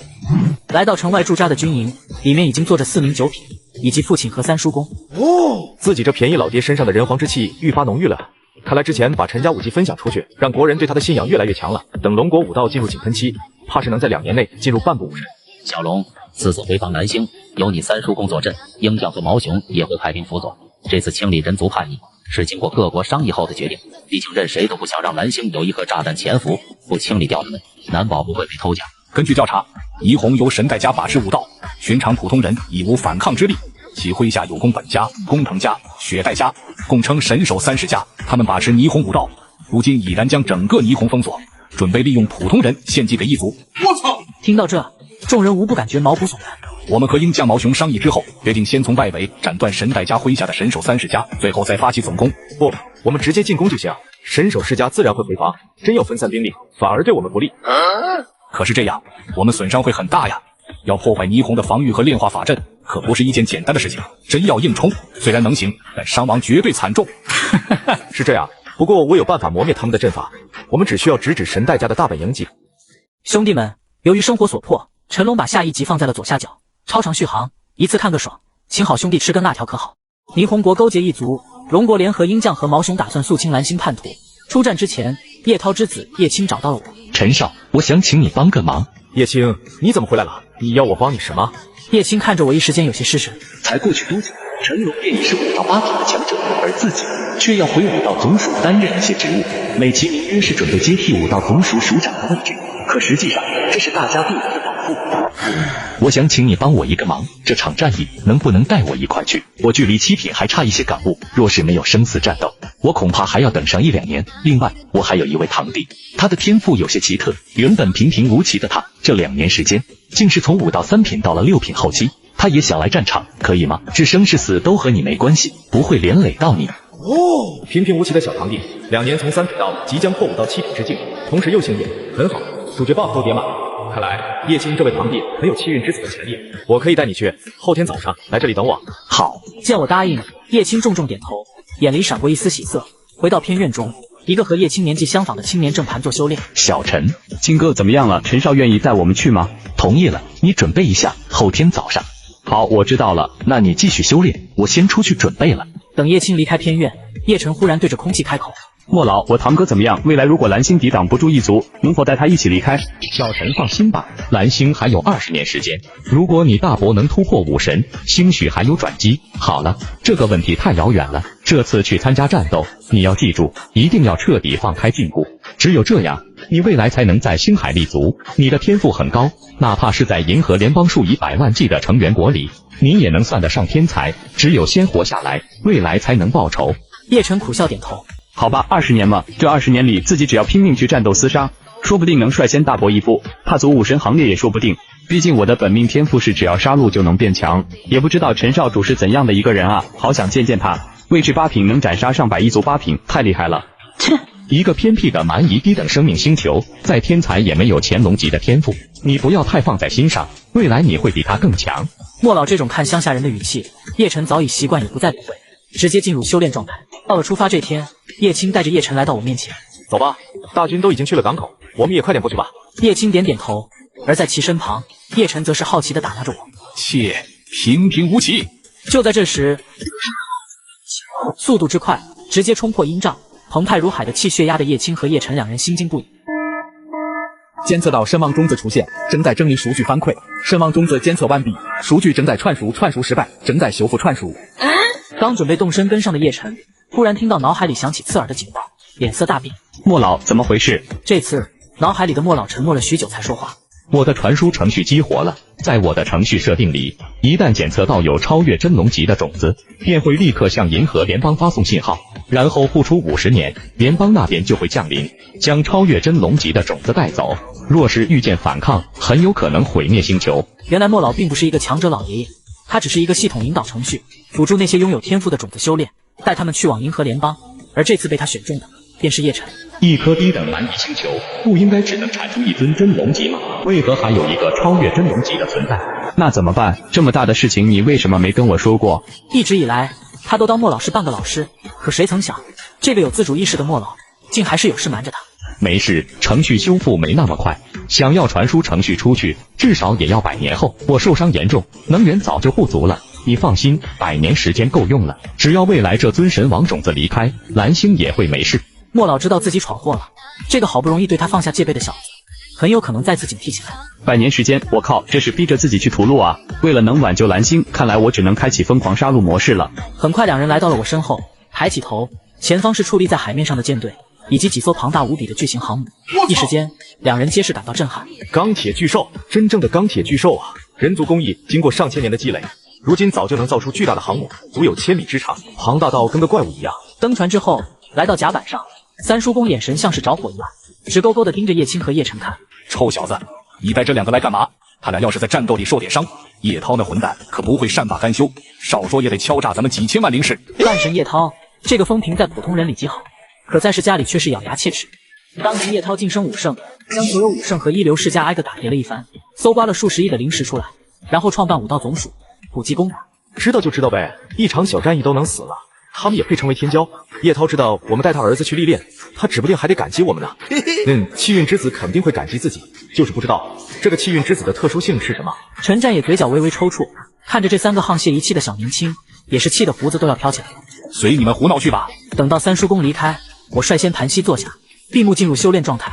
叶青堂兄弟2人也是如此。庞大的航母编队很快到达了霓虹境内，在霓虹岸上，那些神色麻木的居民望着逐渐靠近的舰队，竟没有一个是惶恐和害怕的，反倒是充满了希望。太好了，我们终于可以解脱了吗？此时霓虹的高层也反应了过来，激活了本源防御阵法。什么人竟然擅闯我霓虹国土？望着前方隐隐有5圣威压的阵法波动，舰队上的各国九品皆是露出凝重。司令，我们该如何突破？本源防御阵法没有破除，我们贸然上去，怕是会死伤惨重。龙小子，准备好了吗？可千万别逞能，这可是5圣利用本源亲自设下的大阵，威力不容小觑。放心吧，三叔公，我从来不做没有把握之事。叶青和叶晨2兄弟则是一脸茫然，他们有些没反应过来。听这话的意思，这本源防御大阵是由陈少出手来破除，不太可能吧？兄弟们，由于生活所迫，陈龙把下一集放在了左下角，超长续航，一次看个爽，请好兄弟吃根辣条可好？龙国也将超神奇，却被本源防御阵法所阻挡。哼，毛熊，鹰将、龙国，你们3国是欺我霓虹弱小吗？竟敢携带如此多的精兵和舰船来我霓虹领土撒野！这尊霓虹九品有恃无恐，只要再给他们2天时间，将霓虹所有普通人献祭一族，他们神代家就可以再造一尊5圣出来，届时强行破开空间传送点，神代家便可直接去往神族圣地，成为新的人类。神代朝我，你们胆敢投靠异族，肆意屠戮人族，就该想过这一天的到来。本以为你们叛变已是没什么人性的表现，结果现在你们竟连自己的子民都不放过。哈哈哈！陈战也，胜者为王，蓝星灭亡是迟早的事情。我们神代家这么做，也算是为人族保存火种。你们何故如此？多说无益。既然你们敢来，那就让你们尝尝我神代家的护国本源大阵吧。呵呵，小小本源大阵，这就是你的依仗了吗？本源截断之法，截天之力。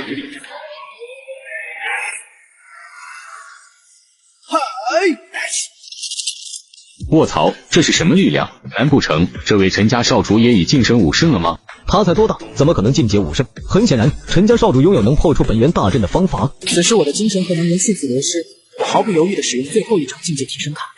这一刻，无数人都震惊了。哈哈哈，小子，就凭你也想撼动我本源防御大阵？做梦吧！是吗？那加上这个呢？这就是华为 Mate 60，你竟然拥有此等神器，不过就一件对我本源防御大阵无用。一件无用？你以为我只有这一台吗？我左下角可是有足足3000台。不可能，左下角我去过，早被抢完了。切！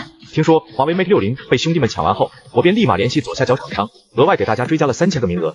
这次还配套送苹果15，都是全新正品，1年内还支持全国联保，让大家用着放心。画饼谁不会啊？进去肯定是骗人助力砍一刀的活动。这可不是画饼，活动由我把关，而且是经过平台认证的。刷到我视频左下角的兄弟们，点击链接下载注册，挂挂机升级，完成任务就能领。我操！真的？这就让我选配置了。呵呵，等解决了你，我就去领。这时，本源防御大阵内的神代朝武突然一个趔趄，直接从空中摔在地上，原本蓄势待发的本源大阵眨眼间崩溃。你用了什么妖法，竟然能让我神代家的本源大阵反噬我？哼！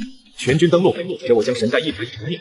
声音落下之后，无数道消杀之声震天而起。神王，绝对的神王种子，太强大了！此子天赋超绝，哪怕是在银河联邦当中，也是属于千万年难得一见的绝世之资啊！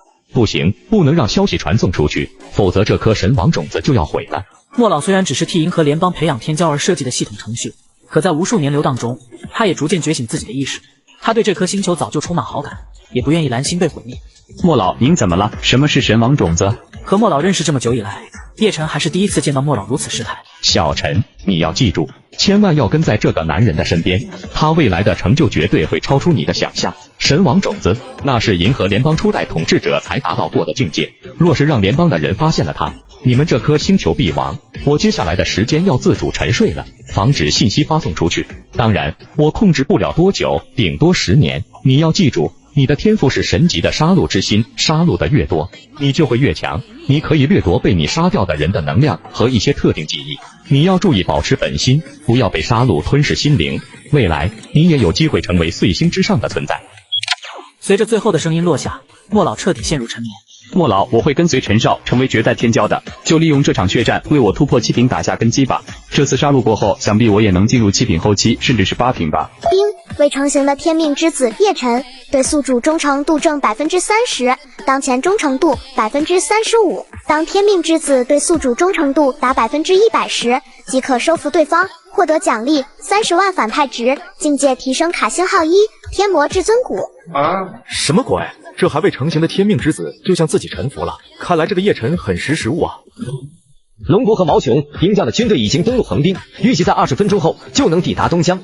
朝武前辈目前已经在回撤。院内，首座上的老者一头白发，身材佝偻，但他散发的气息却是强大无比。这是一尊9品大圆满，本元道踏出999米的武道强者。各地血池投放的差不多了，如今只剩这最后的东江血池投放进去，无便可逆天成圣。祝家主成圣顺利，武道隆昌。神手3家抵达了吗？已经抵达，目前镇守血池外围。神代4古点点头，接着缓缓起身。吾先入血池，将剩余100万血石投入进来，助我成圣。尊家主令。接着无数武者由天而动，每个人手里都抓着一个巨大的铁笼，里面关押着的自然是霓虹的普通民众，这些都是老者的血石。随着牢笼打开，无数人被倾倒出来，掉落一个足有10公里大小的深渊当中，血色波光粼粼，既妖艳又诡异。这些该死的血石能为家主成圣献上自己生命，那是他们一辈子的荣幸，竟然如此抗拒。是啊，等到家主成圣，我霓虹便有2尊圣人，届时就不是我们封官锁国躲避追责，而是我们屠戮蓝星，为我族融入圣族献上一份力了。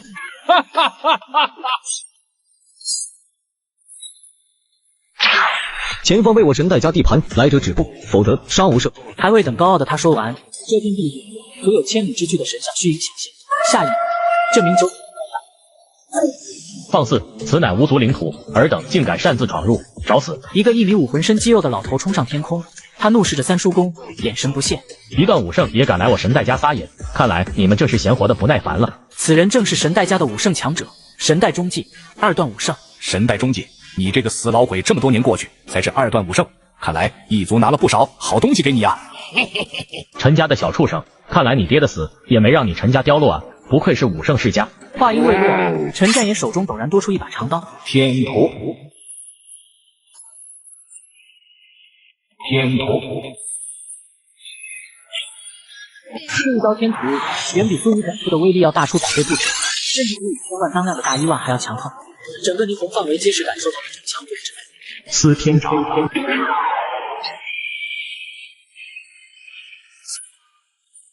给老子进来！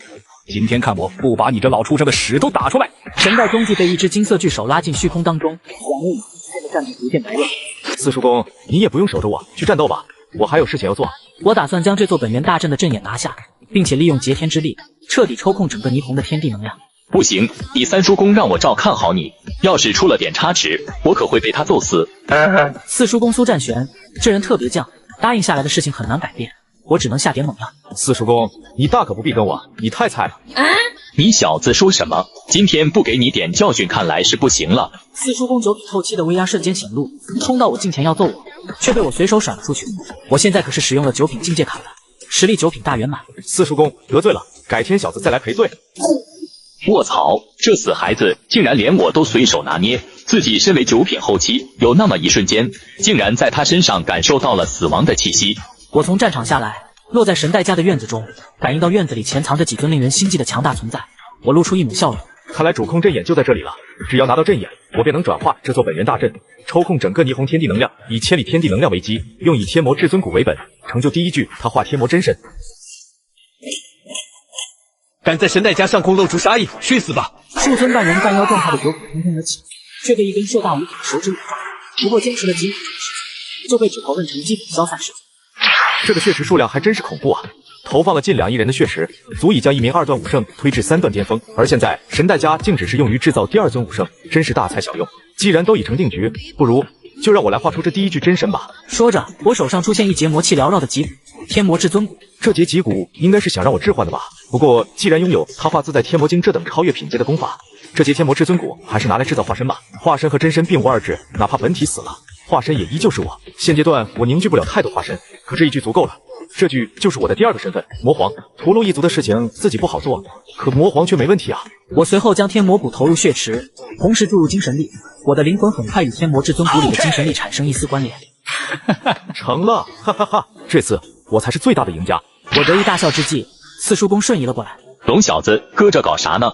半天找不着你人，你快去看看你带来那2个小子，还真有点东西，就是杀心太重啊。随后我散发精神力查看叶青和叶晨的情况，遥遥望去，叶晨手持一把1级超凡合金大刀，追着10多个6品后期的神代武者砍，只是一刀便将跑得慢的拦腰斩成2截。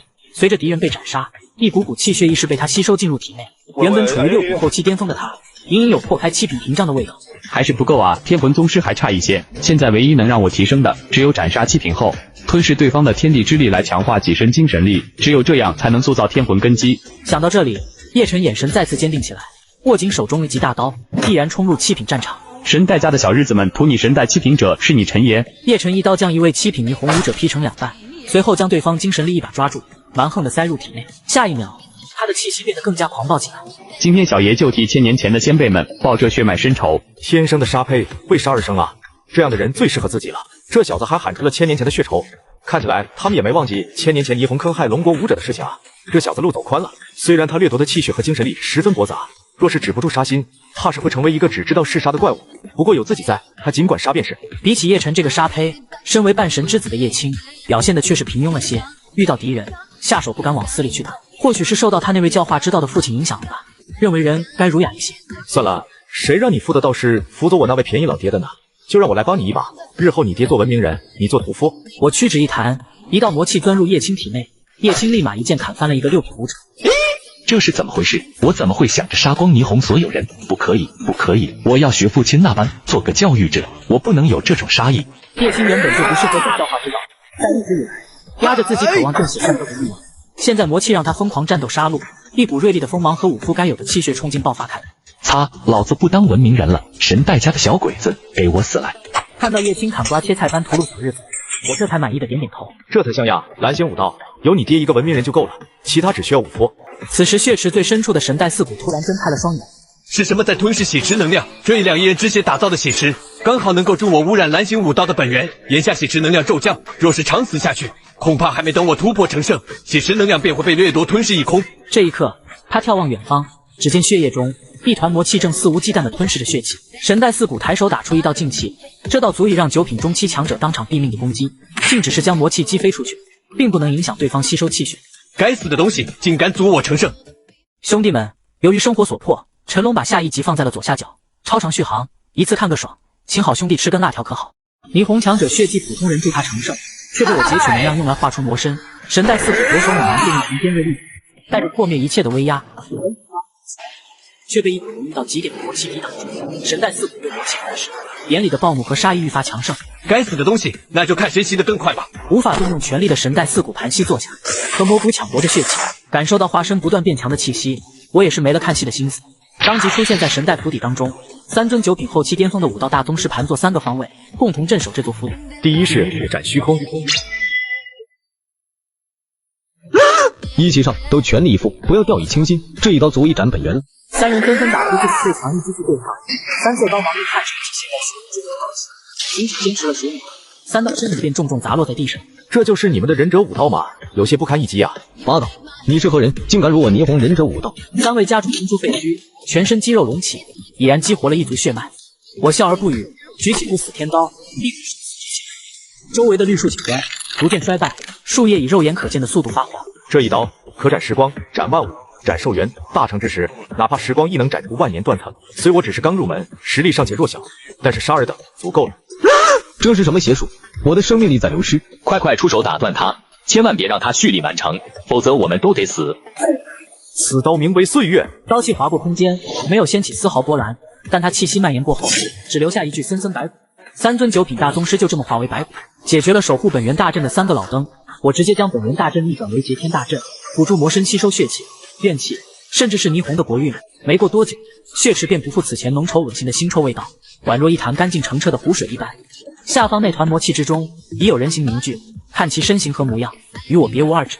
直到一声心脏跳动声响起，将神代四骨惊醒。该死的东西，我的天地能量哪里去了？神代四骨近乎癫狂，他神代家谋划了这么多年，如今竟是为这个神秘的东西做了嫁衣。给我死来！神代四骨刀破去，却是被一股阻力阻挡。当他想要抽出武士刀时，却发现无法拔出来。此时魔气光团的光芒突然大盛，一股恐怖魔能顷刻间席卷整个战场。神代四骨猝不及防，被爆发的魔能震得倒飞出去。这到底是个什么鬼？下一秒，魔气光团收缩，一道人形显露出来。这还真是一份大礼啊！刚成功就有一尊9品血石送到嘴边，那我就不客气了。该死！我不管你是什么人，我可是神代世家当代家主，想要将我当成血石，也得看你有没有这个资格。小小9品中期，也敢在这里大放厥词，是吗？下一秒，魔气身影陡然消失不见，神代四骨下意识地爆射出去，身后却突然出现一个身影。刚好，身为天魔真身，我最喜欢的便是你这种混杂着异血的本源，味道对我来说可是致命的。一只如同苍天巨手的手掌猛然朝前方抓了过去，神代四骨不断却是如同挠痒痒一般。蝼蚁修习了残破的血魔之法，也想对身为天魔真身的我出手，是不是觉得太可笑了些？天魔真身的眼眸尽显嚣张和睥睨，身上魔焰滔天，嚣张到了极点。神代四骨心神俱颤，他在对方身上感受到一股只属于上位者的威压，这是源自血脉的威压。我愿意效忠大人。未等神代四骨求饶，巨手直接将他捏成血雾。迷人的味道。当然，魔身吸收的是血液内的能量，并不是血液本身。这种杂血，它嫌恶心。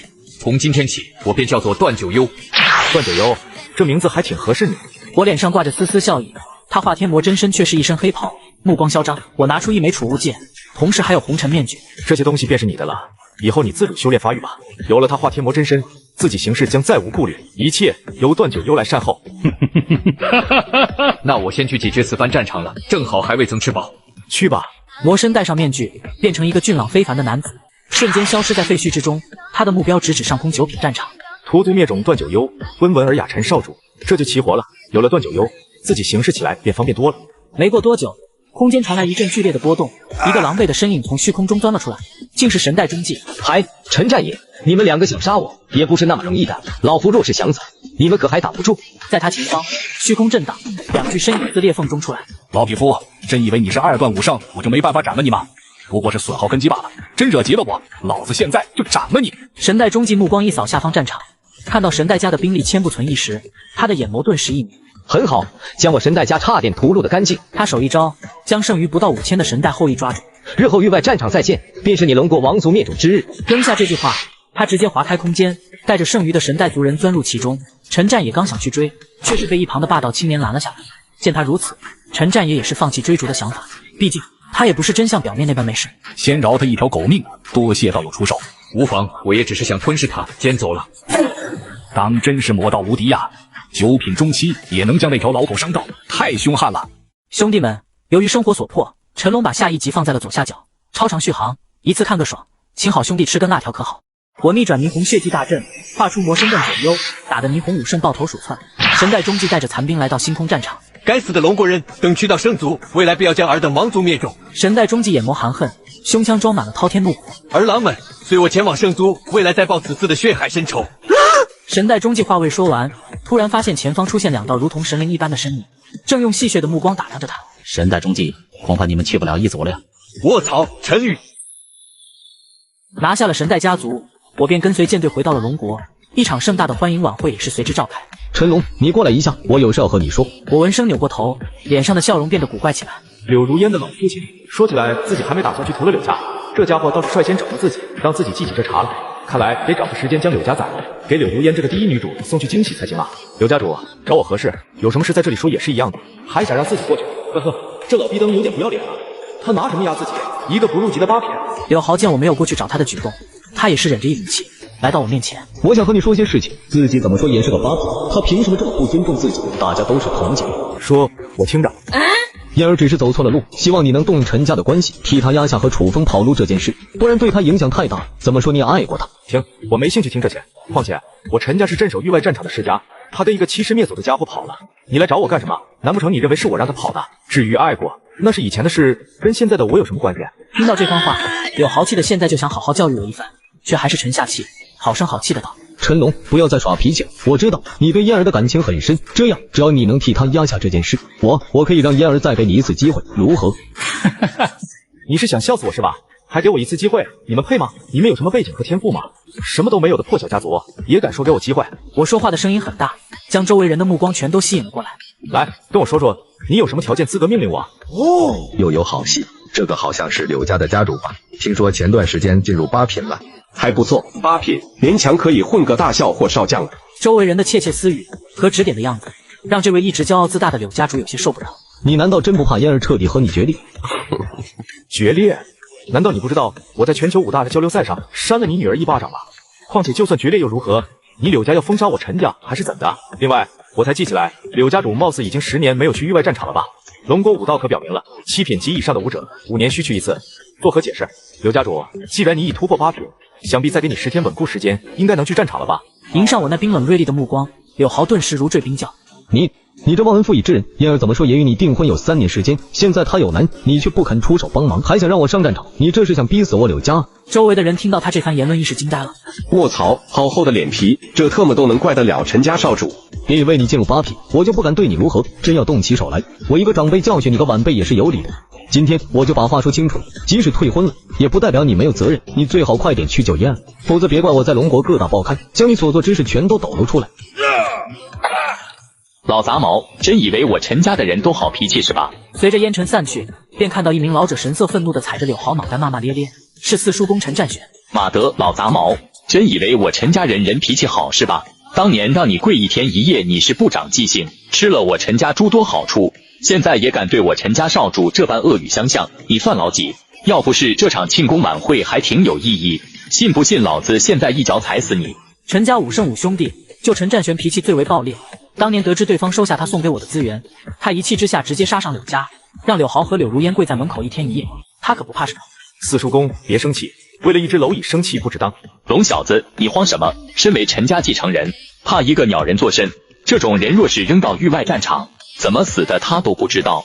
你不想出手就看着，让叔公来。叔公不是读书的料，也不是什么斯文人，打架这种事让叔公来。好好好，一切都听四叔公你的。嘿嘿，真好。四叔公真是太懂自己了。见我不反对，陈占玄一把捏住柳豪后颈上的皮肉，将他拎起扔到一旁。你想干什么？别忘了这里是京都，禁止杀人。谁想杀你了？老子杀你了吗？你们看见我动手要杀他了吗？见到他这个样子，众人连连摆手摇头。没有，陈大宗师教训小辈是应该的，哪里算杀人？就是柳豪目无尊长，不尊大宗师，该打。这一幕落在柳豪眼里，是那么的不可思议。对方都将自己如此羞辱了，他们难道眼瞎吗？看不见自己受伤了？这时，数人簇拥着一个军装老者缓缓走了出来。为何在大厅里如此喧哗？来人是武道总署副署长秦晋。秦署长，你要替我做主啊！我不过是口头说教一下陈龙，结果陈占玄便跑出来将我打伤。京都严禁动武的条例，他根本没放在眼里啊！柳豪哭哭啼啼，秦晋却是懒得理会他，看向陈占玄，目光带着询问之色。羞辱陈家少主，想要逼陈家替他压下其女，跟着弑师之人逃跑一事，如此明目张胆的徇私枉法，我想我教训他一下没什么大不了吧？秦晋了然，顿时看向柳豪的眼神中带着几分厌弃。原来他便是收留那弑师之徒的柳家人啊！还没等柳豪想好怎么开脱自己，一旁京都军事基地负责人姬红的声音淡淡响起：柳家柳豪10年来未上域外战场杀敌，记录都在隶属第3城张家5胜管辖，却已许久未曾到域外战场报道。鉴于其半个月前登记突破8品，再给你半个月时间稳固修为，随后便去第3城报道。同时，逾期未上战场，可记录为逃兵。此次前去域外战场杀敌，为期1年，或在战场内立下2等功勋，可减免处罚。另外，柳家且有3名6品义士从未上过战场，一同分配至第3城。完了，全完了！兄弟们，由于生活所迫，陈龙把下一集放在了左下角，超长续航，一次看个爽，请好兄弟吃根辣条可好？柳如烟父亲想道德绑架我，直接被四叔公打出了降，还要他即日前往域外战场。我随后成功突破至9品，便回到了域外战场第9城。方婷却带来了一个坏消息：陈少，我有一件事要和您说，秦拓少将他被韩信害死了。看来这个老家伙还是和楚风接触了，真以为自己直属武道总署研究所便可以肆无忌惮坑杀我的人了。既然他的研究成果出来了，那韩信一家便可以鸡犬不留了。去将韩信所长请过来，第9城我接手了。是少主。方婷身体瞬间消失在原地，他的修为在这1年里有着我给的海量资源，早已突破8品。第9城研究所内，韩信正笑嘻嘻看着自己的研究成果。终于成功了！经过数十年的研究，这精神原液总算实现量产了。以往的精神原液一瓶售价就得1000万灵石，如今只需要1万灵石便可以购买。我韩信的名字终是会响彻整个蓝星，未来定能名垂青史。陈家，呵呵，杀我女儿这个仇我很快就能报了，等着吧。只要等我再拿到一批生命精华，制作一批精神原液给小峰，他便能突破8品后期，拥有9品的战力。到时候等到那座洞府打开，不出10年，我韩信的徒孙也是武圣。秦拓那个废物，一个武道8品也敢妄想监视我，当真是不知所谓啊！韩信和楚风将秦拓骗出城外，最后由楚风将其斩杀。1年来，已经接连除掉不少陈家的人。如今精神原液研究出来，韩信打算返回蓝星，方婷却在此时赶了过来。韩信所长，我们第9城的新城主有请你过去一趟。哦，听到这话，韩信动作一致，眸中闪过一丝冷意和不安。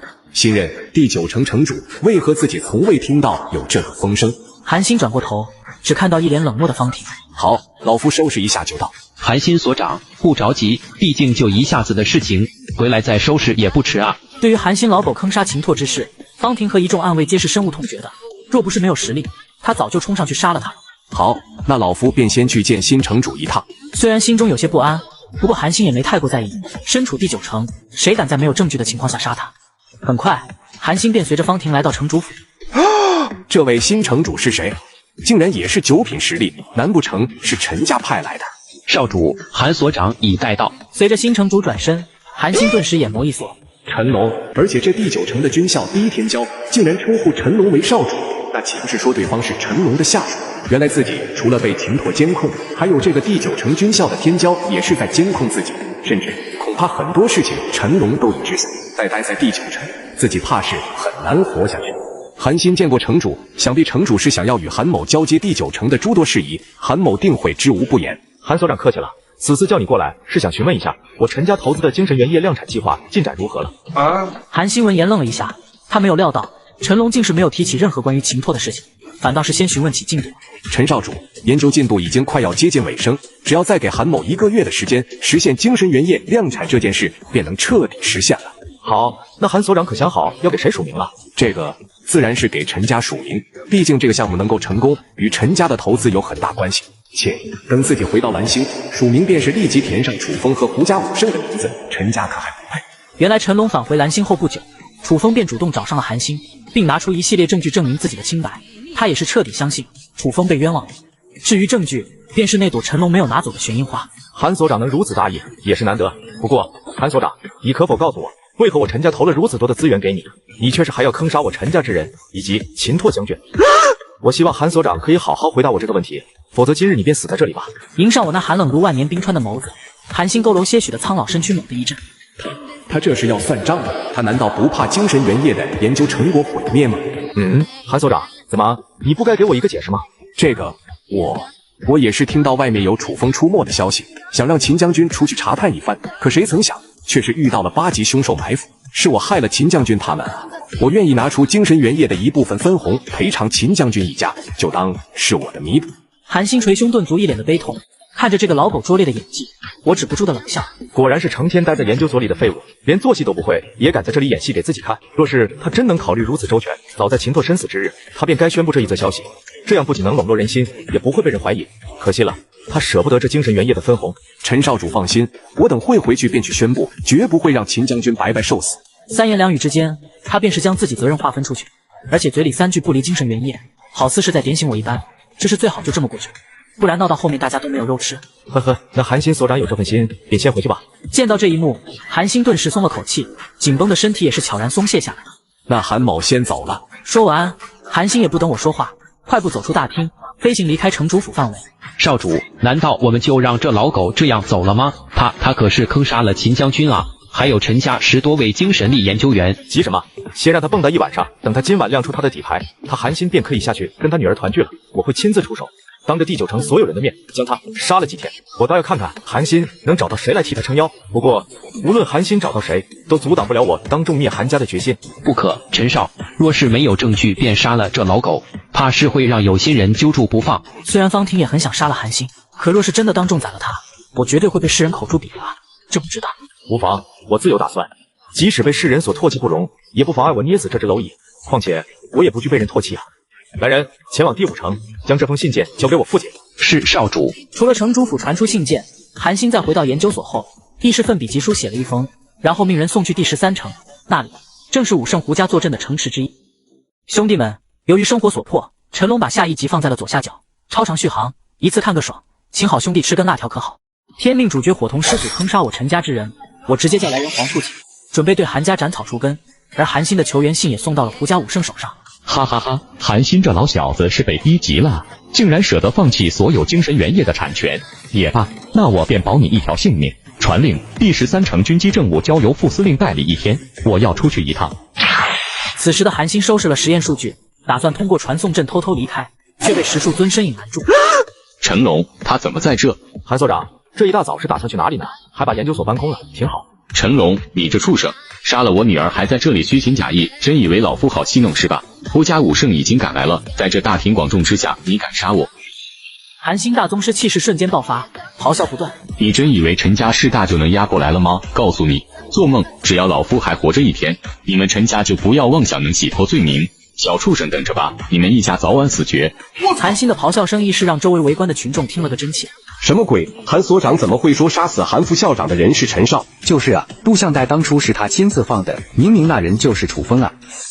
该不会是韩所长研究出了精神原液的量产方式，打算不给陈家分红吧？卧槽，真是这样就太恶心了！陈家投资给他这么多，他研究出了就不打算分钱，太不要脸了！不等韩星开口解释，实力尽数使用。老东西给你脸你得要啊！既然你不尊本少主，亦是周我陈家武圣死绝，那今日我便大发慈悲，送你下去与你女儿团聚吧。韩家上下亦是鸡犬不留。神像镇狱记，这一击镇狱。恐怖的能量击碎空间，直指韩星。不胜救我！下一秒，韩星身旁的空间荡漾，一道身影跨出。哼，陈家的小崽子，竟敢当众屠戮我人族功臣，找死！今日我便替你父亲好好管教你一番。刹那间，我的攻击被粉碎，而朝着我拍去。突然，一道更为恐怖的毛毛威压轰然而来，也被切割。你又丧个鸡毛，也敢说管教你儿子？武圣又如何？敢动我儿子，老子今天便宰了你这姓胡的！陈宇，你想做什么？竟敢对我出手！胡家武圣也没有料到会在这里遇见父亲，而且父亲的实力强大到令他心惊。同为武圣，为何不敢对你出手？你敢对我儿子出手，难道就没做好赴死的准备？同族武圣禁止自相残杀，你这么做可符合规矩？那你对我儿子下杀手，便是符合规矩了。胡家武圣一脸怒容，伸手指着陈宇，愣是说不出半句。废话你就少说，恃强凌弱的废物，滚一边去！今天谁敢阻我杀他，纵使你是武圣，我也照样灭了你一家。你算个什么东西？九品也敢这般跟我说话？信不信我治你一个不敬武圣之罪？他的话音刚刚落下，吓得胡家武圣急忙躲闪。陈宇，你闭上你的嘴，老实点给我看着。老狗，可曾想过我回来会取你性命？坑杀我陈家13位研究员，7位第9城守将，1位城主，还有秦拓少将，我也就不找借口了。今日我必杀你，老狗，受死吧！嗨！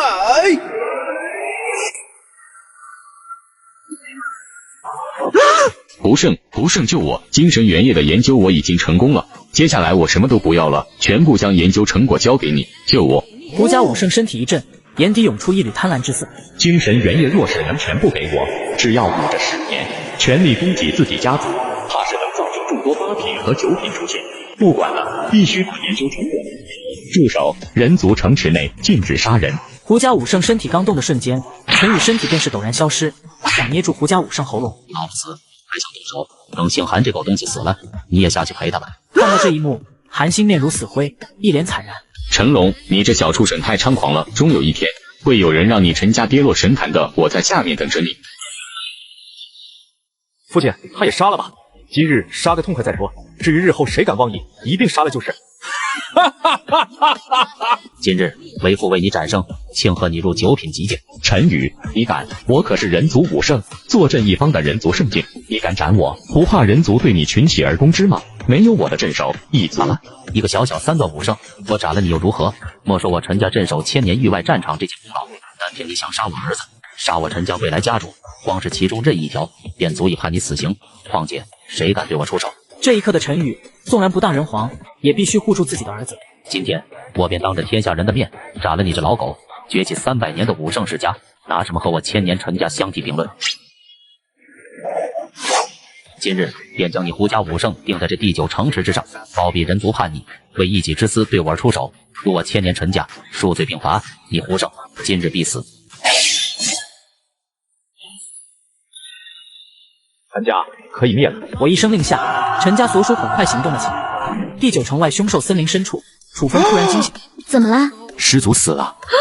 韩仙所长不是9品大宗师吗？他怎么会死？难不成是陈龙回来了？除了他没有别人了。陈龙这个该死的家伙，他为什么还要回来？兄弟们，由于生活所迫，陈龙把下一集放在了左下角，超长续航，一次看个爽，请好兄弟吃根辣条可好？韩星被我灭族，主角楚风通过魂牌知道了这个消息，表示生气。陈龙为什么还要回来？他不应该是死在霓虹吗？为什么他一回来就要打乱我们的计划？本来等韩星所长送来精神原液，我就能进入7品中期了，你也可以进入8品中期，马上就能去遗迹了呀。现在的柳如烟是真的对我恨之入骨。去找兽皇吧，有遗迹的事情，兽皇会庇护我们。接下来我们不要出现在人类城池中了，等我把实力提升到8品后期，咱们就去强开遗迹。遗迹是楚风最后的底牌，他有预感，里面绝非武神遗迹那么简单，甚至有可能是天外强者的遗迹，超越武神的天外强者。好，我听你的。对了，胡胜那边怎么办？胡家武圣他们也有接触，虽然是因为韩星手上的精神原液，但也算是一个底牌。师祖没来得及把精神原液的数据交给我，现在咱们手上可没有能令他看上的东西，对方不可能会庇护我们，别指望他了。做事情最好还是依靠我们自身。好，那我们就去兽皇那里修炼吧。事不宜迟，现在就走。楚风和柳如烟走出山洞，转头望向第9城的方向，眼里闪烁着浓郁杀机。陈龙，你等着吧，今时不同往日，我这楚风注定会站在世界巅峰，你只配做我的垫脚石。人族阵营前线，一名老者忽然睁开双眼。哎，这人族终归是不平静了。好了，季老头，未来人皇要做的事，就任由他去做吧。既然叶涛认可他，那我等只需要尽全力去铺垫就行。毕竟留给人族的时间不多了。我也只是感慨，毕竟这人族没落太久了，数百年里成圣的皆是低段武圣，不堪大用。此次能释放一些蛀虫的圣位，也算合理。哈哈哈，你都想通变好了，再加固一下吧。以叶涛留下来的文书交代，恐怕他的本源大道封印不了这尊半神太久。苍圣，你回后方一趟，替人皇造事吧。好。第9城这边，胡家武圣已然伏诛，武圣本源被封印了起来。这胡家武圣的本源当真是弱了点，成就不高啊，撑死能抵达4段。如今这等武圣本源放在我面前，我只会嫌弃。我给陈家的星辰级功法，不走本源道，却能直指碎心境，那才是真正强者的战力体现。这老东西本身便是怕死狗活下来的，当年能够成圣，不过是捡了秦家武圣陨落的一个大漏，否则他哪有机会反噬主家？父亲，这个拿去应付那些吧。我虽然不在乎名声，不过你这人皇倒是还得需要。小子，你要记住，如今域外战场的局势有些微妙，你要尽量注意自己安危，别陷进去太深了。凶手族群里这段时间也有些躁动的趋势，妖之一族同样有异常。父亲放心吧，我还不蠢，踩不到这些坑。胡家武圣被父亲斩杀的消息，在蓝星以一种极为疯狂的速度蔓延开来，无数人议论纷纷。柳如烟父亲柳豪和一众长老闻言皆是大笑了起来。哈哈哈，好，陈家果然是毒瘤，竟敢斩我人族武圣，他们这是在找死啊！不错，陈家作恶多端，如今终于藏不住狐狸尾巴了。最好就是姬家武圣和夏家武圣一同出手，将他们3家镇压杀死。这些柳家长老身上皆是带有不同的伤势，有人多了道疤痕，有人断了条手臂，哪怕柳豪脸上也是多了一条狰狞的爪痕。哼，燕儿和小峰如今获得张家武圣的赏识，我们也不愁没有崛起的机会。目前按照小峰说的，低调发育，潜伏起来，等几年我们便可以重新回归了。这时他们已经开始幻想陈家被灭后的情况了。就这样，7天过去了，陈家仍然没有半点解释。呵呵，我就说嘛，陈家肯定是心虚了，连解释都不敢。他们绝对要叛逃了，快点出兵镇压他们！万人血书，请求出兵镇压陈家。那些带节奏的人再度站了出来，叫嚣着要让陈家出来接受人族审判，其中以胡家的人跳得最欢。少主，如今胡家和张家已经彻底摆明态度，正在蓝星上举行大规模抗议游行，而且还主动爆出姬、夏、苍三家身份。张家武圣闭关，不知道这个情况。张家武圣知晓，但没有阻止。既然如此，那可以将消息全部爆出了。是。看来这公开的圣位又要多一尊了。也罢，父亲动荡的境界也该稳固了。接下来便让他再斩一尊武圣，彻底进入8段吧。张家武圣当真是自己找死了。在讨伐陈家的情况愈演愈烈之时，一则惊天的消息忽然点燃整个蓝星。我操！陈家镇守蓝星1000年，何来叛变一说？鉴于人族当前情况，臣与武圣决定向大众公布精神力修炼法以及武神修炼法。简短的一个声明，直接让所有武者瞬间熄火。然而还不等他们做过多思考，来自沉寂许久的姬、夏、苍三圣世家同时公开一则声明：陈家何罪之有？作为1000年世家传承，陈家兢兢业业镇守蓝星，1000年来一批又一批陈家之人死在域外战场，他们仍无任何怨言。他们培养出无数九品，甚至武圣已是受过其恩惠，如今却是仅凭一人定罪便要问责，你们的信呢？武圣胡圣欲战且退，侵退人族资源，燕其位曾剥削人族，故未曾问责，今挑衅陈家，意图重伤陈家继承人，因贪念精神原业研究功劳，包庇是杀第9城主及守城将军之人，赎罪累加，刀诛。胡家明知故犯，肆意散播言论，抹黑人族功臣，盗命。即此，姬、夏、苍三家公开支持陈家，并彻查人族蛀虫，若遇阻碍，杀无赦。陈家一样发表了一份声明：武神修炼法可助本源武圣摸索武神之路，武圣之人皆可向陈家任意武圣学习。除此之外，关于精神原液问题，量产为1万0时500毫升，普通人根本无法承担如此高额费用，最终只会便宜世家，大家切勿被恶意引导。陈家心系人族，从即日起，由我陈家武圣陈宇宣布，精神力修炼法面向大众公布，任何武者皆可前往武者图书馆借阅。当看到这一则声明之后，没有一个人能淡定得下来。这一刻，无数怀疑过陈家的人皆是羞愧难当，取而代之的便是对胡家等造谣世家的愤恨。胡家武圣被父亲斩杀，引起舆论波动，苍圣出面平息，但舆论背后的张家武圣依旧是我心头的刺。父亲、爷爷、三叔公大可不必如此看我。臭小子，压了这么久，现在事情发酵的这么厉害，你要怎么去收场？阿龙，说吧，1天前你让我和你三叔公回城等你，到底是要商议什么事情？父亲，你来说。父亲闻言，扯了扯嘴角，将脑袋歪到一边。见他如此，我无奈耸了耸肩。武神修炼法，爷爷修炼的如何了？小程，以往对本源道不解的地方，如今全了解了。5段武圣，只要时机一到，便能成就武神。那张家武圣的实力如何？一听这话，爷爷忽然瞪大眼睛，不可置信。你是要我斩圣？张家武圣不过2段巅峰，爷爷已至5段，想斩对方3招足矣。斩3圣，张、洪、刘3武圣全杀了。我操！这番话一出，直接把陈战野和陈战天震得头皮发麻。不可，现在还不能斩。看来老爷子对斩圣有点执念。如果他真不想斩，便不会说现在还不能斩。为何不能斩？武圣是我们人族的巅峰战力，少了一位都会增大我们的压力，这是绝对不行的。除非你父亲达到9段武圣境界，否则还是要留下他们。爷爷大可不必如此麻烦，斩了便是，9段而已。斩了这3个武圣，意志利用我们陈家的本源封印，将其封印掉，随后交给其他几家武圣分配便可。他们可不会介意。武圣嘛，只要武圣一死，立马就有本源巅峰的9品顶替上来，困难不了多久。爷爷见我如此执着，张了张嘴，不知该说什么好。斩3圣，释放3尊200多年的圣位，其他几名武圣可不会有意见。爷爷还想反驳一下，一道苍老的笑声由远至近。小友说的不错，这3个家伙是该斩了。看见来人，陈战天顿时懵了。苍上，您怎么回后方阵营了？来人不是别人，正是此前共同发声力挺陈家的3圣之一，苍家苍圣。苍圣先是看向父亲，一脸满意。不错不错，人皇道稳固，怕是要不了几天便能冲击9段了，人族有救了。此次前来是姬圣、夏圣与我共同决断，由我来辅佐未来人皇登基仪式。吾的决定与这位小友一致，为人皇扫清障碍，斩3圣。话落，苍圣目光深深看了一眼我，这个眼神意味深长。人皇，这位才是人族真正的皇啊，可惜了。不过也不可惜，至少他将陈宇送给了人族，有这位人皇在，人族依旧强盛。只是在场除了我，没几人能懂苍圣话中含义。哈哈，有苍圣坐镇，那我等自然不敢有异议。事不宜迟，明天便动手吧。好，那我等明天便动身，趁着3家武圣聚集在第3城，此次就斩了他们。第3城城主府，3尊可怕的存在聚在一起，氛围压抑，现在那几位战队陈家了，我们该怎么办？陈家3胜，如今有3段和2个2段5胜，此等实力，我们怕是难以招架。哼，怕他们作甚？陈家不过走了狗屎运，捡了2尊陨落的圣位罢了。即使他们来问责，又能对5等如何？咱们也有3尊5胜。当年陈家不来帮我挡一族狙击，害我损失一只眼，这个仇可不能不报。当年他成圣邀请过陈家，不过被陈战天拒绝了，理由是一族在攻打第5城。我们3家从今天起，所有家族成员便定居在第3城，联手之下，陈家又敢上门吗？敢来就得付出代价。5等不过是问责他杀害胡家5胜的事情罢了，他拿什么理由来打我们？在场3人皆是看不惯陈家的，这次没有把握好机会，被陈家翻盘，他们也不觉得有什么太严重的问题，顶多就是被责罚大了。5等3人镇守域外战场这么多年，难不成连个错都不能犯了？若真逼急了我，这人族便不要也罢。5等前去投靠一族，亦能换来一个圣神之位，怕他们作甚？张家5胜和洪家5胜顿时大惊失色，这话可不能乱说。虽然他们喜欢占些人族的便宜和资源，但也不敢背叛人族啊，毕竟头顶坐镇着一个半神啊。见2人如此反应，刘成不由嗤笑起来。大家都是一个货色，就不必在这里演戏了。最坏的结果不就是这样吗？明日将家族迁徙来此，若敢支持陈家问责5等，那便一同屠了这座城，当个一族圣神也无妨。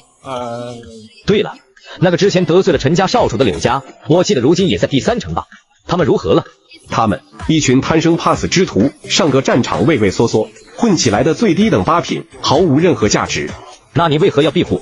难不成你还念着旧情？就他死的那个老子不配，我看中的是他背后的人。虽说张军是靠运气成就5胜，但他也有自己的过人之处。他这双眼可看他人运势，陈家运势一眼望到头，黑到发指。而那被陈家追杀的楚风，气运如龙，那条龙形气运简直让他惊为天人。如此便好，那若真到了最后一步，便带上柳家一同离开吧。能有被你看中潜力的人，未来定然不会差。小事罢了。此时的柳家府邸内，柳豪脸色铁青，又让陈家翻身，该死，当真该死！那几个老不死的，为什么要维护陈家5胜？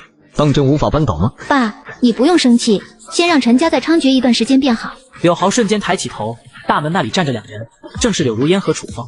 嫣儿、小凤，你们怎么来了？爸，我和楚风来这里看看你们，顺便采购一些资源和物资。我们接下来要闭关突破了，等到小凤8品后期，我们便可以去遗迹摘取机缘。柳伯父，这是我从斩杀妖之身上取来的生命精华，一共2斤多点，来送与你和各位长老恢复伤势，顺便突破境界。楚风手上拿着一个玉瓶，一打开盖子，那浓郁的生命气息扑面而来，令得柳豪身上的伤势都有些许好转。哈哈，小凤你有心了，快坐快坐，我让厨师准备几个菜，你们受苦了。若不是陈龙那个小畜生，你们现在早已是我人族天骄。虽然经历了诸多磨难，楚风此刻的心态已经很好，可每次听见陈龙这2个字时，他总会下意识地握住拳头。柳伯父，我们就不做停留了，我要尽快进入8品后期，随后还要打磨气血。一旦我拥有9品战力，便能强行打开遗迹。只有取得里面的机缘，我和嫣儿才有成圣契机。柳豪也明白事情的重要性，也是没有说太多客套。好，一切慢慢来，会有机会的。主角楚风和柳如烟回家看望家人，离开之时恰巧遇到了陈家清算5胜，3道巨大身影矗立天穹，圣威漫天。张军、刘成、洪武还不速速现身接受审判？空间波动荡漾，辉煌的第3城主府轰然爆炸，下一刻3道流光冲天而起。陈宇、陈战天、陈战野，张家5胜，100年来侵吞人族战利品，肆无忌惮霸占一座灵石矿脉，压榨人族开采工人，攻其家族子嗣，肆意挥霍资源，欲战且退，致使人族丧失5000里阵地。其罪当诛。刘家5胜，自成圣后斩杀数位与其争夺5胜之位的人族本源天骄，与一族来往密切，其罪当诛。洪家5胜，与3人暗谋屠城，罪大恶极，当诛。哈哈哈，可笑！5等身为5胜，护佑人族一方安危，用一点资源又如何？没有5等，人族早亡了。刘成和洪武默不作声，但他们身上时刻运转本源之力，准备战斗。他们亦是同样认为自己这么做没错，人族早晚都会亡，凭什么他们不能用？多说无益，今日尔等便去死吧。下一刻，巨大的金色拳头猛地砸向3人，这恐怖的威力令得3尊5胜脸色骤变。8段5胜，若是3、4段，3人并不惊慌，可8段5胜一招下去，他们足以陨灭当场。3人立马闪身逃走，陈家3胜同样跟上。快逃！什么东西也不要了，装好东西，所有人全部出城，去指定地点集合，等待老祖归来。第3城内，刚刚迁徙过来的3胜世家的人吓得魂都没了，一个个声嘶力竭地指挥着族人收拾东西逃往城外。这一幕让柳如烟和楚风通体生寒。就在此时，一道流光自他们头顶掠过，2人回过神，连忙抬头看去，便见到流光之中那道熟悉的身影正看着他们微笑。陈龙，逃！下一秒，两人也不敢再做逗留，飞速逃离此处山头。3家武圣族人刚走出第3城不足10里之时，一道刀光一闪而逝，下的大地震裂。不用躲了，今日你们3族便长眠于此吧。狂妄，小小九品初期也敢口出狂言，当真是不知死字怎么写。这一刻，3家家主集体暴怒，他们可是本源9品实力。一起上吧，垃圾不配留有名字。找死！洪家家主手握长戟，一步跨出斩过来。我神色不变，握着藏天刀的手悄然松开，刀身悬于半空。当真是狂妄至极，竟敢松开武器，去死吧！烟尘散去，只见我只手抓着长戟的一端，轻描淡写。怎么可能？鼓手接住自己的一击，没有什么不可能。蝼蚁又岂是强者的极限？洪家家主迅速后退，急速逼近。下一秒，洪家家主的头被打爆。所有9品一起上，这人有点不对劲。剩余2家家主带着数位9品冲向我，我握住藏天刀，一股浓郁到极致的黄泉死气凭空涌现。这一刀葬众生。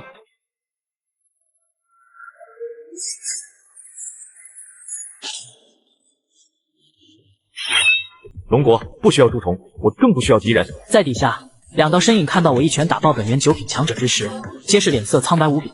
他怎会如此之强了？不可能，他怎会这么强？我一定要超越他！楚风将那一丝极淡的畏惧压下心头，看向呆滞的柳如烟。嫣儿，我们走。这次我们要加快修炼速度了。兽皇之血必须沐浴，唯有这样，我才能快速达到9品战力。随我走。这一次，楚风不再是商量，而是命令。柳如烟斗被他强硬的姿态吓了一跳，看着楚风狰狞的样子，他有些恍然了下来。楚风真的值吗？见柳如烟有些呆滞，楚风也不敢犹豫，手中浮现一块金色玉笔，随后一把音色，最终形成一个空间漩涡。楚风拉住柳如烟，径直钻入漩涡当中。哈哈，2个小宝贝，1年都不见了，看来过得还算舒心嘛。也罢，接下来先送你们一点见面礼吧。叮！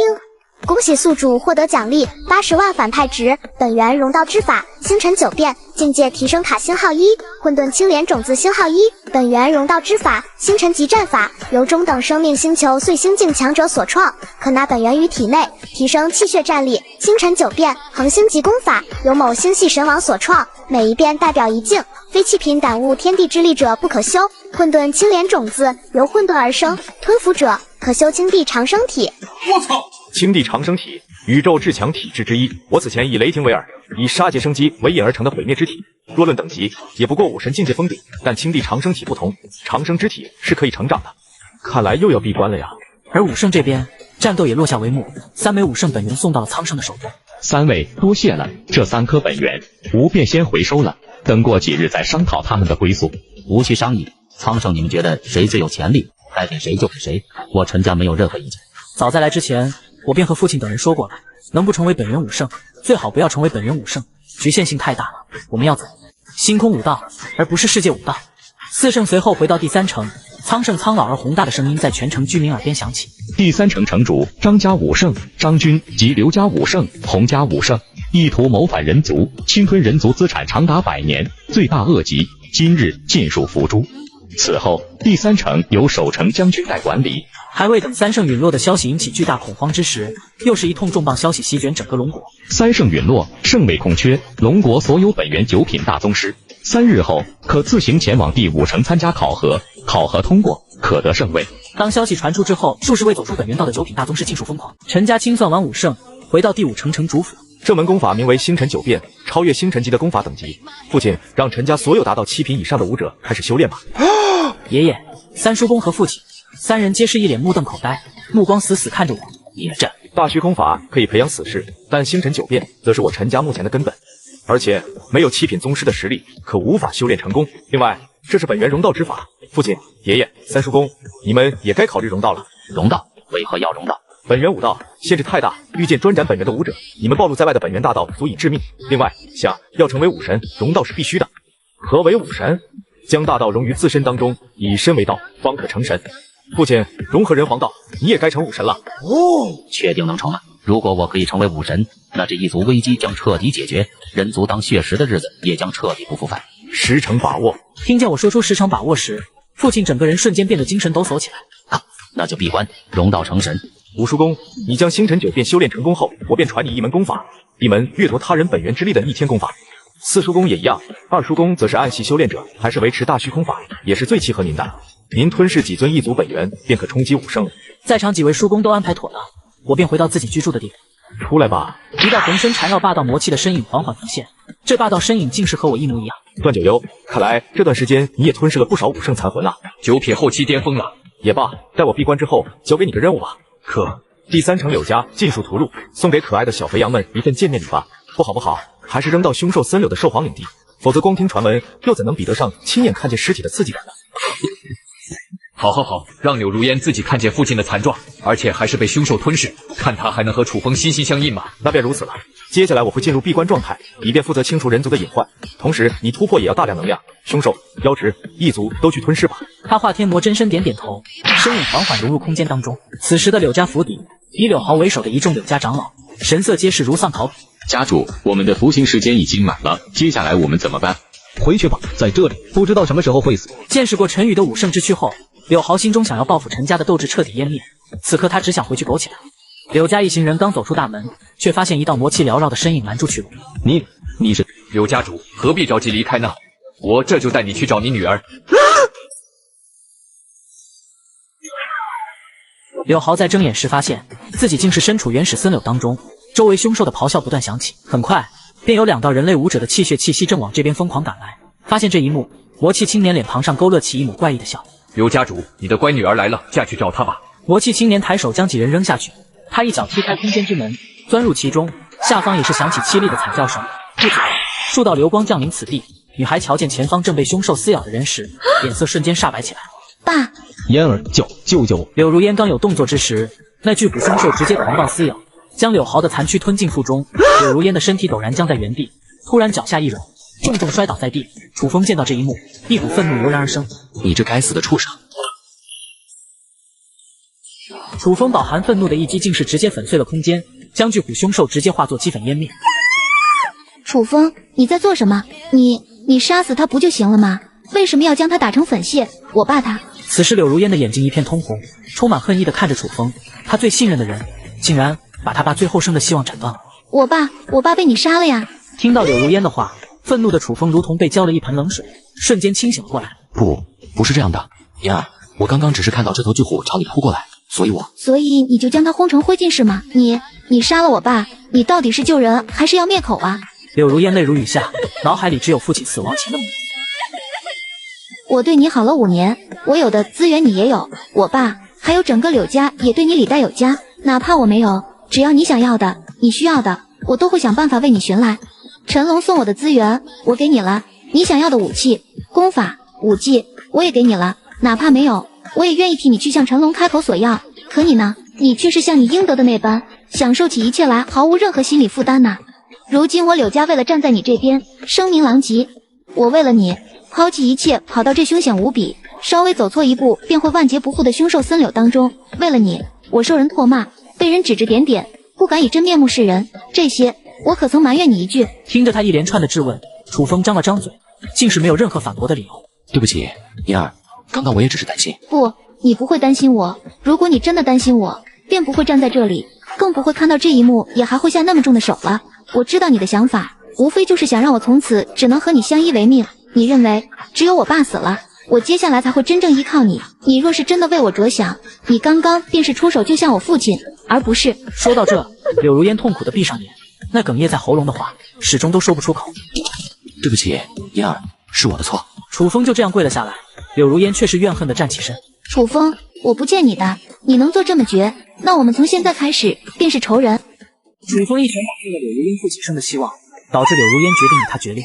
楚风，我不见你的，你能做这么绝，那我们从现在开始便是仇人。嫣儿，我刚才真的没有想过会是这样的结果，我刚刚真的没有用力，我只是想让这只巨虎吐出来，并不是。够了，你还要演到什么时候？你心里想的什么，你自己清楚。我现在已经不想再看到你，别逼我拔剑。柳如烟的心也很痛，一个是自己最信任的男人，一个是无条件对自己好的父亲，可是他最信任的人却杀了他的父亲。我走，以后再见，你我便是仇人。柳如烟转身，毫不犹豫地离开。下一秒，楚风御空而起，瞬间追上他。你还来干嘛？然而楚风却是直接将他拥入怀中，紧紧抱住。嫣儿，你要相信我，我真没有想过要杀柳伯父，我敢发誓。柳如烟在他怀中剧烈挣扎，他越是大喊大叫，楚风便抱得越紧。过了许久，柳如烟的挣扎逐渐弱了下来。随后哭得撕心裂肺，楚风的心更疼了。对不起，我真的不是故意的。那好，你现在立刻突破，等你拥有9品战力，待我复仇。好。楚风重重点头，坚毅的脸庞上写满了倔强和不屈。这一次，他一定要成功。两人随后朝着兽皇领土飞去。回到兽皇领土，一尊体型庞大的龙形凶兽横亘在此处。兽皇，黑翼魔龙，3段5胜的顶级兽皇，战力之强，哪怕是4段5胜也不敢轻易因其锋芒。楚风小子，想好了吧？接受我圣血的洗礼，冲击至高境界之地。想好了，若是此次能成，必然为兽皇前辈寻找化形功法。他之所以能被兽皇接纳，是因为和兽皇有交易。那个武神遗迹当中有着兽皇需要的化形功法，还有突破武神的秘密。哈哈哈，好！巨龙左翼抬起，露出一个泛黑的小血池，里面是魔龙之血。进去吧，1年半足以共有9品战力。燕儿，等我会向你证明我的清白。话落，楚风一头扎进黑色血池当中。此时的柳如烟眼里却是没有丝毫波动，反而是露出一抹淡淡的杀意。楚风，我不会再信你了。等你去遗迹那天，我会让陈龙来亲自了结你。经过这次的事件，柳如烟也学会了隐藏，留了一手。楚风定是杀害自己父亲的凶手，父亲在第3城暴露，肯定是怕被陈龙报复，才跑来寻找自己。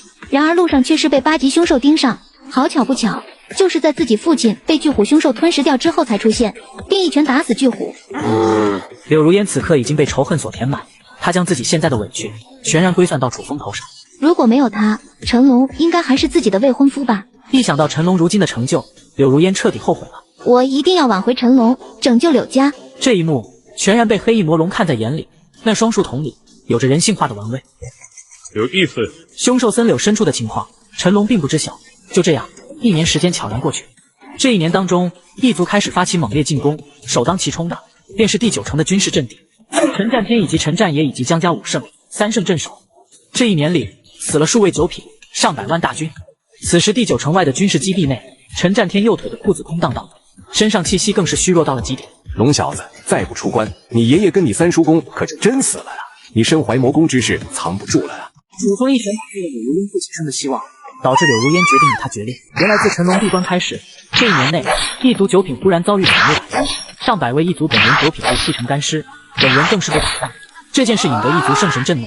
最终，在3个月前，第9城外的战场中，2尊1段5胜埋伏于此，将那神秘强者成功揪出。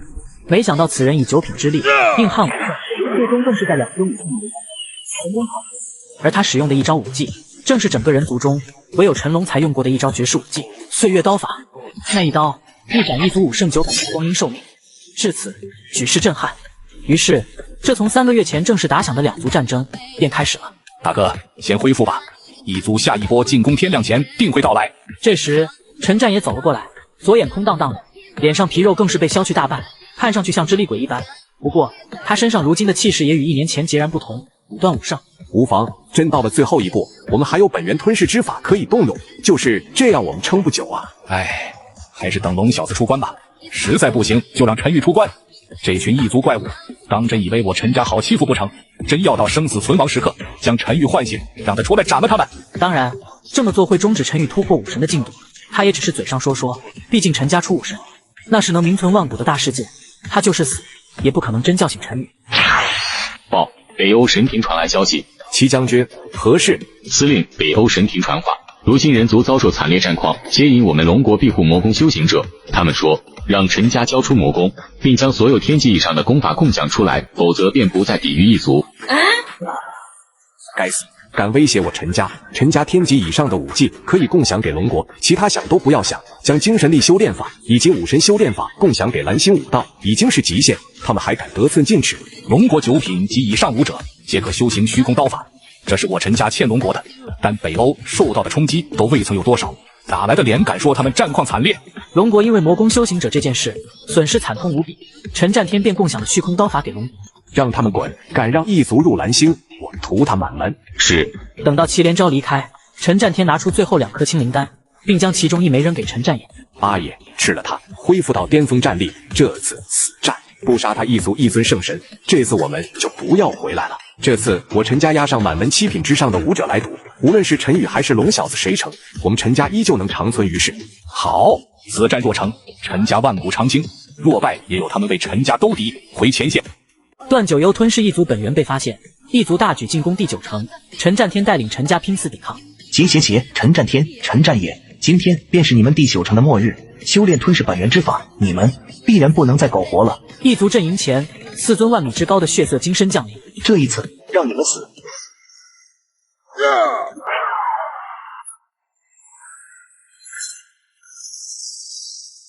陈战天，陈战也，奇邪，没想到你们还真能恢复的这么快啊！废物，一尊7段武圣，一尊5段武圣，还要带2尊2段武圣出门进来一战了。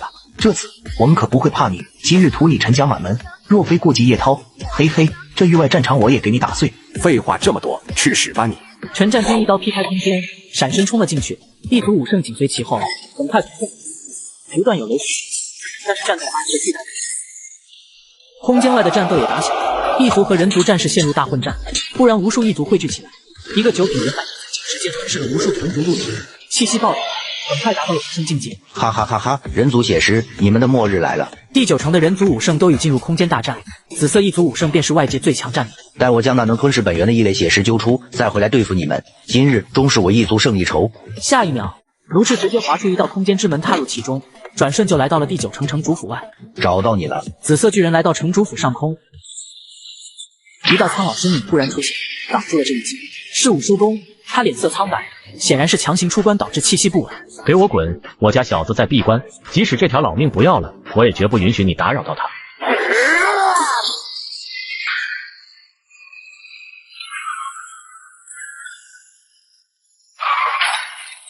怎么可能？你连武圣境界都未曾达到，为何能够切割虚空？难道是9品极境？好，遇到2名人族异类，这次收获足够消差了。卢赤杀意显露，一双利掌瞬间巨大化，整个空间都被巨力掀开。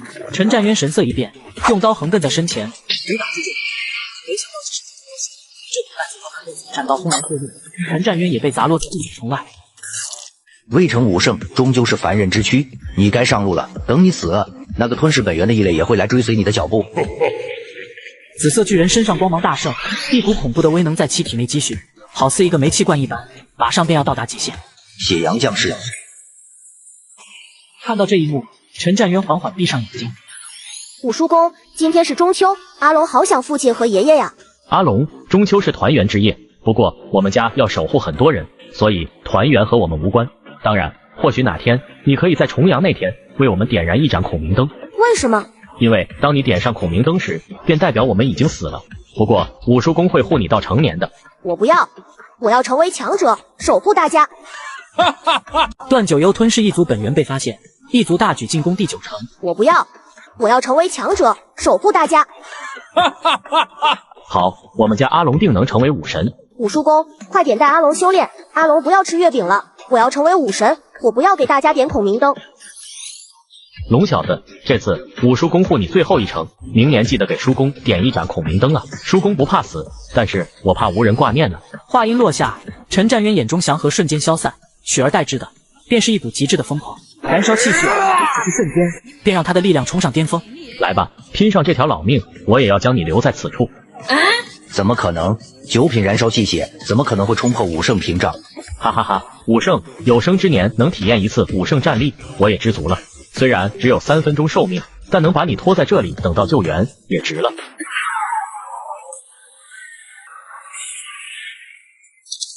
找死！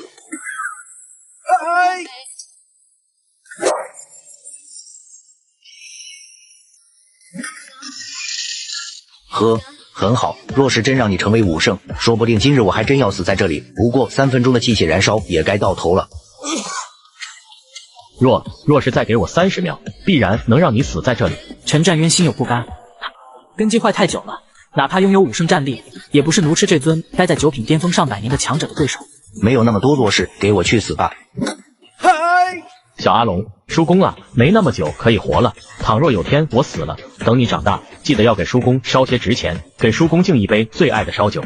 还有啊，叔公看着你和你爸长大，等我死了，你找到妻子，有了孩子以后，也要带到叔公坟前哦。叔公，阿龙还是小孩子，我才没有妻子。叔公，阿龙不会让你死的。阿龙守护叔公一辈子。回想起当年即当爷又当奶照顾陈龙的日子，陈战渊眼里有着浓浓的眷恋。他这辈子没有伴侣，没有子嗣，一生都奉献给了陈家，后半辈子守护陈宇、陈龙父子。他们在他心中早已是如亲生的一般。小阿龙，你食言了。叔公走了，记得要给我点孔明灯啊！还想自爆？我让你魂飞魄散！跃至高空的卢氏等人加速坠落，突然一股比武圣威压还要恐怖的力量轰然爆发，将这道恐怖巨人掀飞出去数倍。吴叔公，阿龙可能不曾忘记要护您一生的承诺呢。此人伤了你，叔公您说我灭他一族不过分吧？武叔公拼死抵抗一族武圣，终于看到成龙出关。龙嫂子，你成了。陈战渊说话有气无力的，体内积蓄的能量也是逐渐膨胀。快走，我的自爆控制不住了。叔公，我可是说过了，这一生护你周全，让你成圣的。陈龙伸出手，一股浓郁至极的生机力量弥漫开来，绿色光芒笼罩陈战渊的武道金身，那股积攒的自爆能量更是轻易被瓦解。他身上狰狞可怖的伤势一时不断复原。这是生之力，可修复一切伤势。青帝长生体不只是长生，同样它还有修复伤势的奇异神效。你武圣了，还差些许，不过宰了他便可以了。好了，叔公在这里看着便好，剩下的交给我吧。陈龙伸手一探，一股不属于武圣的空间伟力爆发，竟直接握住那紫色巨人的头颅。下一秒，卢氏就被强行从虚空中拽了出来。不可能！我明明已经逃出千里，你是怎么做到的？皮肤启动神通之法。叔公，先前这头杂种想踩你，那孙儿便让他感受一下何为力量。蝼蚁，你该庆幸了，若不是你敢如此辱我叔公，你也无法让我第一次展露我这不朽琉璃金身。下一秒，在卢氏惊骇欲绝的目光中，陈龙步步跨出，一道散发着不朽气息的琉璃金身逐渐放大。在卢氏愈发惊恐的目光下，不朽琉璃金身仍在不断膨胀巨大化。不可能！你的金身不可能如此巨大。万米武圣金身，蝼蚁也敢称万米为武圣金身？在这片高无宇宙当中，蓝星武道太弱，真正拥有最新进的星球武道，武圣金身便是3万米极限，武神更是能达到10万米。没等众人反应，不朽琉璃金身探出一只巨大的手掌，将卢氏揪着脑袋抓了出来。蝼蚁一般的东西也敢来阻我闭关？大人，饶我一命，我不知道。现在一段武圣在我面前可没有丝毫价值。武叔公，既然你强行出关了，那便吞噬了这尊异族武圣的本源吧。有我在，吞噬异族本源，谁敢废话一句？我移他一族。撂下这番话，陈龙便是迈着步伐，朝着千里之外的战场走去。他提前出关，也是迫不及待想要补充能量呀。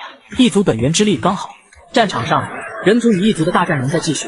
不过人族己方的气势十分深入，忽的一尊万米高的金身走来，一脚下去就是一片异族符水。随后金身游息，将一股股异族本源吞噬。随着千万异族的消失，天地好恐怖的威压！这是成圣雷劫。少主这时还没有成圣，没有成圣就能拥有比武圣还要强大的金身。看来家族里的传言是对的，少主未来是要走向星空的无敌强者，不是所谓的武神。我的天，这下我人族真的要崛起了！好恐怖的威压！这是成圣雷劫。少主这时还没有成圣，没有成圣就能拥有比武圣还要强大的金身。看来家族里的传言是对的，少主未来是要走向星空的无敌强者，不是所谓的武神。我的天，这下我人族真的要崛起了！未成圣先斩圣，少主已经做到了蓝星武道1000年来的第一壮举。这一刻，人族战士看向陈龙那屹立于天地之间的琉璃金身，眼中的敬畏和尊崇更甚。陈龙直接冲入雷劫之中，而这一幕也被武圣战场的众武圣看到。是龙小子，他出关了，而且还是武圣。这一刻，陈战天和陈战也皆是松了一口气。出关了好啊，这一年可太憋屈了。龙小子成圣了，一族就该亡了。雷劫很快消散，一道巨大身影来到空间裂缝。陈战天、陈战也，还有一族几尊武圣皆是震惊了。7段武圣？不对，不可能！你才1段武圣，怎么会有6000丈金身？这一刻，一族的4尊武圣震撼莫名。金身之躯可是有限制的，没有一定等级是不可能突破高度限制。蝼蚁岂知强者极限在哪？好了，接下来你们也不用走了，都留下来当我的养分吧。陈龙那好似看待食物一样的眼神里，有着一模一样的光芒闪烁。陈战天和陈战也见状更是惊了又惊。龙小子，你确定你下得去嘴？哈哈，爷爷，运转本源吞噬之法，再看看对方。陈战天也是毫不犹豫，直接运转本源吞噬之法。再次看向一族时，一双老眼顿时瞪得老大。那股吞噬的冲动更是抑制不住。北魏，这是怎么回事？因为他们可是以世界本源在修炼的呀。世界本源可是星空美食，星空的海盗掠夺者们之所以会去侵占别的生命星球，就是为了捕捉这些修炼本源的武圣武神。该死，一起出手，打不过就破开虚空逃走。一族武圣纷纷使出全力一击攻向陈家3人，武圣大战再次展开。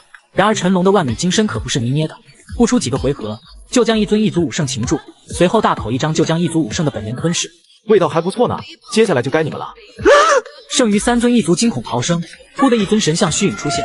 正当他天神像准备踩爆这尊7段异族时，见人族血石，蝼蚁也敢伤我圣族圣神！一股比9段武圣还要恐怖的威压降临，所有人被这股气息压倒在地。这一刻，无数人大脑空白。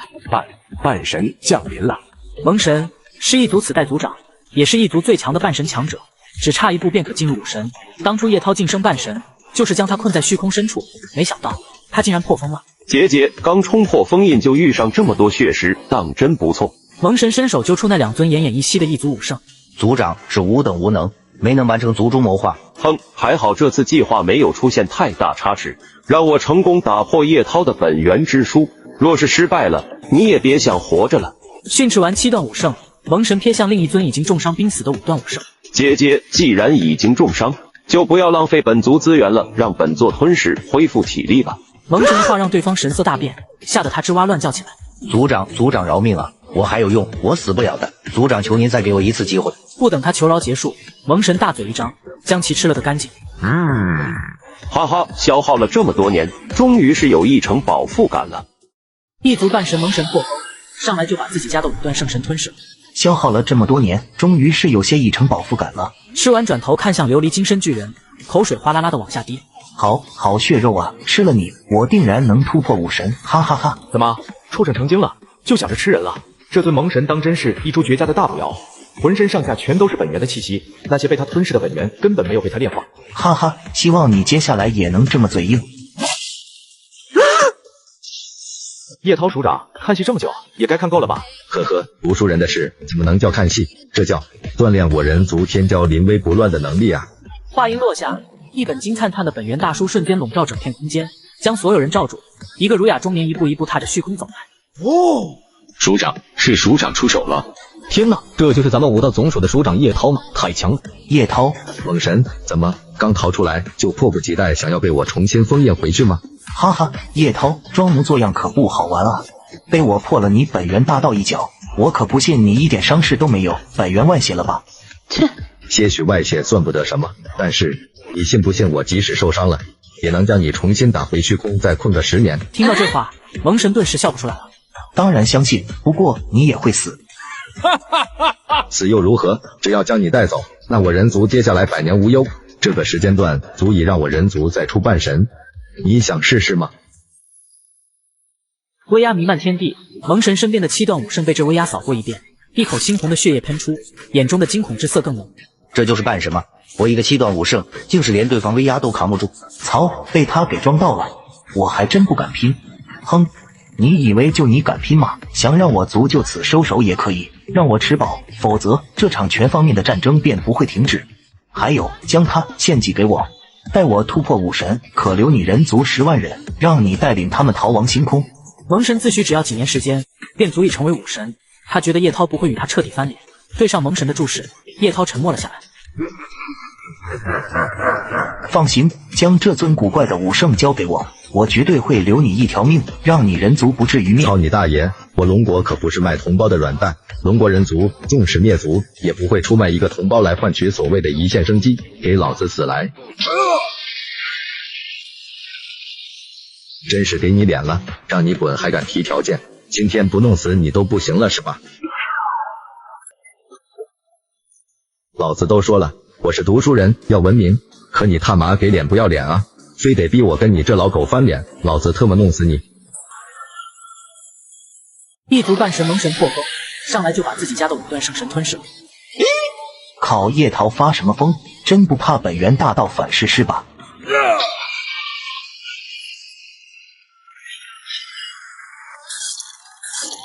公子，叶涛，你是真想逼我跟你在这里干一仗是吧？真以为我怕你不成？他不是不敢干仗，而是不想把域外战场打坏。这里是他们圣族的临时落脚点，一旦砸毁破坏了规则，那就得全部返回祖星，去维护那濒临破碎的星球。老子都说了，我是读书人，要文明，没给你逼脸了，可你就特么不要。下方的人族大军尽数惊呆了，他们何曾见过叶涛的这样的一面？蒙神望着火力全开的叶涛，也是不想再纠缠。叶涛，今天算你狠，等吾恢复后是要将你斩杀在这域外战场。说罢，蒙神划出一道空间之门，抓起那尊7段武圣就要钻入其中。走可以，但是这7段老狗就留下来让我杀了，给我爸补身子吧。何人胆敢偷袭？你是谁？人族新半神？怎么可能？人族怎么会出现2尊半神？而且竟然不是姬家那个老头！我操！陈宇城主，我的天，是陈家家主啊！他竟然突破半神了！难怪这1年他突然不见了，原来是闭关了。太好了，人族终于要赢了！你可以走，但你手上这尊战犯就留给我爸补身子了，不然就让你放点血。你不过新晋半神，也敢威胁我？当真认为我好欺负？你好不好欺负我不知道，但你想打我儿子主意，那就时刻把你脖子洗干净，说不准哪天老子就一枪给你捅了。蒙神闻言，又是一阵错愕和震惊。古灵不超30岁，武道已至5圣，战力堪比5段5圣。这种妖孽，无论放在哪里，都是最为恐怖的存在。没想到，竟是这尊半神亲子，而且这尊半神古灵也不过100年。这是一个中等生命星球能孕育出来的种子吗？操，凭什么？蒙神直接暴怒了起来，吞噬之力从他张开的血盆大口涌出，陈宇人皇本能爆发，直接将下方的人族大军吸入火锅。往日一切。你大爷的，有新人来，你特么就忘了本署长是吧？叶涛，今日之耻我记下了，2年半后我会让你千百倍奉还。族长，带我一起走啊！想走？好，现在就送你上路。陈龙他爸成就半神，直接把一族半神打死，可怜的7段5圣一族变成了美味血食。爸，开动吧，这尊一族如今是你的血食了。嘿嘿，那我就不客气了。陈战边运转本源吞噬之法，直接开始吞噬。这一幕令得无数人族震动不已。署长，接下来让本源吞噬之法传遍龙国吧。我想你应该懂我的意思吧。面对陈龙的目光，叶涛却是头一歪。你说什么？我不懂，这事让你老子来。叶涛表面波澜不惊，内心却是有些震动，同时也有些火热。陈龙明显是想让龙国全都成为掠夺者啊！这要是成了，那人族和异族岂不是攻守异形了？陈龙笑了笑，他知道对方只是想把这个传道名头让给自己父亲罢。父亲，那这传功的具体事宜便交给你了。虽说不成武神不出关，但既然出来了，那就再积攒一些人皇气运吧。大虚空法传出去也可，陈家保留星辰9变。那接下来就让人族彻底往星空掠夺者的方向走吧。毕竟陈家也不能拖你的后腿，你的未来在更远处。蓝星，我替你经营就好。什么时候累了，别回来，这里永远是你的家。哈哈，至少现在你还能护着我。好了，父亲，该回去了。接下来我还有很多事情要处理呢。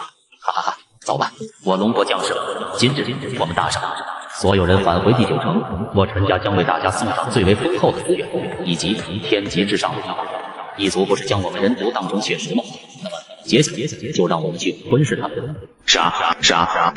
让异族尝尝被人吞噬的滋味。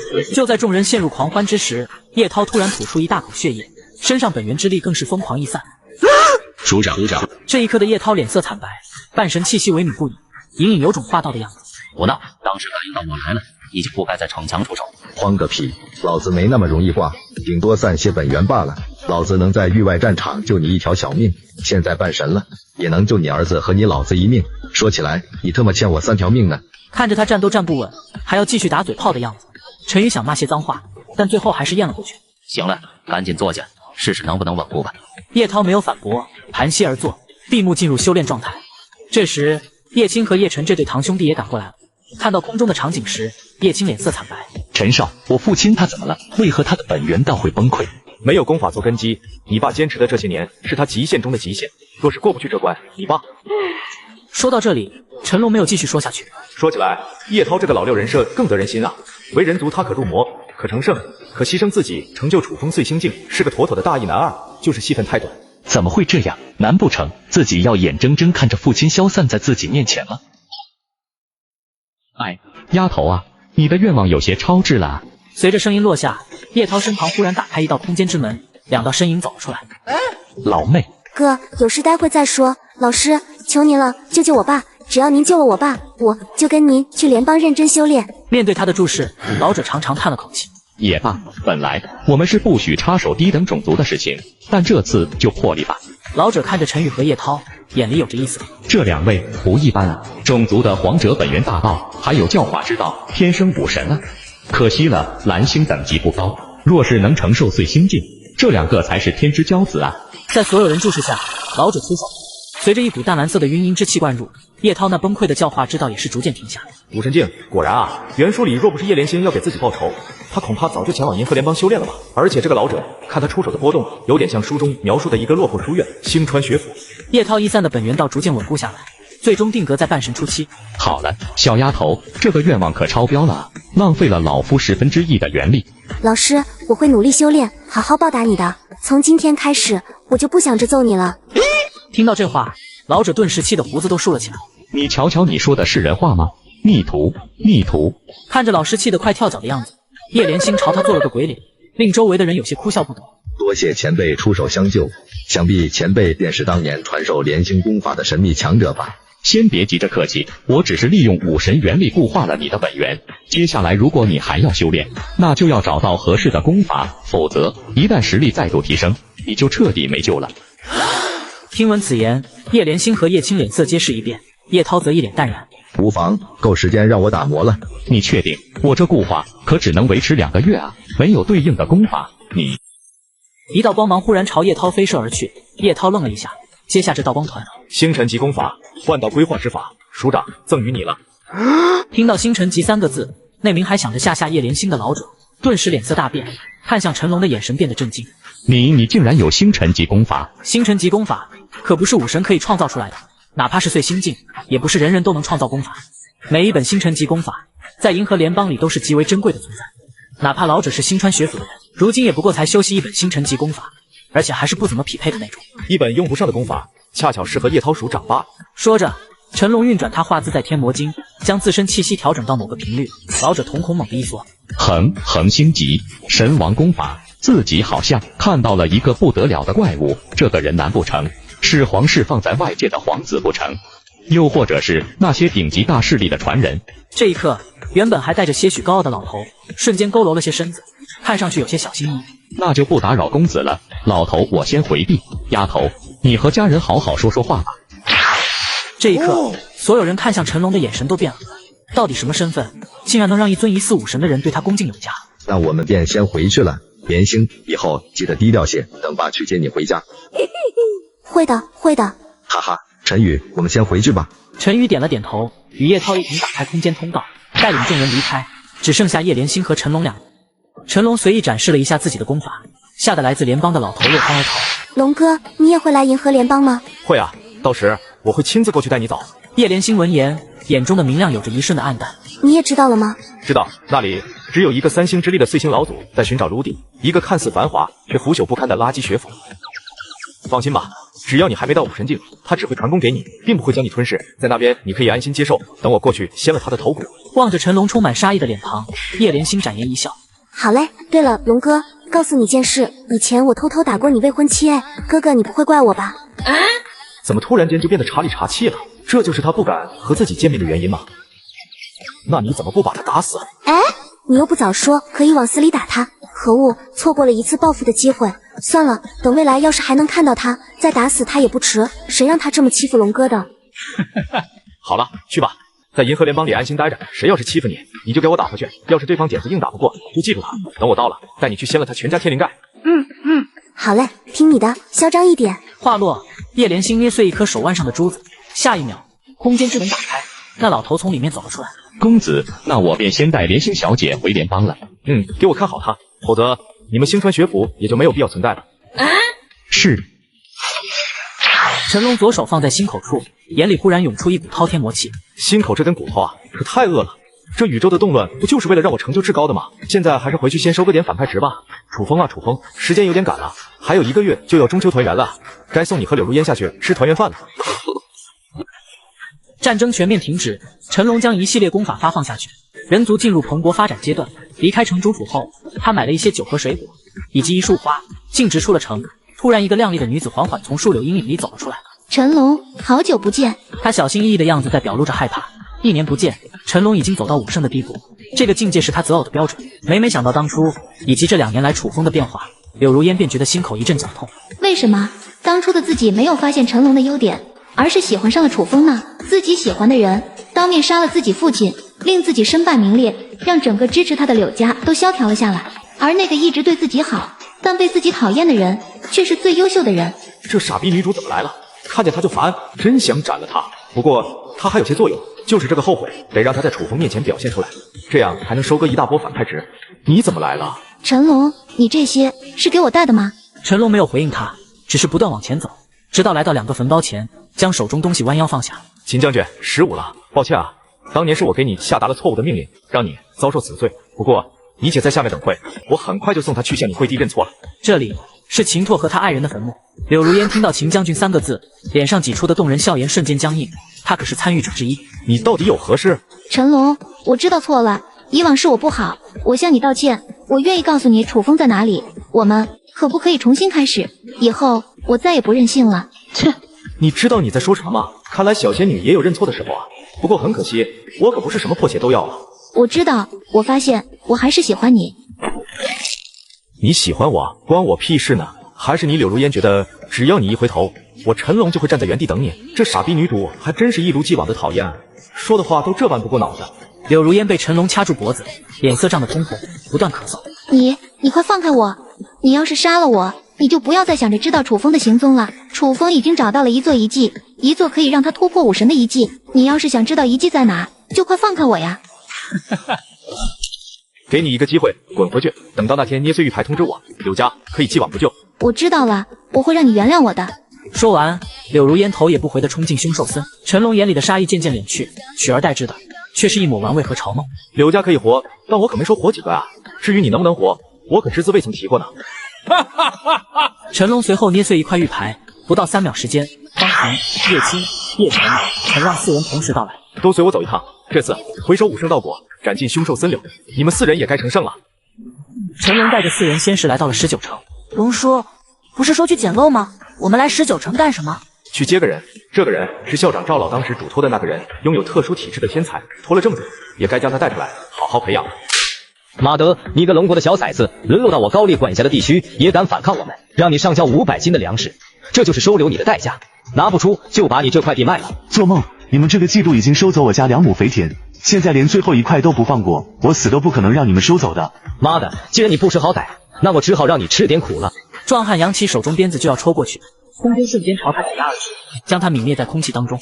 陈啊，遇到这种人就不要再想着讲道理，直接出手捏死便可。别忘了，你强大的实力才是道理，这世间拳头大的人说的话才是真理。哦，陈少就是有文化，够牛逼。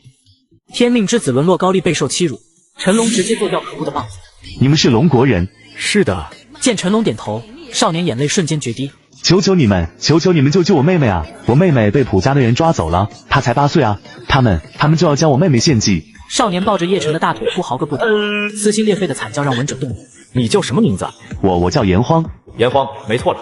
原书里这个炎荒拥有特殊体质，被男主楚风挖掘后，只用10年时间便突破武神，是书中的男二。还有一个8岁的妹妹，主角模板无疑了。能被一个9品世家看中，那说明他妹妹很可能也有神秘天赋。看来这次没有白来啊，似乎可以捡到2个天赋爆表的天才了。这个家族在哪？城中心普家，他们有一位本源9品大宗师坐镇，据说第19城的武圣大人是他的师傅。说着，炎荒来到陈龙面前，重重跪倒在地。大人，只要您能救我妹妹出来，从此往后，我炎荒便是您的狗，愿为您赴汤蹈火。他没有实力，没有资源，能想到最好的报答方式，便是将自己这条贱命送给对方。我可不需要狗，以后你便跟在我身边吧，换我少主便可。你妹妹，我保了。少主，对方有9品大宗师啊，还有武圣。武圣？切！下一秒，陈龙伸出手，细柄散发着浓浓死气的黑刀出现，直接将身前空间割裂开来。几人跨入其中，瞬间出现在颇家府邸上空。什么人竟敢在19城放肆，还不滚下去？武圣大人在此，而敢踩在武圣大人头顶上，不知死活！面对这些8品金身强者的呵斥，陈龙神色没有丝毫波动，将呆滞的炎荒扔给身后的方婷。炎荒，你记住，在这颗星球上，莫说9品大宗师，纵使武圣，在我这里也不过蝼蚁。我这一刀，武圣见了也得匍匐跪地。此刀名为葬众生。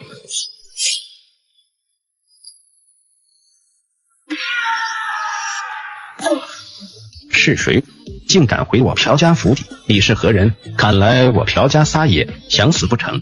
聒噪！烈焰，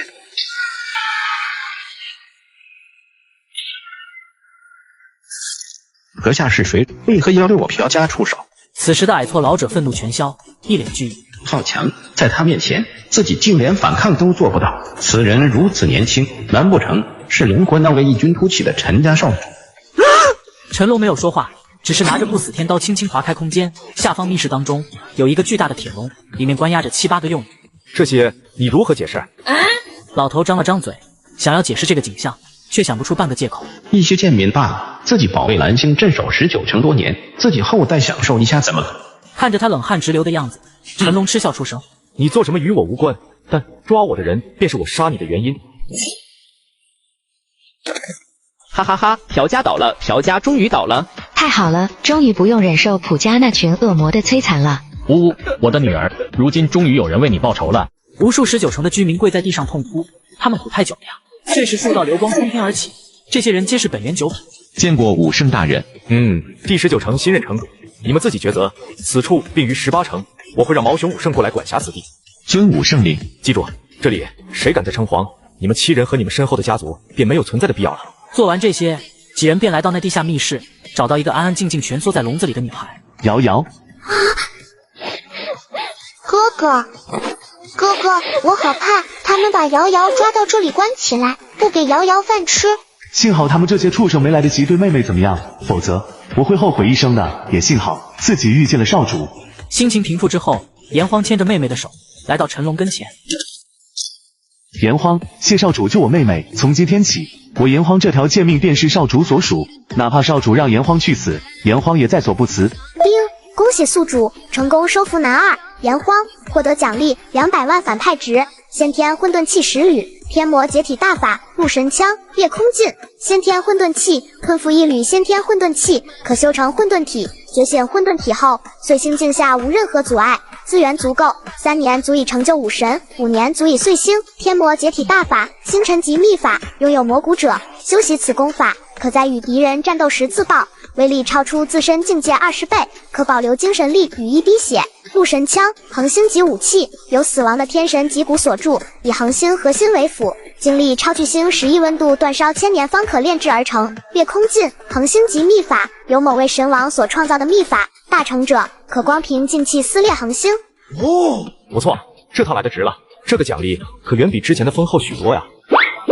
既然你叫我一声少主，那你们兄妹2人从此便是我庇护的人，安心调养身体，等事情解决，我便帮你打开枷锁，让你踏上修炼一途。少主，我真的能够修炼吗？可我连天的能量都感应不到。自然可以，你不只可以修炼，而且还是未来的星空种子，只是你的天赋被封印了。放心吧，我会为你打开枷锁的。说完，陈龙将目光瞥向一旁的女孩。你叫什么名字？少主，我叫严千阳，哥哥叫您少主，我可不可以也这么叫您？兄弟们，点我主页置顶视频，提前看下集，支持一下，陈龙更有动力更新。瑶瑶过来。小女孩见状，看了一眼炎荒，见对方点头后，她这才走了过去，小手握住陈龙食指。陈龙随即利用精神力探查起。魔神骨，看来这个小女孩也不简单啊，天生魔神之体，哈哈，此行不亏。她画字在天魔经，想要修炼的人必须要拥有一节魔骨，且品质不能太低。炎荒这个妹妹拥有魔神眉心骨，俨然是最合适的人。看来这诸天又多了一个反派啊！望着大笑的陈龙，炎荒和小女孩都有些困惑，少主这是在笑什么呢？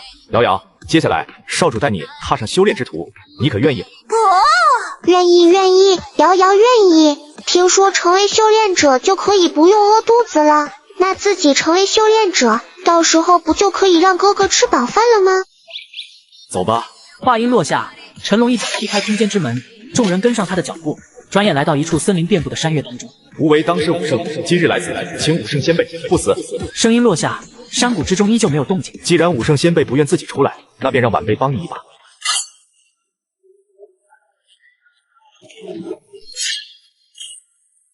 一道苍老的哀叹声突然响起，紧接着一堆人类骸骨忽然抖动起来，最终化作一个人形骷髅站在尸骸堆上。小友，何必咄咄逼人呢？老夫不过是想安稳求生，等待一个有缘人。夺舍的有缘人嘛，前辈活得够久了吧？怎么还没狗活够？哪里活得够啊？老夫当年好歹也是8段武圣，寿元3000载有余，老夫仅用了100年时间便成圣，可才登顶武圣50年就被异族击杀于此，我岂会甘心？镇守人族多年，抵挡那段黑暗岁月，我为人族最大的功臣，纵使激昂也不敢否认我的功绩。很显然，对方是和姬家武圣同时期的老怪物。既然前辈为我人族大能，那又何故苟且在此地呢？不如一死，奉献出这珍贵的武圣道果，如何？小友，看来你是不懂我的话。我是人族功臣，我想活着，这没有错吧？武圣道果是他立命之根本，失去道果，他还怎么活下去？没错，但前辈站着茅坑不拉屎，我想要前辈的道果也没错吧？想要老夫道果，那便看你有没有这个本事。小小的一段武圣罢了，在当年，你连与我平等对话的资格都没有。若不是不想浪费本源，你这种货色，老夫一根手指就能将你摁死在此。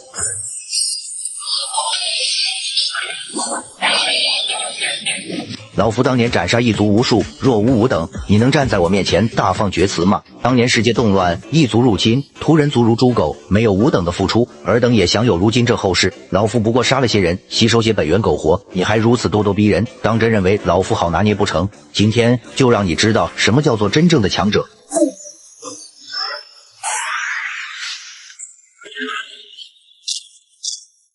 你原来是人类先贤无疑，可你躲在此地数百年，吞了人族诸多强者，此时的你也配叫先贤？今日我便告诉你何为人族先贤。我陈家100年为一代，初代陈家先祖9段武圣，死于武神离去后的大战，只身一人斩异族8段武圣，伤9段武圣一位。2代先祖7段武圣，享年87岁，死于战场。3代先祖5段武圣，享年79岁，成圣第10年，战至最后一滴血，亦不曾让异族推进半步。陈龙字字珠玑，如数家珍般将陈家的历史一并诉说清楚，每说到一位，他身上的死气便浓郁一分。我陈家唯有战死，从未有过苟活。纵使陈家之人实力低微，仍旧前赴后继，守护人族千年。这一刀斩你，亦是告诉你，我凭什么要你武圣道果？此刀渡先辈入轮回，终章灭神。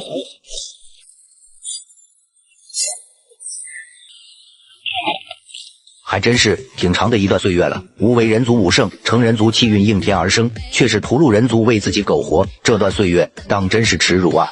突然一股幽紫色的火焰将骷髅人包裹起来，火焰没有温度，却是自灵魂点燃的，一道虚幻的本源道被硬生生剥离了下来。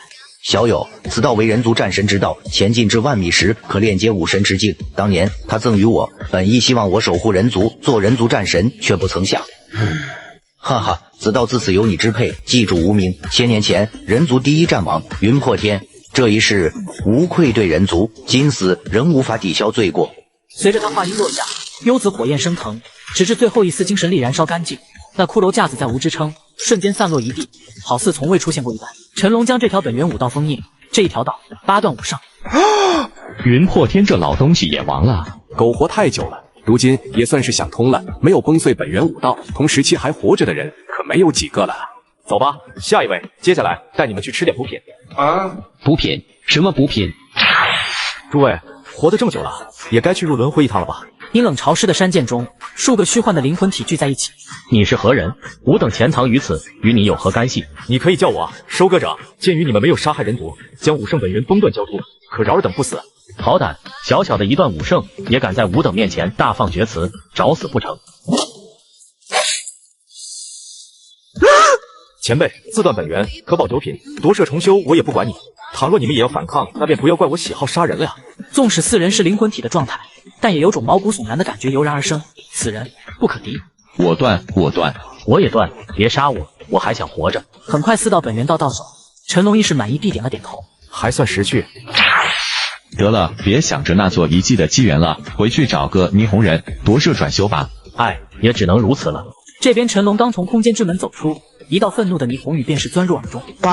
哟，这次逮到个小鬼子，